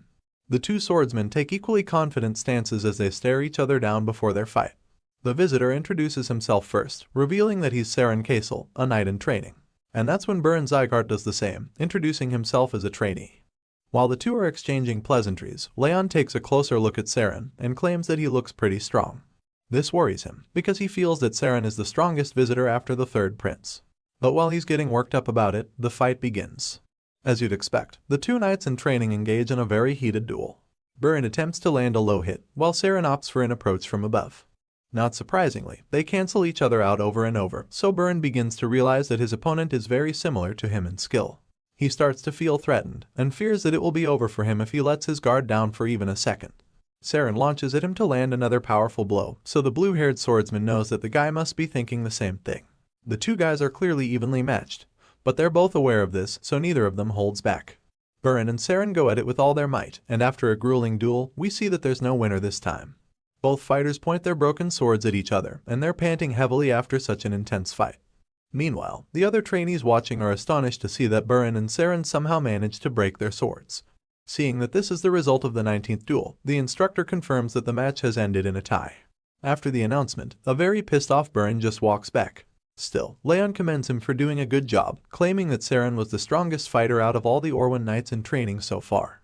But of course, the grumpy blue-haired guy just storms past him, feeling very disappointed with his own performance. He claims that it doesn't matter how strong Saren was, because he feels that he should have won at all costs, since he went out there to fight with the Sieghart name on the line. However, while he's beating himself up about it, the blonde swordsman just calms him down with a pat on the shoulder, telling him not to worry about it. Burin turns around wondering why he said that, but then our boy suddenly starts walking away, but not before vowing that he'll win the last fight for them. Raon is very certain that he'll defeat the strongest Orwen knight in training, who is none other than the third prince, Reincarnated Orwen. So, with the determination and zeal to bring glory to his family name, he walks up to face his blue-caped opponent for the 20th round of the very intense tournament. The third prince sees our boy walking up toward him, and he starts to panic because he didn't expect that Raon would be the trainee to fight against him. Using his power, he senses our hero's martial prowess and feels that it's way too ordinary, so he asks Raon if he's even a direct bloodline descendant of the Sieghart family. In response, the hero just bluntly reveals that he isn't, so Reincarnated Orwen scoffs, because he didn't expect to fight an obvious duel. From the tone of this voice, and the look on his face, you can tell that he's underestimating our boy. This snobby prince even claims that he'd prefer to fight someone between Burin, Lunan, and Martha than enter a meaningless duel with Raon. He then calls out to Instructor Lemmer and claims that he has a suggestion for the fight. The red-haired elf asks Grier what he has in mind, so he points to Lunan and Martha, claiming that he doesn't think they're even tired after their own duels. So, he asks the elf if he can fight them after beating Raon. I swear, this guy is overconfident for no reason. After hearing this very bold idea, Lemmer gleefully accepts the proposal, reminding the prince that it's only going to happen if he defeats his current opponent. With the instructor's approval, Grier asks that the girls start getting ready for him right away, because he thinks his fight will be over too quickly.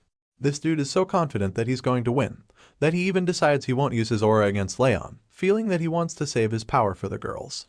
After making this decision, he unsheathes his sword, probably thinking that he's just going to casually defeat our boy in a few seconds. Raon hears everything the third prince says, but he doesn't even respond to his insults. Instead, he chooses to do the talking with his sword, so he unsheathes his blade as well. Just as the fight is about to begin, Duke Tartan arrives at the scene, and is horrified when he sees Raon. He asks the instructor who the blonde monster is, and comments that he didn't even notice him before because of his inconspicuous presence. However, now that he sees him, he feels very disturbed by him. Lemmer just responds by saying that the Duke isn't so blind after all, and asks him why he didn't warn the third prince if he knew about Raon's strength. Tartan realizes that Grier thinks the blonde swordsman isn't skilled, and even though he would one day grow up to be the future of the Orwen kingdom, this blue-eyed prince still doesn't know the meaning of defeat. The Duke confesses that he felt it would be a good idea for the prince to learn what it feels like to lose in a safe environment. Regardless, he still feels that Grier is insanely strong, and he's confident that even the genius swordsman won't win against him.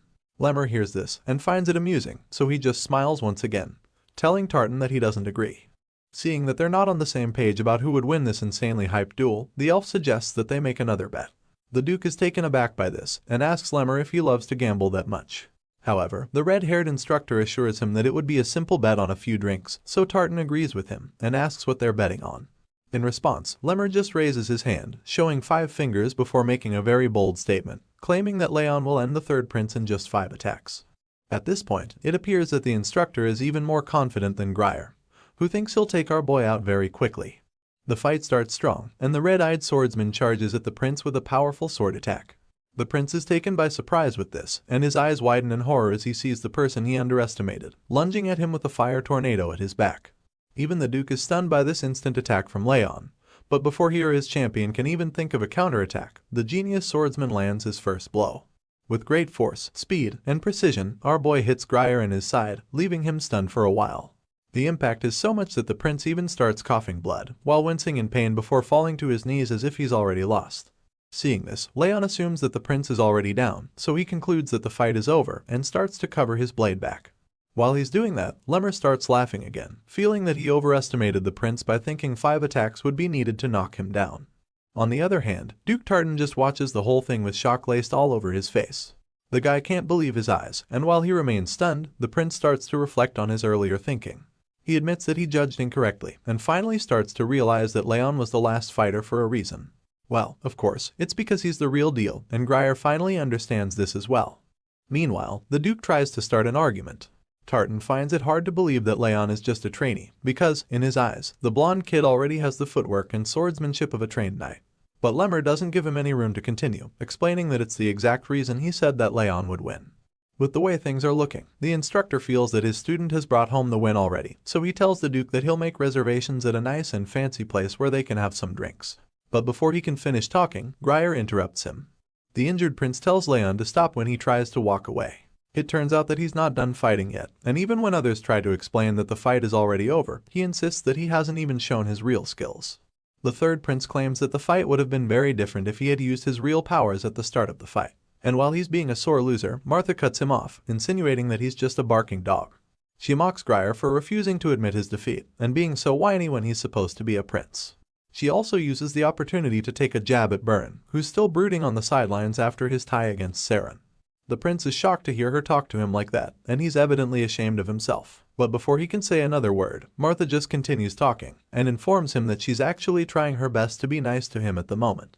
And after claiming that she's being polite, she yells at him to get the hell out of their training hall, reminding him that he already lost. After her not-so-subtle goodbye message, Idelia gets offended, and yells at her to watch her mouth when she's talking to the prince. As you'd expect, Martha can't be less threatened by the redhead, so she just informs her that even though Grier is from the royal family, she's also a direct descendant of Sieghart. As such, she feels that she doesn't have any reason to be polite to the crybaby prince. Seeing that the atmosphere is getting quite heated, Lemmer decides to intervene. He tells the students that they've all said enough, and suggests that they hear what Raon has to say about the matter, since he's the one that will be fighting in the rematch after all. The elf informs Raon that he can choose what he wants to do, so the young swordsman recalls that bets were placed on the fights. He also confirms that all the duels are over, which means that there is no reason to fight anymore. However, the third prince suddenly acknowledges that he lost. He admits that he didn't properly judge Raon's strength, and reveals that he underestimated him completely before the fight even started. Grier goes on to say that he feels very embarrassed, and that he's so ashamed that he can't raise his chin. As such, he gets on his knee and drops his sword on the ground to beg our hero for one more fight, claiming that he would regret it forever if he leaves with such an embarrassing defeat. The prince then gets on his feet and bows to Raon, pleading with him for a rematch. Seeing this, the blonde swordsman is taken aback, because he didn't expect the boastful prince to even apologize or even put down his sword. He initially felt that Grier was just an arrogant brat, but now that he's seen the guy put his pride aside, he changes his mind and agrees to one last fight between them. The prince assures him that it will indeed be the last one, and as Raon pulls out his sword for the second time, Grier reveals a gold pendant around his neck that has his family's crest imprinted on it. Feeling remorseful, he admits that he lost the first time because he was too arrogant to even recognize his opponent's strength. All of a sudden, he rips the necklace off his body and vows that he'll give his all in this second fight. The moment he does this, a powerful surge of energy surrounds his body, and he literally starts glowing with blue sparks of lightning. Our boy is stunned when he sees the insanely powerful aura coming off the prince's body, and Martha is just as shocked. At last, the prince was showing his true strength. The power seems so overwhelming that Tartan tries to discourage Grier from using the technique, but the prince just cuts him off, insisting that this isn't the time to be hiding his powers. Feeling very confident and driven for the rematch, he unsheathes his sword and makes it very clear to everyone that he wants to fight our hero with everything he's got. While Grier is charging himself up for what he believes will be an epic fight, Wrath reappears to our boy and calls the prince a stupid idiot. Not surprisingly, Raon was also hiding his real powers the first time, but it seems that the prince doesn't know that. Our genius swordsman calmly assures his blue companion that he can beat Grier this time too, but Wrath points out that the opponent has a lot more aura and is also stronger than Raon this time around. Still, feeling confident that he can take the prince out 2 times in a row, Raon asks Wrath if he's willing to make a bet on it. And of course, the hot-headed blue creature accepts the deal. With the both of them on the same page, a blue window appears, revealing the terms of their little wager. Wrath bets that if Raon can win against the third prince of the Orwan Kingdom, then all of his stats will be increased by 4 points. On the other hand, if our boy fails to defeat Grier, rage emotion will increase by a whopping 10 points, which means the blue fellow will have a lot more power in Raon's body. The genius swordsman accepts the conditions, and takes a very strong battle stance to activate his aura, waiting for the prince to make his first move. Seeing this, Grier, who already has a point to prove, reveals that he'll start first. So without even wasting another second, he charges at the hero with his powerful aura engulfing him and his sword. The prince leaps into the air to land a powerful attack from above. But as you'd expect, Raon is up to the task, so he delivers a counterattack immediately. The 2 fighters clash swords in a heated aura-infused duel, which causes a huge blast that leaves everyone watching completely astonished. Inside the fight, Grier starts to panic, because even though he's giving everything he's got, Raon doesn't even seem to be affected by it. This makes him wonder if the red-eyed swordsman should even be called a genius, because he feels he's more like a monster. Desperate to win this rematch, the third prince decides to finally use all of the power he's been keeping aside. His sword starts to glow even brighter this time, and when Raon sees this, he concludes that Grier must be using the Pier's sword technique, which is only passed down to the successors of the Orwan Kingdom. Looking at the opponent's energy, it's easy to guess that he's planning to end the duel in a single strike. So of course, our hero braces himself and tells Grier to come at him with everything he's got, while also taking a stance to counter the attack.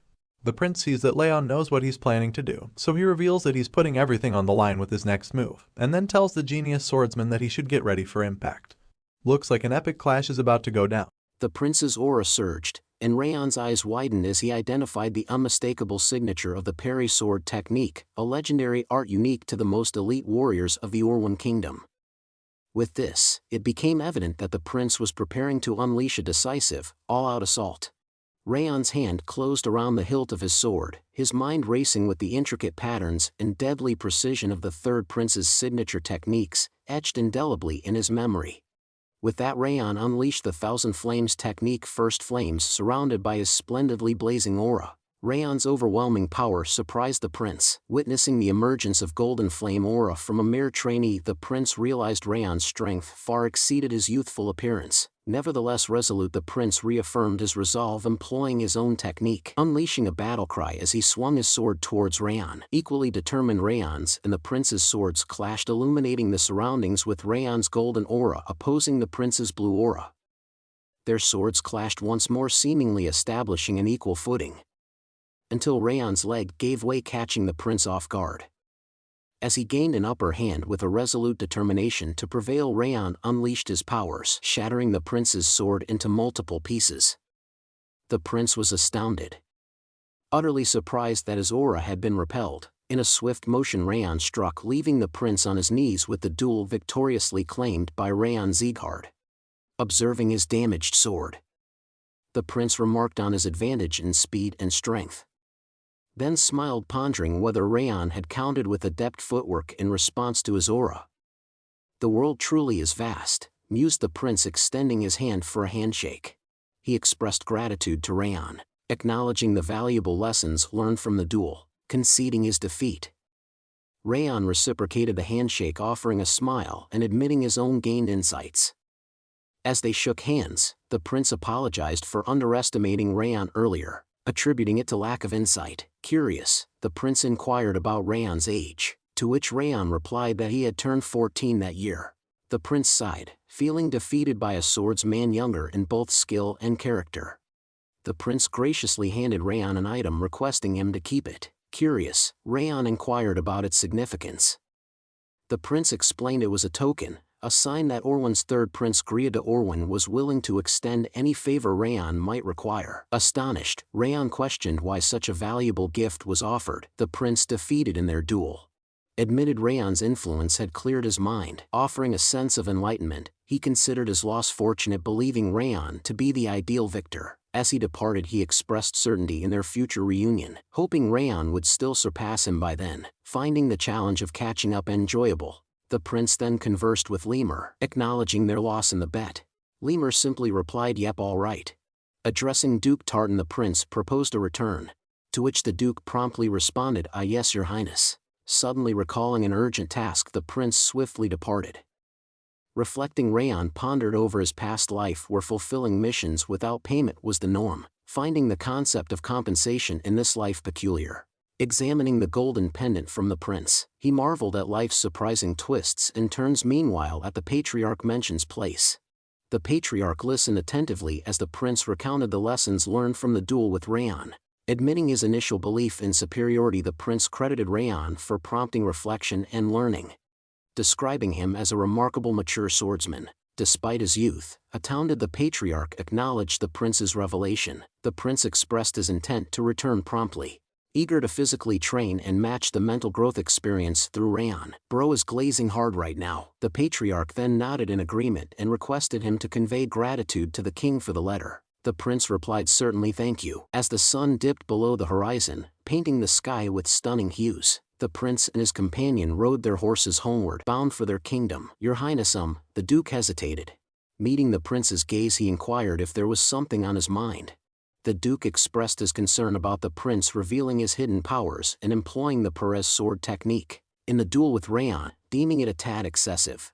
Stressing the importance of concealing his abilities, the prince chuckled in agreement, acknowledging that he might have gone a bit too far. He defended presenting Raon with the plaque, highlighting Raon Sieghart's goodwill despite being underestimated, which warranted an appropriate response. Additionally, Raon shared a technique that could be a secret. The prince argued, "That's true," but the duke began, only to be interrupted by the prince, who asserted that the plaque was an investment. Perplexed, the duke sought clarification. The prince elucidated, foreseeing Raon's exceptional skills and mental prowess at his young age, foreseeing a promising future despite his indirect lineage. He questioned the duke if he didn't believe it would be advantageous to establish a connection with someone like Raon. Impressed, the duke commended the prince for his farsightedness, to which the prince jokingly remarked that such farsight was expected, having grown up in the royal family, otherwise he might as well perish. The prince's expression remained calm, but his mind was racing. "I wonder," he thought to himself, "just how much stronger Raon will become by the time we meet again." Returning to the patriarch, his butler remarks on the patriarch's potential pleasure at his grandson's acknowledgement by a prince from another kingdom. The patriarch, bewildered, inquires about the butler's reference. Noticing the absence of warmth in the patriarch's demeanor, the butler remarks on the rare sight of his radiant smile. The patriarch, puzzled, touches his own face, questioning the notion of a smile. The butler, insistent, claims the patriarch has been beaming ever since the prince mentioned Raon's name. The patriarch dismisses the assertion, attributing it to the butler's possible lapse in judgment due to age. Prompted by the butler's concern regarding Duke Tartan's words,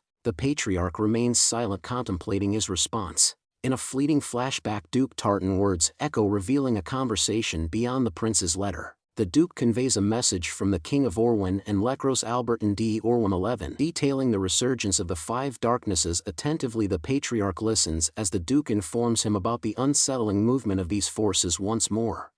The following day, Lima commends the trainees for their performance against the Orwin Kingdom's trainees, stating they seem adequately prepared. He announces plans for upcoming specialized training the following week. Confused, the trainees inquire about this special training. Nervously, Green Boy questions Lima about the nature of this special session. Lima hints that it might not quite fit the term training. Rather, it's gearing up for an actual battle, warning them to brace for witnessing real bloodshed. Lima divulges details about a group of mountain bandits, the Snow Tiger Claw, residing a bit south of the Sieghart territory. These bandits, partially affiliated with the North and South Alliance, previously earned their livelihood by charging passage fees along a mountain road. However, their recent activities have taken a darker turn, involving theft from merchants and even fatalities. The trainees speculate if their mission involves eliminating these bandits. Lima admits it was the initial plan.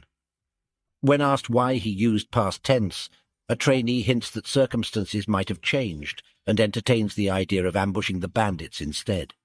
"We can't," Lima replied somberly. He revealed a harrowing incident where the mountain bandits had ambushed a village to the south of the mountains, mercilessly slaughtering all the villagers and setting the place ablaze before fleeing. The trainees were visibly shaken by this revelation. Lima clarified that this was precisely why their mission now involved tracking down and eradicating these bandits. Despite being mountain bandits, they were all aura users with a notorious history, urging the trainees not to underestimate them and to remain vigilant. In a somber tone, Lima informs them of their departure scheduled for the following day. The scene transitions to Runan, meticulously slicing a leaf in half during her training. Despite her dedication, a tinge of disappointment colors her expression as she inwardly acknowledges her desire to refine her posture before their imminent departure, recognizing her struggles to meet her own expectations. Reflecting on Raon's adeptness in the art of stabbing, she admits to herself her own frustration at not comprehending her own impediment. Gazing towards the training edifice, she speculates about Raon's current training session and briefly contemplates seeking his guidance. However, reconsidering, she dismisses the idea, opting not to disrupt his focus, and instead resolves to persevere in her efforts independently. As the sun dipped below the horizon, its golden rays painted the sky in hues of warm oranges and soft pinks, casting an ethereal glow upon the surroundings. Lush greenery unfolded, with vibrant grass swaying gently amidst proud trees. The subsequent panel revealed a serene oasis, a petite pool mirroring the tranquil training building, each ripple preserving the essence of the edifice in its crystal-clear reflection. The harmony between nature's splendor and human craftsmanship was captured in this picturesque moment. Sorry about that. Runan reclined on a boulder, musing silently that her posture had weakened since earlier. Yet her movements had notably gained fluidity. She reckoned that today's efforts had sufficed. Rising and casting a glance towards the training facility, she speculated that Raon might still be there, contemplating bidding him farewell before heading home. Then a recollection struck her, her mother's request to return early this weekend for a promised treat of ice cream. With this memory, she resolved to depart promptly and seek Raon's guidance on the following day, intending to treat him to ice cream then. As she traversed the street solo, a figure trailed behind her, eventually calling out her name. Startled, she pivoted and inquired about the identity of the individual. Her countenance abruptly shifted to one of terror as she laid eyes upon the person. The man possessed hair as white as hers and greeted her, remarking on the passage of time. Syria Slyon, the white-haired man with striking purple eyes, bearing a resemblance to Runan, is introduced as a member of the vassal family Slyon. His smile faltered upon seeing her dismay, questioning why she appeared so distressed at the sight of her own brother. Expressing his discomfort at her reaction, he reminded her of his prior advice against wearing such an expression. Runan, upon hearing his words, began trembling visibly, a palpable fear taking hold of her. Syria then knelt down, acknowledging the effectiveness of Lima's training, noting with surprise that she had grown significantly stronger than he had anticipated. He rose, expressing his pride in her. Yet his countenance swiftly shifted, assuming a menacing demeanor as he addressed her. "But you wouldn't dare engage in warfare or partake in duels, risking your own life, would you?" Following her brother's words, Runan cried out and distanced herself from him. He then questioned whether she had forgotten all he had taught her in that brief period, reaching into his pocket, suggesting he might need to remind her again. Inquiring about the name of her former squirrel, he speculated if it might be Ruby. Syria, cradling a slumbering squirrel, witnessed as he continued with a smile, expressing certainty that she would now recollect how Ruby had met her end, and what would transpire if she disobeyed him. Despite Runan's cries to halt and wait, her brother proceeded, squeezing the squirrel in his grasp until it met a gruesome fate, blood splattering in all directions. Runan's eyes widened in astonishment. She was transported back to a haunting memory of discovering two lifeless squirrels on the ground and attempting to bury them, only to have her brother intervene and crush them. The recollection of that trauma caused Runan to collapse to her knees, unleashing a scream of terror. Her brother, wearing a smile, drew close, whispering, "Runan, you belong to me," emphasizing that until a certain appointed time, she must refrain from engaging in anything arduous or hazardous. He instructed her to merely stay alive and await his further directions. Abruptly, an assault targeted Syria, resulting in a massive explosion narrowly evaded by him. Shaking with fear, Runan found herself facing Raon, who had appeared before her and her brother. With a serious and intimidating demeanor, Raon demanded, "Who are you?" Raon stood his ground, demanding the man to reveal his identity. Syria grinned and retorted that proper introductions should come before seeking someone's name, especially after his sudden intrusion. Raon pointed out that Syria was the one blocking the path in such a narrow alley, and asked with a threatening tone if he was a thief or a robber. Syria acknowledged how Raon might interpret the situation, but clarified he wasn't a robber. In fact, he was Runan's older brother. Glancing quickly at Runan, Raon noticed her trembling in terror, wide-eyed and holding her head. Turning back to Syria, Raon questioned if he truly was her older brother, because she looked terrified. Syria, lifting his hand, admitted he might have taken the prank too far, expressing joy at seeing Runan after a long time. Raon questioned if Syria considered squeezing a squirrel to death in front of Runan a prank. Syria giggled and remarked, "So you caught that," explaining that it was not a real squirrel but just a toy. He displayed his empty hand to Raon as proof that there was nothing there, asserting that there is no way he would have killed a real squirrel. Internally, Raon noted the intensity of this man's aura, which he used to disintegrate the flesh and blood of the squirrel. Syria then placed a box on the ground, mentioning he had come solely to give his younger sister some snacks, before embarking on a long-term mission. He complimented Runan on her great friend, encouraging them to maintain their strong bond. Apologizing for taking the prank too far, he waved it off, wished Raon good health, and took his leave. Raon quietly recognized the man. He's the exceptional swordsman of House Sieghart, one of the 12 formidable figures destined to shape the continent's future. Known as the Azure Sword, Syria Slion was merely a name Raon had heard of before his reincarnation. This encounter marked their first meeting. He shared that Syria was a deceitful figure, a man who posed as a merciful hero yet carried the same repugnant aura as Derus. Raon extended his hand to escort Runan, suggesting they depart together. After a stroll they paused near a carriage. Runan expressed her gratitude as she boarded, bidding farewell. Raon reassured her, urging her to sleep early since they were departing the next day. He lingered, watching the carriage vanish into the distance.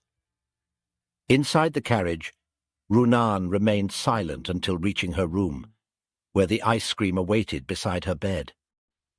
Internally, she noted her brother's return, unchanged from previous encounters. In a fleeting flashback, Runan brushed off a squirrel scratch on her hand, attributing it to her pregnancy and reassuring her older brother Ruby that it was insignificant and caused by the squirrel being overly sensitive. Yet the subsequent scene showed Ruby lying lifeless on the floor. With a chilling demeanor, Syria asserted ownership over her, emphasizing that she must remain unharmed indefinitely, her only role being to breathe. He warned her that disclosing the incident to their parents would result in their demise. He also mentioned he doesn't need the house, threatening to wreck everything if she spills the beans, even going so far as to harm everyone except her. As she grew older, she figured speaking up might lead to someone getting hurt, so she chose to stay silent. Everything seemed fine as long as she kept her mouth shut. She believed she was the sole loner, the only one in pain, until she found solace in House Sieghart. She discovered his kindness, the effort he put in, and the suffering he endured. Seeing how he transformed perceptions through hard work, she hoped to change herself too, but it seems impossible. Back in the present, she sat on her bed crying, whispering, "It's all right, as long as..." She endures. The following day, Lima explained they were in the southernmost area of Sieghart's domain, the Yartan village. He informed the kids they'd be staying there for the night, acknowledging their successful traversal through the dimensional door. Recognizing their likely exhaustion, he advised them to rest well, as it was their last chance to relax before the mission. A local welcomed the Sieghart swordsman and offered to guide them to their rooms. Lima thanked him graciously for his hospitality. Inside his room, Raon was burning firewood and expressed gratitude to Roth, who was confused and asked him what he meant. Raon mentioned he wouldn't have caught on yesterday without the hint, and didn't realize Syria was concealing his presence. In the flashback, after Raon's training, Roth hinted something trifling might be there, prompting Raon to investigate. Now, Roth mentions he'd go to such lengths for the sake of the ice cream girl. Raon believes Syria won't return soon due to a long mission, but knows Runan will stay that way as long as he is her older brother. Unexpectedly, Roth proposes taking Raon's body to kill Syria. Raon reacts with a shocked "what?" in confusion. Roth explains he owes the girl for introducing him to ice cream and offers to return favor tenfold because the King of Revenge returns twice the favor and 10 times the revenge. "Surely you're joking." "I decline," Raon responded. Despite this, Roth insisted he was serious. Raon reiterated that even if Roth's words held truth, he wouldn't comply. He emphasized that Syria's actions had deeply scarred Runan, and even if Syria were eliminated, it wouldn't alleviate her suffering. Raon expresses that Runan, in both his past and present life, is the first child who has shown care towards him. He firmly declares that he'd kill anyone responsible if something were to happen to her. 2 days after departing Sieghart's domain, they reached a village ravaged by the bandits called the Snow Tigers. The children quivered at the sight of charred bodies, voicing questions like, "What's happened here?" and "Why would someone do such a cruel thing?" Baron, beside a burnt corpse, found words to convey the sheer brutality. Raon surmised internally that they must have been decapitated before being burned, glancing at Martha, who appeared unperturbed by the grisly scene. He presumed she might have encountered numerous corpses before or taken lives herself. Suddenly, Raon scanned the area, abruptly stopping and anxiously wondering about Runan's whereabouts. Runan is seen next to a corpse, and on the next scene the young girl stood frozen, her eyes locked on the horrific scene before a burned corpse, an image that seared into her mind, inducing a heart-wrenching surge of terror, revulsion, and an overwhelming sense of disbelief that can shatter any person's innocence in an instant. Lima addressed the children, explaining that the distressing scene before them was the work of the Snow Tiger bandits. He urged them to etch this memory into their minds, advising them to stay vigilant when encountering such situations. Holding an object he referred to as an inaudible whistle, he clarified that it wouldn't emit an audible sound, but would be detectable by trained individuals. In case of danger, they were to use it, signaling the supervising instructors for immediate action. He cautioned them about the bandits' ruthless swords, suggesting that before resorting to the whistle, they should attempt self-defense, even considering not to hesitate beheading them if they get the chance. With resounding agreement from the trainees, Runan, however, stood silently. She couldn't kill even an insect, let alone a human. Lima then organized them into groups led by the top trainees, assigning Martha to Group A and Baron to Group B, each composed of 4 members. Gripping her sword, Runan recalled her brother's words, reminding her that she belongs to him and to avoid perilous situations. She just needs to keep breathing until the day he needs her. He also mentioned that he'd kill everything that injures her. Suddenly, Runan snapped back to reality as Raon called her name, urging her to join him. Runan appeared downcast and hesitant at first, but eventually agreed. They both positioned themselves in front of a stunning colossal mountain. Raon quietly pondered if the peak they glimpsed belonged to Rutan Mountain. The elevated vantage point would offer a clear view below, plus it'd be easier to escape or take cover if things turned dicey. It seemed like the perfect spot for bandits to lurk, but Raon suspected they wouldn't choose the obvious location. knowing they were being pursued. Since it's the perfect place, they won't be in the mountain. He reasoned they must have accounted for that and likely settled on the hill yonder. It appeared exposed from outside but might hide another area within. He reasoned that the bandits wouldn't opt for the obvious hiding spot, knowing they were being pursued. They must have anticipated that their pursuers would expect them to choose the mountain, so the visible hill seemed like their sole option from the outside. But there might be an interior area hidden from view. With that conclusion, Raon called to Runan saying, "Let's go." He suggested they investigate that hill while leaving the forest to the other teams. Runan simply responded with an "okay." As Runan moved ahead, Raon glanced at her with a somber expression. Wrath then appeared and remarked on Raon's evident concern for her, questioning why he wouldn't speak up. Raon admitted he wasn't sure what to tell her. Moreover, it was a family matter. He added that since he didn't even understand his emotions toward his mother Sylvia, he felt incapable of offering any advice on family matters. However, he's well aware of Syria's actions towards Runan. He silently acknowledges that he should find an opportunity to address the issue, although it might prove challenging to do so. While heading toward their destination, Raon notes internally that, as per his expectations, there exists a concealed forest within the hill, unseen from the outside. It's notably deep and appears to mask human tracks, making them difficult to locate. Yet such concealment tactics may work against inexperienced individuals, but they won't hinder Raon. He reflects that becoming the best assassin doesn't solely involve eliminating targets. It encompasses observation, analysis, and information gathering. While these strategies might fool an average pursuer, they're futile against Raon, because he was the best assassin in his previous life. Proceeding, Raon informs Runan that he suspects the Snow Tiger's hideout is nearby.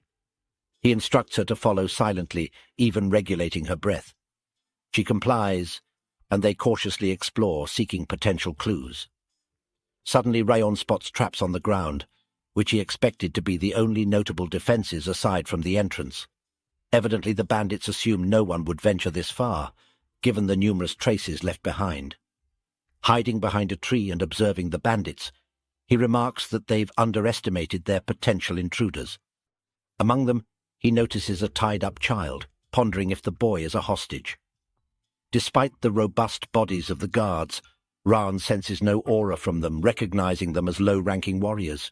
Raon assessed the robust man near the hostage, presuming his proficiency with a sword, and speculated that the bulk of the bandits must be gathered inside, as they wouldn't likely leave their only hostage at a basic outpost. He gauged the potential numbers of bandits to be possibly dozens, contemplating whether to signal a retreat and regroup with the main force before attacking. However, seeing the dire condition of the hostage, at risk of freezing to death, he doubted the boy's survival until reinforcements arrived. Since they hadn't been detected yet, the optimal move was to rescue the hostage discreetly and deal with the bandits silently. As Raon prepared to act, he noticed Runan looking frightened and tense. He swiftly called her attention, reassuring her that they could save the boy together, soliciting her assistance. He instructed her to block the sound upon his signal, assuring her he'd handle the rest. "Can you do that?" he asked, to which she hesitantly replied she would try. One of the guards, feeling drowsy, mentioned his sleepiness to the man beside him, questioning how much longer they had to remain stationed there. Abruptly halting mid-sentence, their attention shifted as they spotted Runan approaching. Inquiring about her identity, they received no response. Instead, Runan unleashed her aura to block the sound waves. Astonished, one of the men suddenly realized their voices weren't carrying. Did she just block the sound with her aura? They wondered. The other man, surprised by the presence of an aura user in such a place, voiced his astonishment. Meanwhile, Raon seized the opportunity, and while sneaking by, decided to confront these two individuals first, before dealing with the burly man in the background. Swiftly and skillfully, he dispatched the pair. Suddenly, one of the men's heads flew past Runan, triggering a traumatic memory of her pet squirrel's death from her childhood. Witnessing this, her eyes widened, and the trauma overwhelmed her, causing her to collapse, clutching her head and screaming. Although Raon found no pleasure in this situation, he noted that the mana barrier was broken, wondering if her trauma resurfaced due to these events. Terrified with heavy breathing, Runan's distress escalated, leading Raon to realize that the bandits might discover them if this continued. As Runan faced imminent danger from the bandit's sword, Raon, with a look of fear on his face, took swift action. He managed to overpower the bandits, saving Runan just in the nick of time. Pointing his sword at the bandit's neck, Raon warned him to stay quiet or face immediate consequences. Raon laid out the rules: answer questions or lose a bone each time he refused. Glancing back, Raon noticed Runan still trembling, but acknowledged her quick thinking in putting up a mana barrier, which saved them. Raon began the interrogation, asking if the man was part of the Snow Tiger Claw, to which he reluctantly admitted. Further questioning revealed there were 39 of them in the forest, and one more hostage. Raon, realizing the significance, pressed on about the hostages, and the man confirmed one more was inside. A kid who had been a previous hostage disclosed that the captive was his younger sister, pleading with Raon to save her. Runan reassured the worried kid that they would save his sister, encouraging him not to worry. However, Raon, ever pragmatic, advised Runan against making promises. Undeterred, Runan affirmed, "But we're going to." Raon, recognizing the determination, reminded her that while they could handle the bandits, securing support was crucial for a safe hostage rescue. He figured out there were 36 bandits, plus the leader of the Snow Tiger Claw, making it potentially risky. Runan then asked if she should blow the whistle, and Raon agreed, thinking it was a good idea. So Runan blew on the whistle with all her might. Raon, standing right next to her, couldn't hear any noise from the whistle, realizing Lima must have had a reason for giving them that particular whistle. Suddenly, in an angry tone, someone in the bandit crowd mentioned a silent whistle being used, urging everyone to get up because someone was onto them. Runan and Raon were shocked. Raon, in particular, was confused and taken aback that someone had sharp enough senses to detect the whistle, which even he couldn't hear. Hiding behind a tree, Runan and the kid, Raon, positioned himself with a sword at the bandit's neck as the rest of the bandits faced them. The leader, an elderly man with white hair and an X scar on his cheek, casually remarked about a young kid like him causing scene by coming all the way here. With a nonchalant expression, he inquired about who he had called with the whistle. Raon, keeping the sword at the man's neck, brushed off the question, stating it's none of his business and proposing a hostage trade. "Trade hostages?" the man asks. Raon responds, telling him that if he hands over the child, he'll release the man too. Suddenly the old man bursts into laughter, stating he doesn't care whether the hostage Raon holds lives or dies. Continuing, the old man emphasizes that the hostage holds no value to him, unlike the child. Pointing his sword at the child's neck, he warns Raon that if he doesn't want to see the child's head roll, he should put down his sword immediately. The little girl looks sad and starts crying upon hearing the man's words. With a piercing stare, Raon acknowledges, saying, "I see." He instructs Runan to turn around and wait for his signal. After Runan complies, Raon swiftly slashes the throat of the man he held hostage, blood splattering everywhere. The bandits witnessing the scene scorn Raon. In a sudden motion, Raon throws his sword towards a bandit, catching him off guard as the sword pierces his chest. In a loud tone, Raon instructed Runan to create a frost fog using aura, and she swiftly followed his command. The frost fog enveloped the surroundings, leaving the bandits unable to see anything. Exploiting the confusion, Raon dashed past them, rescuing the unconscious little girl who had been the hostage. The bandits, realizing Raon had escaped with the child, cursed and vowed to find and kill him. Hiding somewhere safe, Raon observed the unconscious kids and mentioned to Runan that they might have passed out due to the cold. Unable to run away with them in that state and uncertain about the bandits' plans for the village, Raon decided they needed to eliminate the threat. Despite sustaining an injury to his hand, Raon insisted that Runan stay and protect the kids while he dealt with the bandits. With a concerned look, Runan informed Raon about his bleeding arm. Raon reassured her, insisting he's okay and expressing his intent to swiftly deal with the bandits before returning. As Raon prepared to depart, Runan grasped his sleeve, urging him not to go due to the danger of fighting while injured. She pointed out that the instructors would arrive soon, suggesting they wait for assistance. Raon met Runan's gaze, kneeling to her eye level, and empathetically acknowledged the frightening nature of the battlefield, understanding the shared experience between trainees like them and seasoned swordsmen. He inquired if she knew what was even more frightening, promptly responding, being paralyzed by fear and unable to take action. He states that the bandits have committed egregious and unforgivable acts. He's confident that among the deceased there are individuals who attempted to shield their village and others, who fought valiantly until the very end to safeguard their loved ones. Emphasizing their allegiance as Sieghart swordsmen, he asserts that they cannot overlook these deaths. Raon continued, emphasizing the importance of completing their mission to honor the sacrifices made and safeguard those who survived. Although uncertain about her brother's actions, he conveyed that the more frightened she becomes, the greater the influence of that man's shadow. He warned her that succumbing to fear would only deepen its hold, advising her to resist letting fear dictate her actions. With a final expression of words, he called her name, Runan Slyon, affirming that she alone has the power to protect herself and those she cherishes. From his pocket he took something and handed it to her, stating that the choices they make from this point forward are hers to decide. As he rose and headed towards the bandits' lair, he reassured her that she no longer needed to linger in the shadows. Runan remained silent, reflecting on his words and recalling his brother. Internally, she expressed a desire for change, wanting to break free from the constraints of the past. Determined to protect what mattered to her, she resolved to step out of the dark shadows and into the bright light. The scene revealed that Raon had given her a figurine of a squirrel, reminding her of her old pet squirrel Ruby, a gesture that meant a lot to her.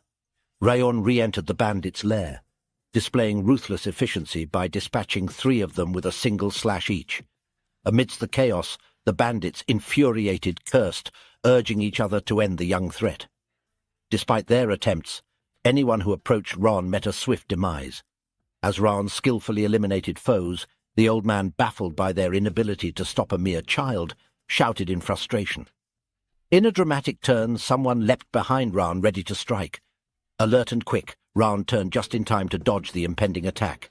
The old man, now facing Raon, declared, "You're dead, you little brat," and lunged again. A cloud of dust enveloped the scene as the old man attacked, but to his astonishment, Raon had vanished from his original position. Bewildered, he muttered, What? Where did he just vanish to?" Unbeknownst to the old man, Raon had positioned himself behind, questioning the man's cowardly waiting tactics. Without hesitation, Raon effortlessly decapitated him, the old man's head soaring as blood scattered. The bandits, witnessing Raon's prowess, nervously dubbed him a monster, grappling with the mystery of how such strength could exist in someone so young, questioning if Raon was truly just a trainee. Raon instructed them to surrender after their leader's demise, but his attention quickly shifted as he skillfully intercepted an incoming attack. Suddenly a voice chimed in expressing disbelief, emanating from a brown-haired man. Curious, the brown boy questioned the logic of dying to a mere child, warning that it would only bring shame on themselves if they enter the North and South Alliance like this. Upon scrutinizing Raon, the brown boy acknowledged Raon's apparent affluence, suggesting he hailed from a well-off family, a more desirable hostage than their previous captive. Without hesitation, the man lunged at Raon, remarking that he had feared their offerings might fall short, expressing gratitude to the heavens for not abandoning him, Vukan. With a formidable strike, Vukan slashed at Raon, declaring his intention to take Raon, his friend, and the other children as hostages. Despite Raon successfully blocking the attack, he recognized the strength of the Snow Tiger Claw Chief.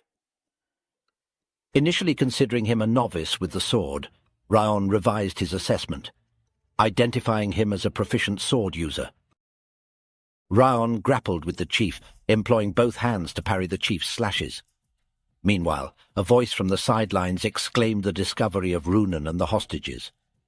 Observing Runan in a tense struggle with an opponent, Raon torn between the two conflicts, inwardly worried at the unpreparedness of Runan for battle, feeling the need to rush to her aid. Distracted, Raon barely blocked a slash from the chief, who, seizing the opportunity, questioned Raon's gaze diversion, expressing disbelief at his concern for his friend and the hostages. The chief, adopting a menacing tone, suggested reveling in the battle, and urged Raon to forsake thoughts of his friend for the moment. Outside the fray, a bandit, observing Runan, cursed at her utilization of peculiar skills, while noting her apparent lack of killing anyone before. Approaching Runan, he demanded the release of the hostages, instead of engaging in fouling around. Surveying the children behind her, Runan resolved to protect them at all costs. Gripping her blade tightly, she acknowledged the necessity of killing the enemy in front of her, thankful that the bandit posed no significant challenge. She wants to kill the man, motivating herself and recalling not to forget Raon's words. As the man rushed at her, a vision of her brother holding her sword flashed before her. Trauma resurfaced, and she felt the need to push it away, haunted by the fear from that day. Wondering if she could protect something like Raon does, she realized her inability to wield a sword properly, scared as she had never protected anything before. Suddenly, someone called her name, and as she snapped back to reality, she realized it was Raon. His gentle tone reassured her, saying it's okay and that she can do it. His words felt like a comforting message to her younger self, urging her not to worry and come along. Runan's eyes welled up. Now prepared for the fight, she silently acknowledged that she had to thank Raon for instilling courage in her. Her sword now surrounded by her cold aura, she faced the bandit about to strike, ready to retaliate.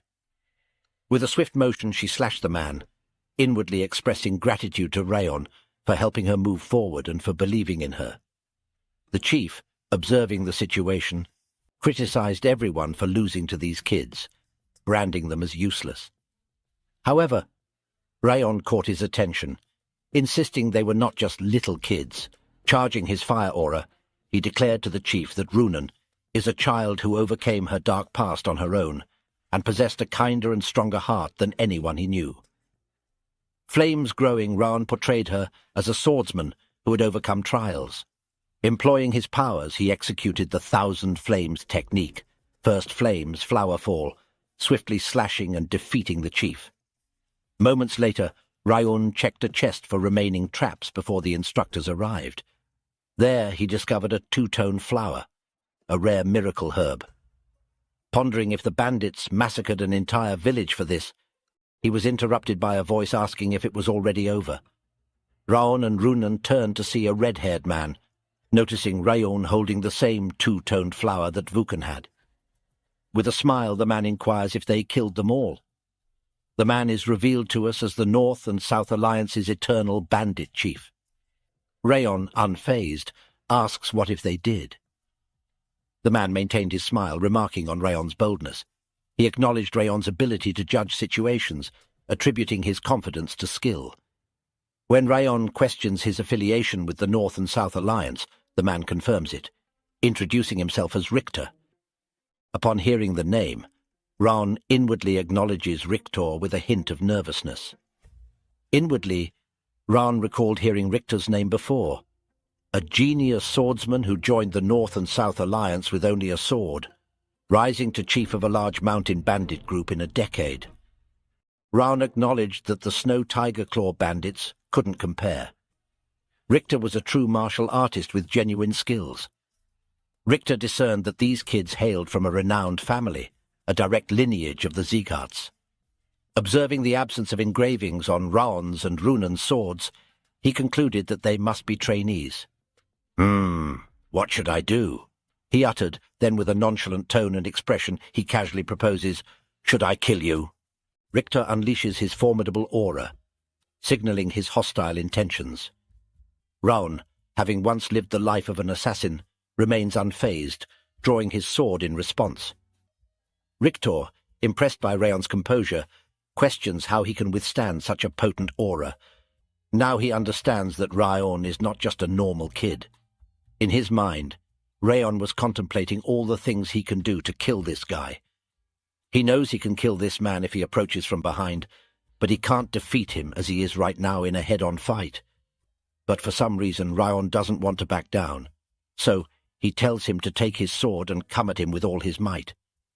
Richter is shocked to hear this, because he knows that Raon already understands the situation, knows that he is going to be defeated. But Raon, with a confident voice, says that it's common sense for the weak to die to the strong. This leaves Richter dumbfounded, because he feels that it's something a kid should not say. After hearing this, he actually loses his interest to fight with Raon, because now he knows what kind of person Raon is, and he thinks that it will be a shame to kill someone like him. But Raon doesn't back down even now. He says, "A martial artist doesn't choose where he dies." All this stuff coming out of Raon's mouth is making Richter more confused and flustered. He sarcastically asks Raon if he's sure he is a kid. Does he have a collection of famous quotes or something? He was standing right in front of him and says that there is another reason why he doesn't want to kill him right now. He says, "The vicious wind has been watching us for a while." Raon doesn't understand what he is saying, but Richter jumps and gets away from Raon and tells him that it would have been fun if he were a part of the North and South Alliance. He stands on a snowy peak and asks Raon about his name. He looks curious to know more about Raon. Raon tells him that he is House Sieghart. After hearing Raon's name, he tells him that he hopes that one day he will hear about him from across Mount Terukan and Rabel River, and then he vanishes away from here. After this, Raon checks on Runan and tells her that they should leave from here too. Runan is thinking about something now about her fight. She asks him if she was good. Raon is confused and dumbfounded by this question, but he simply smiles and tells her that she was the best. This makes Runan happy, and this was the end of Raon's short but also long first mission. After a while, Raon returned and met the other trainees. He had returned with the head of the Snow Tiger Claw Bandits chief. Because of this, Martha and Buren were upset that they lost to him once again. Other students were a little bit upset too, so Lima comforted the other students for not performing as well. He also gave them some advice, which actually turned into a storytelling of how great his own first mission went for him. So we can say that the headmaster was pleased with how he did on his own first mission. Even Roth started to brag about his first battle, and he started to tell Raon about his first battle in which he froze an entire castle. Listening to the two very talkative people reminiscing almost made Raon feel his ears were bleeding. The rescued children had lost their parents, so the Slyon family decided to take them in. Slyon family is the family of Runan, and even the children liked the decision, since they started to like Runin after a few days. Upon returning from the missions, Runin and Raon were summoned by the Patriarch, where they were awarded with a bronze medal for their accomplishments. At first, Raon was surprised to be praised by the Patriarch, and we get to know the Patriarch gave Raon the two-tone flower by calling it Raon's own loot, despite the flower being a very rare miracle medicine. The Patriarch decided to give it to Raon. Raon is visibly confused about this, but he still takes it since getting the two-tone flower is quite a big deal. At night, when Raon came back to his home, his eyes were stunned to see someone in front of him. He was confused and flustered to see Dorian here. He asked Dorian why he was here, to which Dorian replied that Madame Sylvia had asked him to stop by. He further tells that Madame Sylvia asked him about what happened once the mission was completed. Raon was stunned to hear this.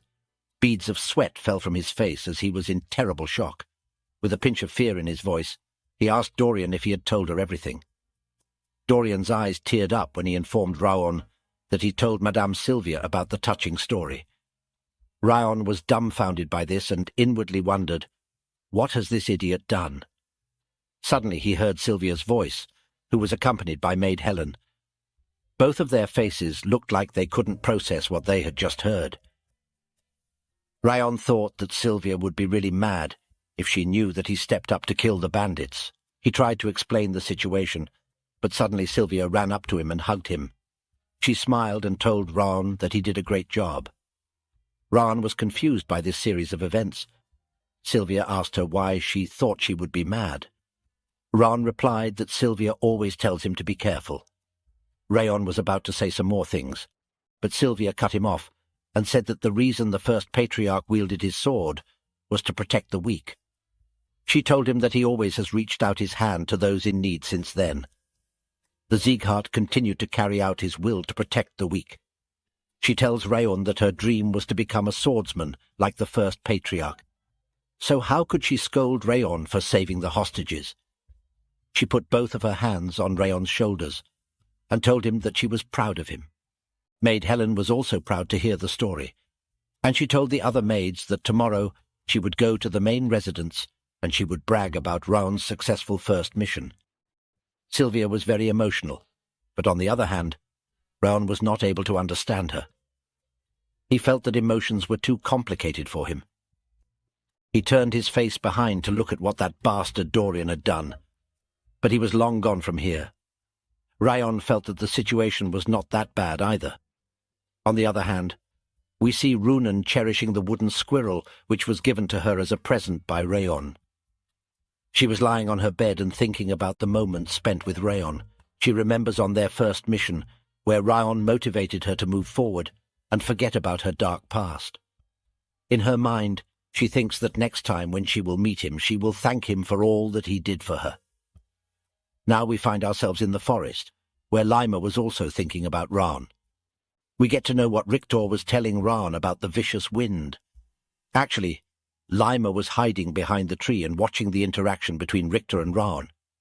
With a grin, Lima says that it's been so long since he have seen in someone what he saw in the patriarch. To him, it seems like the seed for a new king has begun to sprout. Now we behold the grand presidential building of the Robert family. Inside, a man sat at his office table engrossed in writing. By the way, do you recall this white-haired gentleman? If not, allow me to remind you. He is Sir Derus Robert, the primary antagonist of our tale, the one who ended Raon's life back in the first chapter. He was writing something in his book, and noticed blood on the page. When he checked, he noticed the wound was still not closed. He remembers the day when he killed Raon, but before dying, Raon charged up towards him and attacked him. He remembered that it had been 17 years already since the day Raon had given him this wound. He continued to try out different high-quality miracle medicine since that day, but it didn't work. He also hired skilled physicians and renowned priests. However, no one has been able to erase this wound from his hand. He sees the wound on his hand, which neither heals nor gets worse.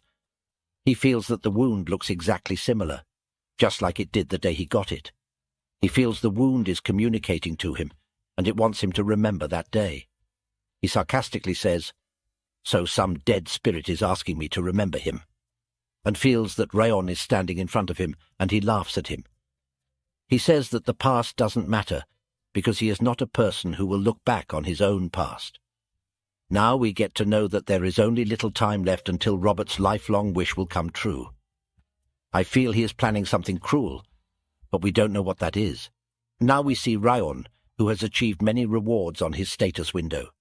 We can see the bitter cold curse has been weakened. He got the 3-star Thousand Flames technique, and he has also achieved 3-star bitter cold aura.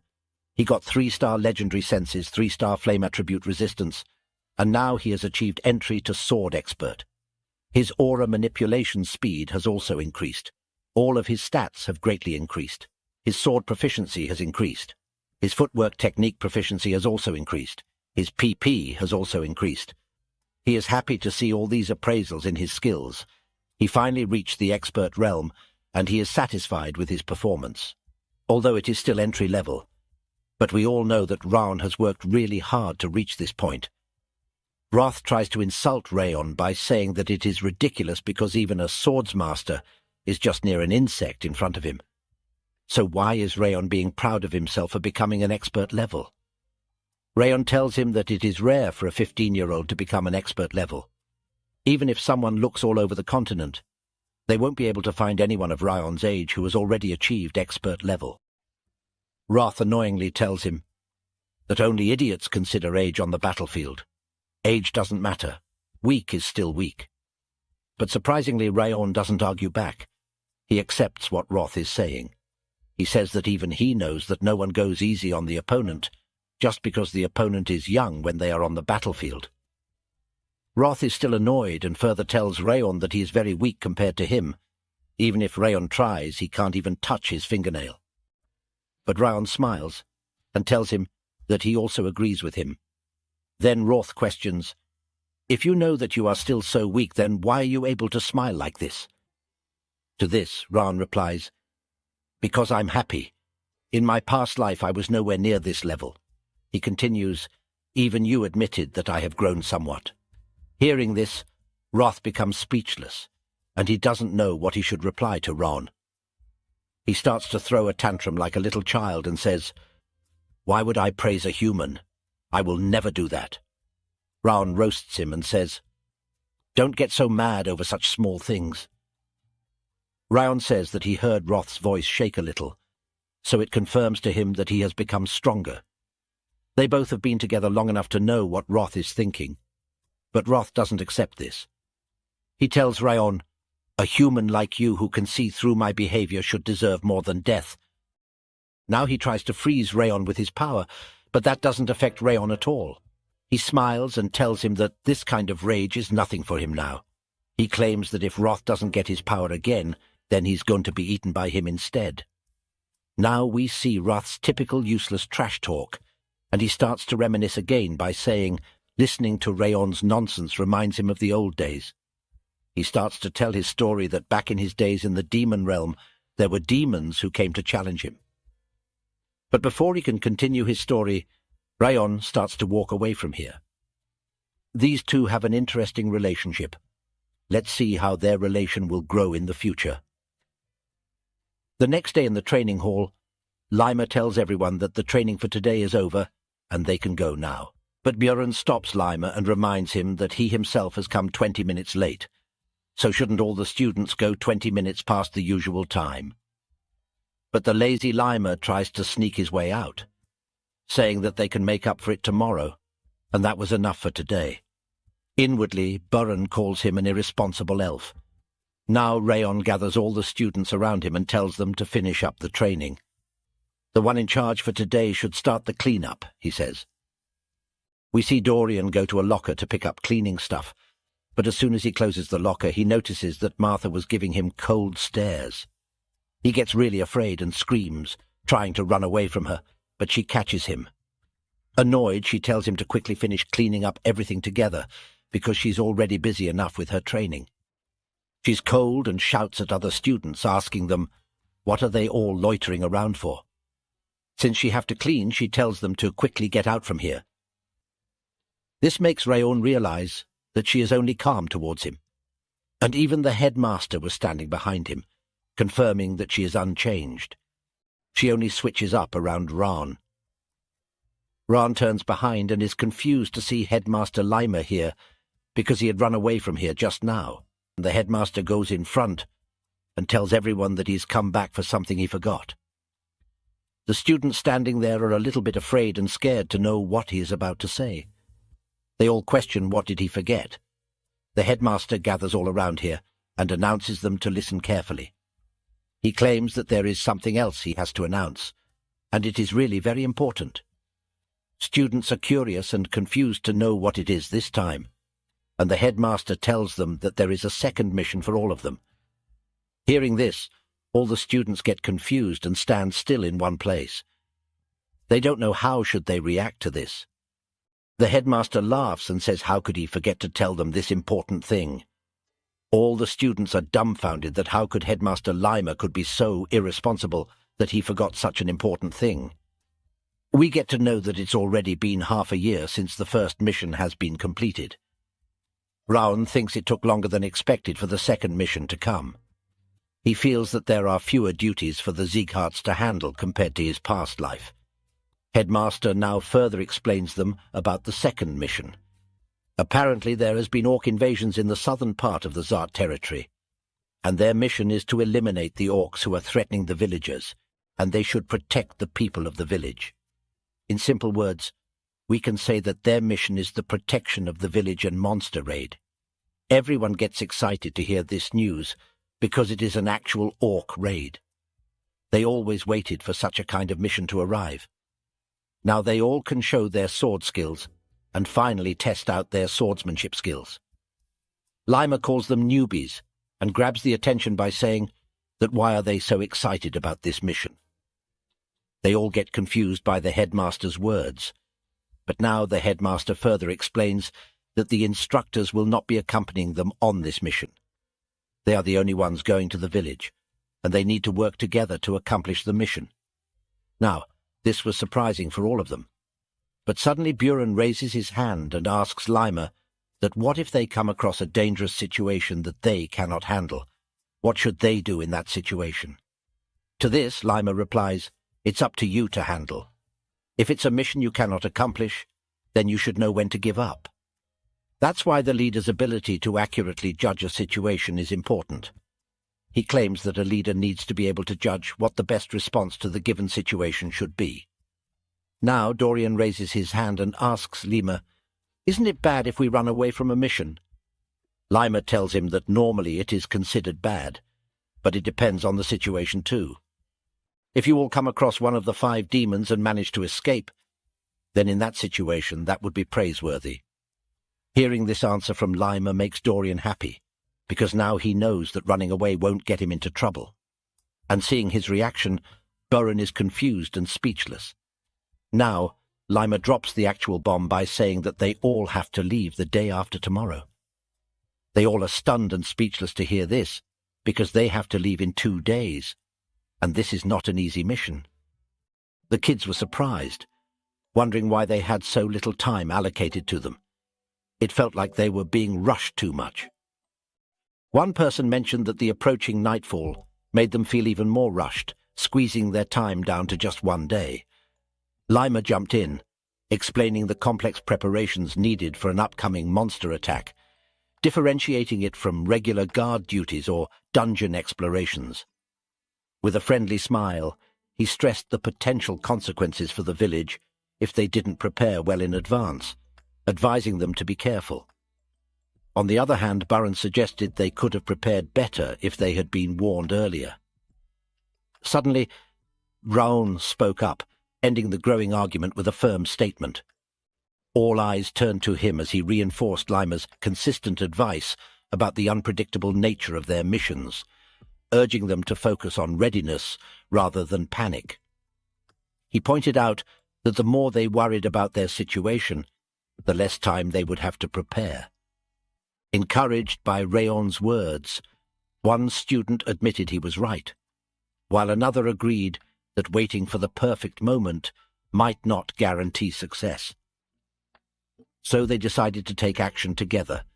Lima then explained how tough orcs were, highlighting their aggression and superior strength, emphasizing the difference between past skirmishes and the upcoming battle, due to the large size and numbers of the orc enemies. Realizing a direct fight wasn't practical, he suggested a strategy of evasion rather than defense. Advising them to travel light, he set the meeting time for dawn in 2 days, wrapping up the briefing by assuring them they had all the necessary information for now. Later that day, Raon was back at his house and was about to enter his room, but he suddenly noticed a bag next to his door. He felt that the backpack had a lightweight spell on it. He knew that this was sent by Lima, and with the spell on it, Lima was making it obvious that he wouldn't help them with this mission. Raon figured that Lima was trying to say that it's all up to them. But that was okay by Raon. Suddenly Roth called him an arrogant bastard. Asking if he thought that everything would go as he imagined, he continued by saying that anything unexpected could happen at any point. Raon agreed, mentioning how it's just like how Roth had given him all of his stat points. Those words made Roth want to shut Raon's mouth for good, but Raon assured him that wouldn't happen. Suddenly both of their attention turned to the door. As Raon opened it, he wondered who could be visiting him at this hour. He was shocked to see his mum standing there looking mad. With a serious tone, she told him that he should at least let her know if he gets a mission. Nervously, Raon asked her how she knew, wondering if Dorian had told her again. However, she replied that Lima was the one who told her. Inwardly, Raon cursed, thinking, "That darn elf!" He then apologized to her. She stood in silence and looked at him, then held his hand. She told him that being a head student meant a lot more than just being the representative. He needed to lead the other trainees into a better path. So, he shouldn't carry out missions alone. He needed to put his fellow trainees in the right positions to minimize damage and lead everyone to success in the mission. His friends' lives depended on the choices he made. Inwardly, Raon anticipated a lecture, but instead she offered advice. Placing her hand on his chest, she explained that monster raids might appear simple, but they're actually quite challenging. She urged him to ensure the safety of the villagers by eliminating every single threat. Emphasizing that during missions he transitions from a trainee to a Sieghart swordsman, she hoped he would embody the old ideals of their family. Raon admitted he had expected her to yell at him, prompting her to express that she is mad, worried, and frustrated too. However, she quickly hugged him, acknowledging it wasn't the time for scolding. She warned him to brace himself for a proper scolding once he get back, but expressed relief that he had gotten brighter after beginning his training. But she could never stop worrying about him. Those words resonated deeply with Raon, reminding him of a past where no one had shown concern for his well-being. Being embraced by someone who genuinely cared felt comforting. The following day, the students stood respectfully as Lima concluded his speech. Stressing the unpredictability of their journey, he urged them to exercise utmost caution and advised retreat if needed. Responding with a unified, "Yes, sir," the students acknowledged his directive. With a nod, Lima bid them to depart, noting that while the journey typically took a month, the road they had built would shorten it to 2 weeks. He wished them luck, and then the students thanked him. Raon then took charge and instructed everyone to line up in formation with 4 rows, moving according to the buddy system they established earlier that morning. Lima watched them with pride and silently acknowledged that he was confident they would succeed because Raon excelled not only in combat and aura, but also in his strategic thinking. Lima was certain Raon would breeze through this mission and return triumphantly, especially considering Raon was only 15. Lima always had high expectations of him whenever he saw him. Meanwhile, Raon reminded everyone to stay mindful of their positions in case of battle, assigning Dorian and Cetane to double-check all the gear and the health of the team members. Suddenly an instructor approached Lima and inquired if they should follow the students now, noting that at this distance they wouldn't notice if they departed. However, Lima replied, "Not yet," explaining that one of them had particularly sharp senses, referring to Raon. Then Lima let out a yawn and mentioned he was going to catch a quick nap before departing. The other instructors questioned if it was wise to delay, suggesting they leave immediately. But Lima assured them they should worry about the orcs instead of the students. Meanwhile, in a dimly lit place adorned with skulls, a cloaked figure inquires if the gathered individuals are confident in the information they've provided. One hooded figure kneeling before him confirms, stating they've received certified information that it's that village. The leader nods, asserting that they should proceed, authorizing the elimination of anyone who gets in their way. And with that, Season 1 of this manhwa concludes with 37 chapters. The message on the screen is from the creators. The battle may be over, but the war has just begun. Season may first have come to an end, but the fate of our heroes remains uncertain. What will happen next? Share your theories in the comments. Subscribe for updates on Season 2.